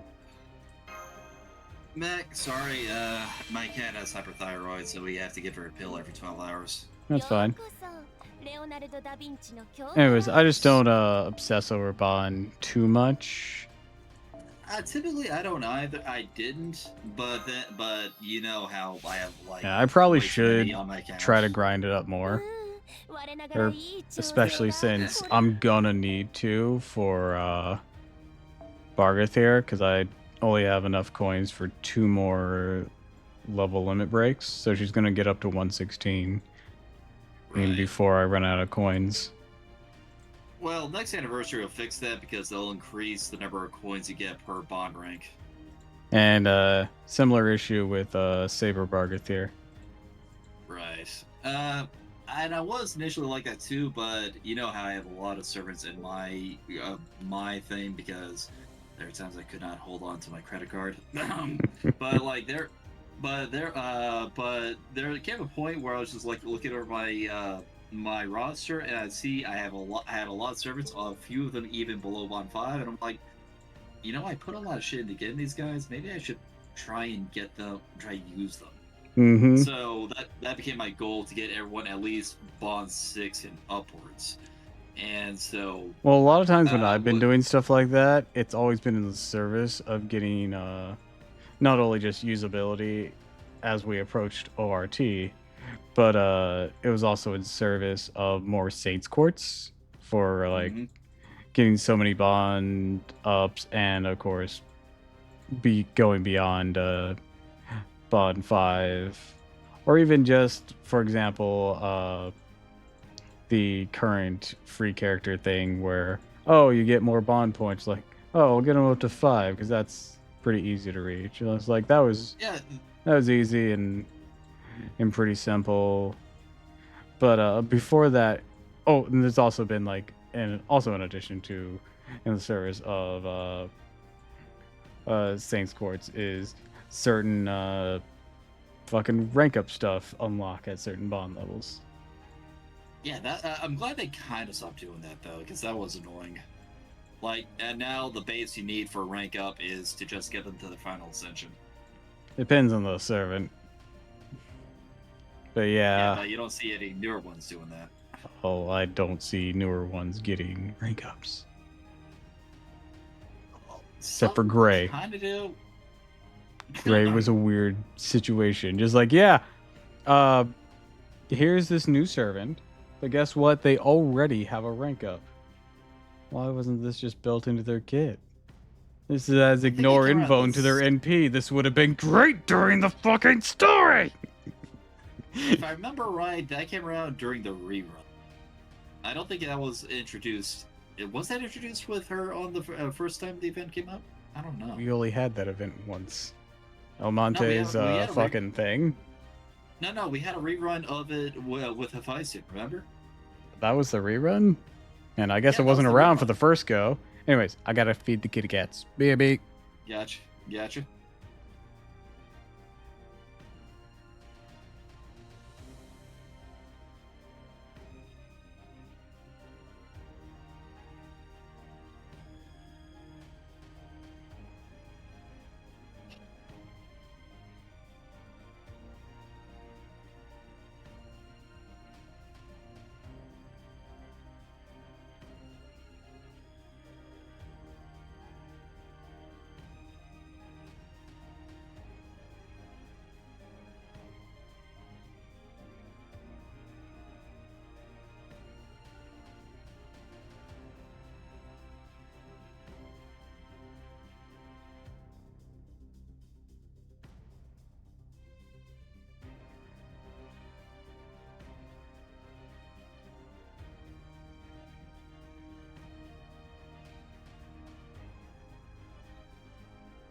Sorry, hey. Alright. Alright, and...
All right, I'm back.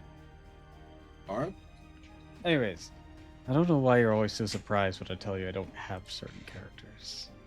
Like, you've seen a majority of this journey now, haven't you? I'm still surprised you don't have waiver, is all I'm saying. I just didn't choose him as the free standard 5-star pick. I chose Quetzalcoatl instead. I mean, I see why, but... I mean, I've picked up certain characters for similar other purposes, similar other intended fights. Nobunaga here, besides just really loving her, she was expressly picked to break Zeus's face. And she did. Very well, I'll say that. But it's just like waivers are like very general purpose. And I'll It's be like, honest, see me throw 'em. even on my main, where I do have waiver, hardly use them. Even Well, to be before I got fair, Castoria.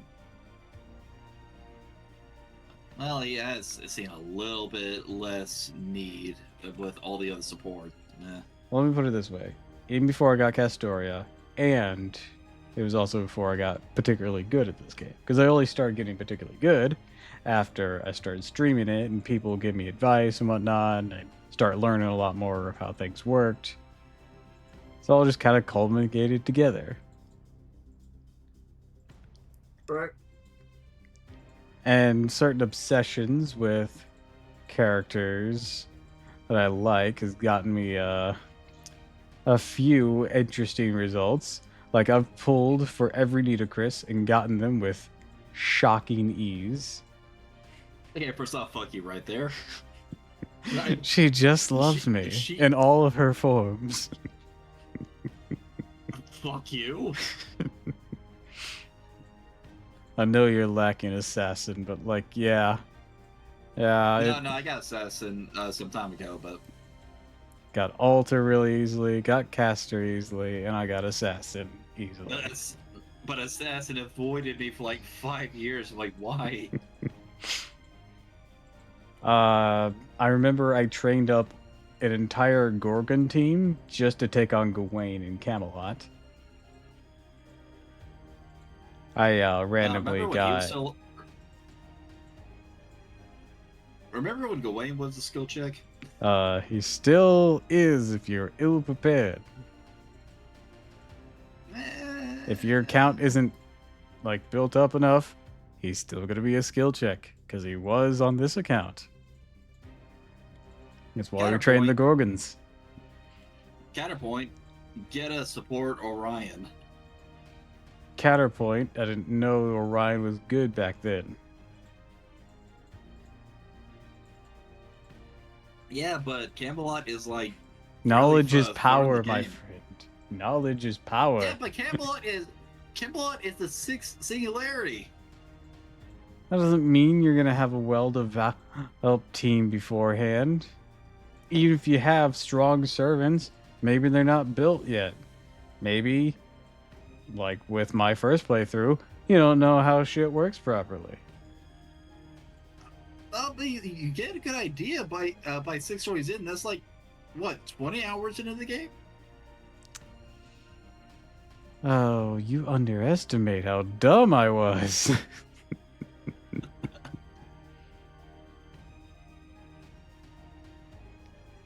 You fool. Then again, it still kind of shocks people how Uriel is better than Artemis in her anti-male respect. Is she? I didn't know that. I knew she was more accessible and know her damage multiplier would be stronger. Well, I'll put it like this. Artemis is weird. Technically, it's not Artemis. Oh, yeah, it's technically Orion, but we call her Artemis for clarity's sake. Let's look at her real quick. She's really weird.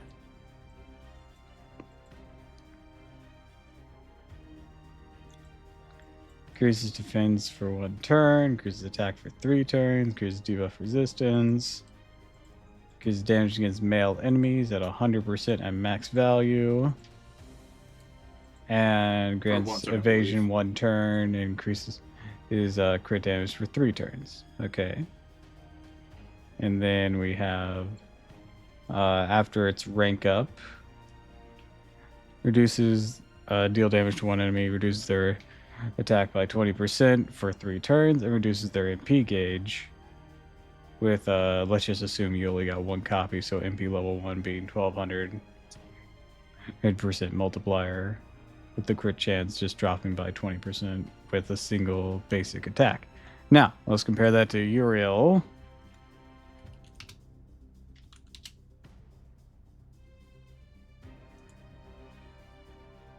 Let's see what your multipliers are.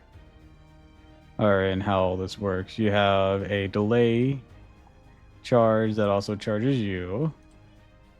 A 1 turn charm on a male. Increases arts performance by 3 turns, maxing out at 30%. Not exactly anything to write home about. You do have Goddess Essence EX, which increases your damage by 300, increases on debuff resistance by 30. Why the fuck doesn't Orion Artemis have that? That's weird, right? Isn't even... Well, the weird thing isn't even the kid. Anyways, let's go. It's her stat layout. It's her card layout. Okay, Because well, like how her card, her hits, or how her hit counts work. Because, I kid you not, her art cards do not generate that much NP, but her quick cards generate it a lot faster. That's weird. Her kit balance is all over the place.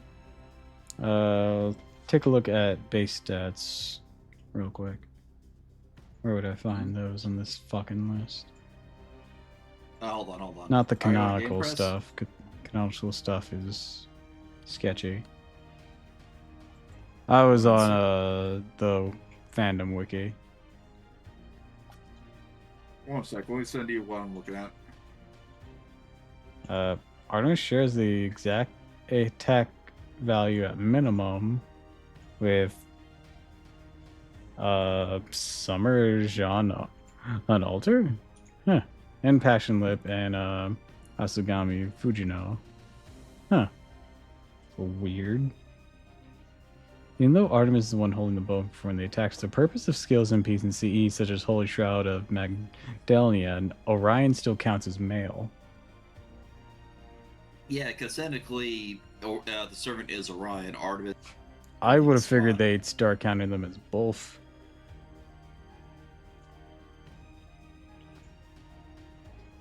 Yeah, but I'm probably this late in the game, and like she's a year 1 servant, so they're like, it's not worth the effort. Not worth the effort. You could do that with ease. Have you seen the game Spaghetti Code? You can go in and change a value or add a value. You can make it gender unknown if you want. I don't care. But I'd actually probably classify it as male and just add in feminine looking.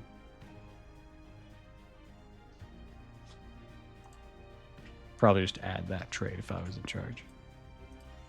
Anyways, the multiplier here is this is how it plays out. I'm gonna play out a little different on the multiplier. So for Orion Artemis skill, it's 100%, which is good and all, but Uriel has her multiplier on her MP starting at 150, and with MP 5 being 3-star servants, you'll relatively get that pretty easily. You'll have that maxing out at 250. Now, the base stats, I don't have a calculator for this or anything, but theoretically, that'd be why she'd be better. It's because she has a significantly higher multiplier, even at a lower rarity of this nature. Anyways. Sorry, I was just finishing my food. No, you're fine. It really does come down to the fact that Uriel is just a lot easier to field, not just because of the MP5 thing, but because of the party cost and how well her kit synergizes with supports when compared to Artemis. Because, like I said, Artemis, she's all over the place. She was one of the first 5 stars that was introduced in an event, and they had no idea how to set her kit up. Uriel is just a lot easier to work around. Yeah, they seem to share a few traits too, with the exception of male and female because of how that's all breaking down. But like, they're both divine, aren't they? They are both divine because they're both technically yeah. gods So they're and still goddesses. they're both benefiting from Steno, ironically. And being archers, they're both geared towards fighting sabers. Yeah, it doesn't help either that Artemis is horrifically outclassed by all the other 5-star archers in the game. Like, Squirtoria blows her out of the water. Oh, Squirtoria is even good even to this day. So like that's an unfair comparison. All right, let's look at. But if we want a more fair comparison of someone who isn't an absolute demon, but still outclasses her. If we're talking basic power creep, Napoleon, of course. Yeah, and he's AoE. He's Buster, so. Yeah, so let me siege. How about I don't have her, but single target Anastasia and V, like some version. That one's an arts looper too, with very particular multipliers, but also she's significantly newer, and so is Balban Sif for that matter. So yeah, Balban is quick, so yeah. But Balban Sif is Chloe. Well, I meant just Balban is in terms of power. Yeah, and Chloe, she blew at the time she came out. She blew a lot of these single target archers out of the water in general because not only did her MP hit hard, but she had a 50% battery. Yeah, I heard she was pretty strong. I hadn't messed with her too much. I had her piggyback for those bond points. Yeah, she was my boss killer for the longest time. Oh, she has a Ilya buff success rate for all allies. Ooh. That's kind of weird, I'll be honest, because like she and Ilya do not really meld all that well. Well, they work together when they need to. that's what it's meant to do. Here's like she's designed for that event that has Miyu, Ilya, and her, or this particular version of her, and Ilya having less chance on her buffs, and also for her summer one also has a little bit of that. But it's all supposed to meld with that. Yeah, but like base Ilya is a 5-star single target caster. Like they really don't have a lot going for each other. Like it's not worried about that so much as it is just making their kits mesh on a theme level.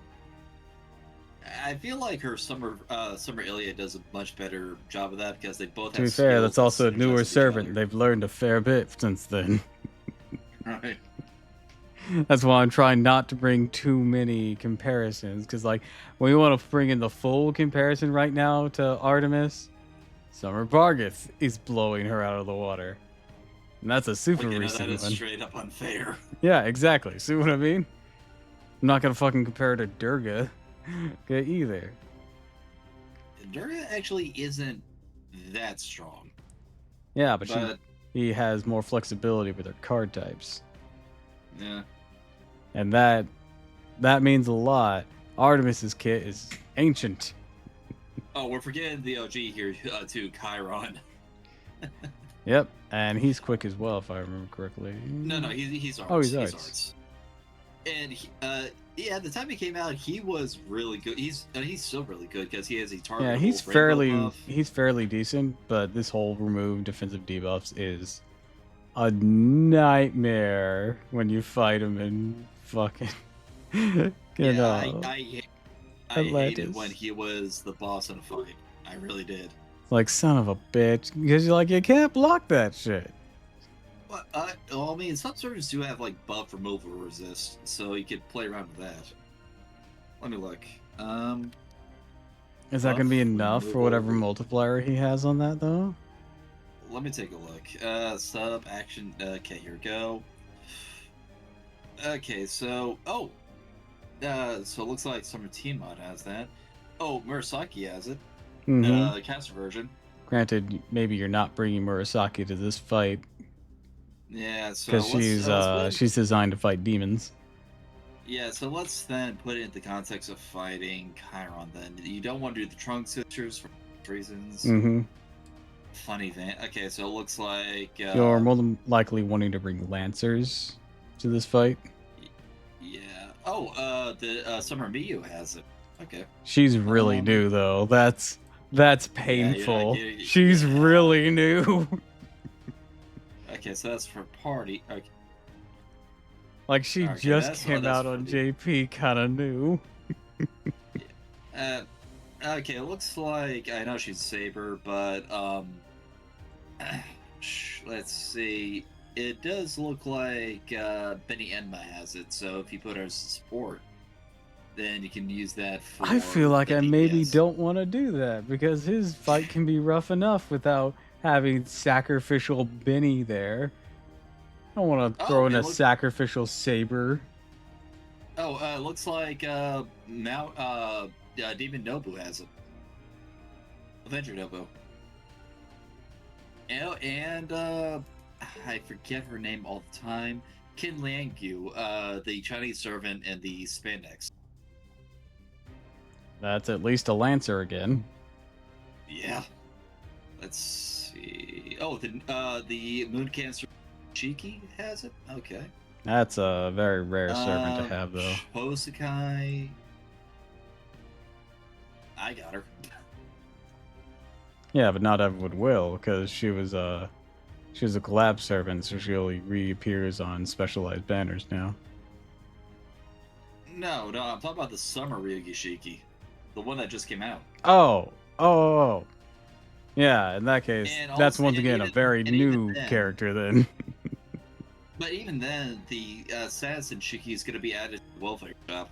She already is in JP. That'll be nice. Forgot that one of the Shikis was a welfare. Oh, Summer Melt has buff removal resist at 100% Being a summer For three- servant uh, is for 1 turn. hmm. They're harder to get, but they're at least in GSSRs. Well, I was thinking at some point during the year she'll be more easily available. Well, consistently, because like you can plan that out. But at the same time, unless it's a GSSR, you're not really getting her too much. Okay, I'm looking him up. here's- Looking him up. Let's see. Draco has it. Defensive buffs activates first. So how does remove defensive buff work? Because I'm not seeing a listing on its percentage value. It works similar to, say, in Evade, where if you get the skill up to 100%, to like 10, it's at base 100%, so it'll for sure resist a buff removal. Like, let's take for example Draco right here for her 7 Beast Crown skill. It says increase own buff removal resistance by 100% for. I wasn't talking about the turns. resistance, because the resistance we have a value for. What about the well, removal effect? What is its value? So then we want to look at Chiron. Yeah, I tried looking up Chiron, but that is the one thing this thing doesn't have a breakdown for. I'm gonna say it's at a base. I'm gonna say it's at a base 100%. So you would need just all along that same scale. Yeah. So like, if he has 100% chance to remove one of your buffs, but you have a 100% buff removal resist, it completely nullifies. But say if you only have 80%, then he'll only have a 20% chance to remove your buff. Okay. See, that's the important math we need in this scenario. Because like, if it was like 200%, but we only got 100% block, then it's a moot point. Yeah, I think it only goes up to base 100%. So, but basic idea is, if you are going that route, you do want that buff removal resistance up to 100% just to completely nullify it. All right. Anyways, I should probably wrap up. I'm losing frames rapidly right now, and it is late. Gotcha. Like really late. Yeah, and Necro's hitting my DMs. He wants me to join it in Helldivers with him. All right. Well, to everyone still here, I'd like to wish you all a fond farewell and thank you for stopping by. If you like this, of course, follow me on Twitch, Twitter, and YouTube. If you haven't already, please consider subscribing because it really helps me out. I'll be back on Friday, so don't miss me too much. I know we didn't get very far because we ended up rambling with Mr. Mustache here, but it was still a good time. Sorry. You're fine. We'll live. There'll be other days. We're not in any hurry to get it done like we were on some other days. But until next time, everyone, fare thee well. All right. Bye-bye.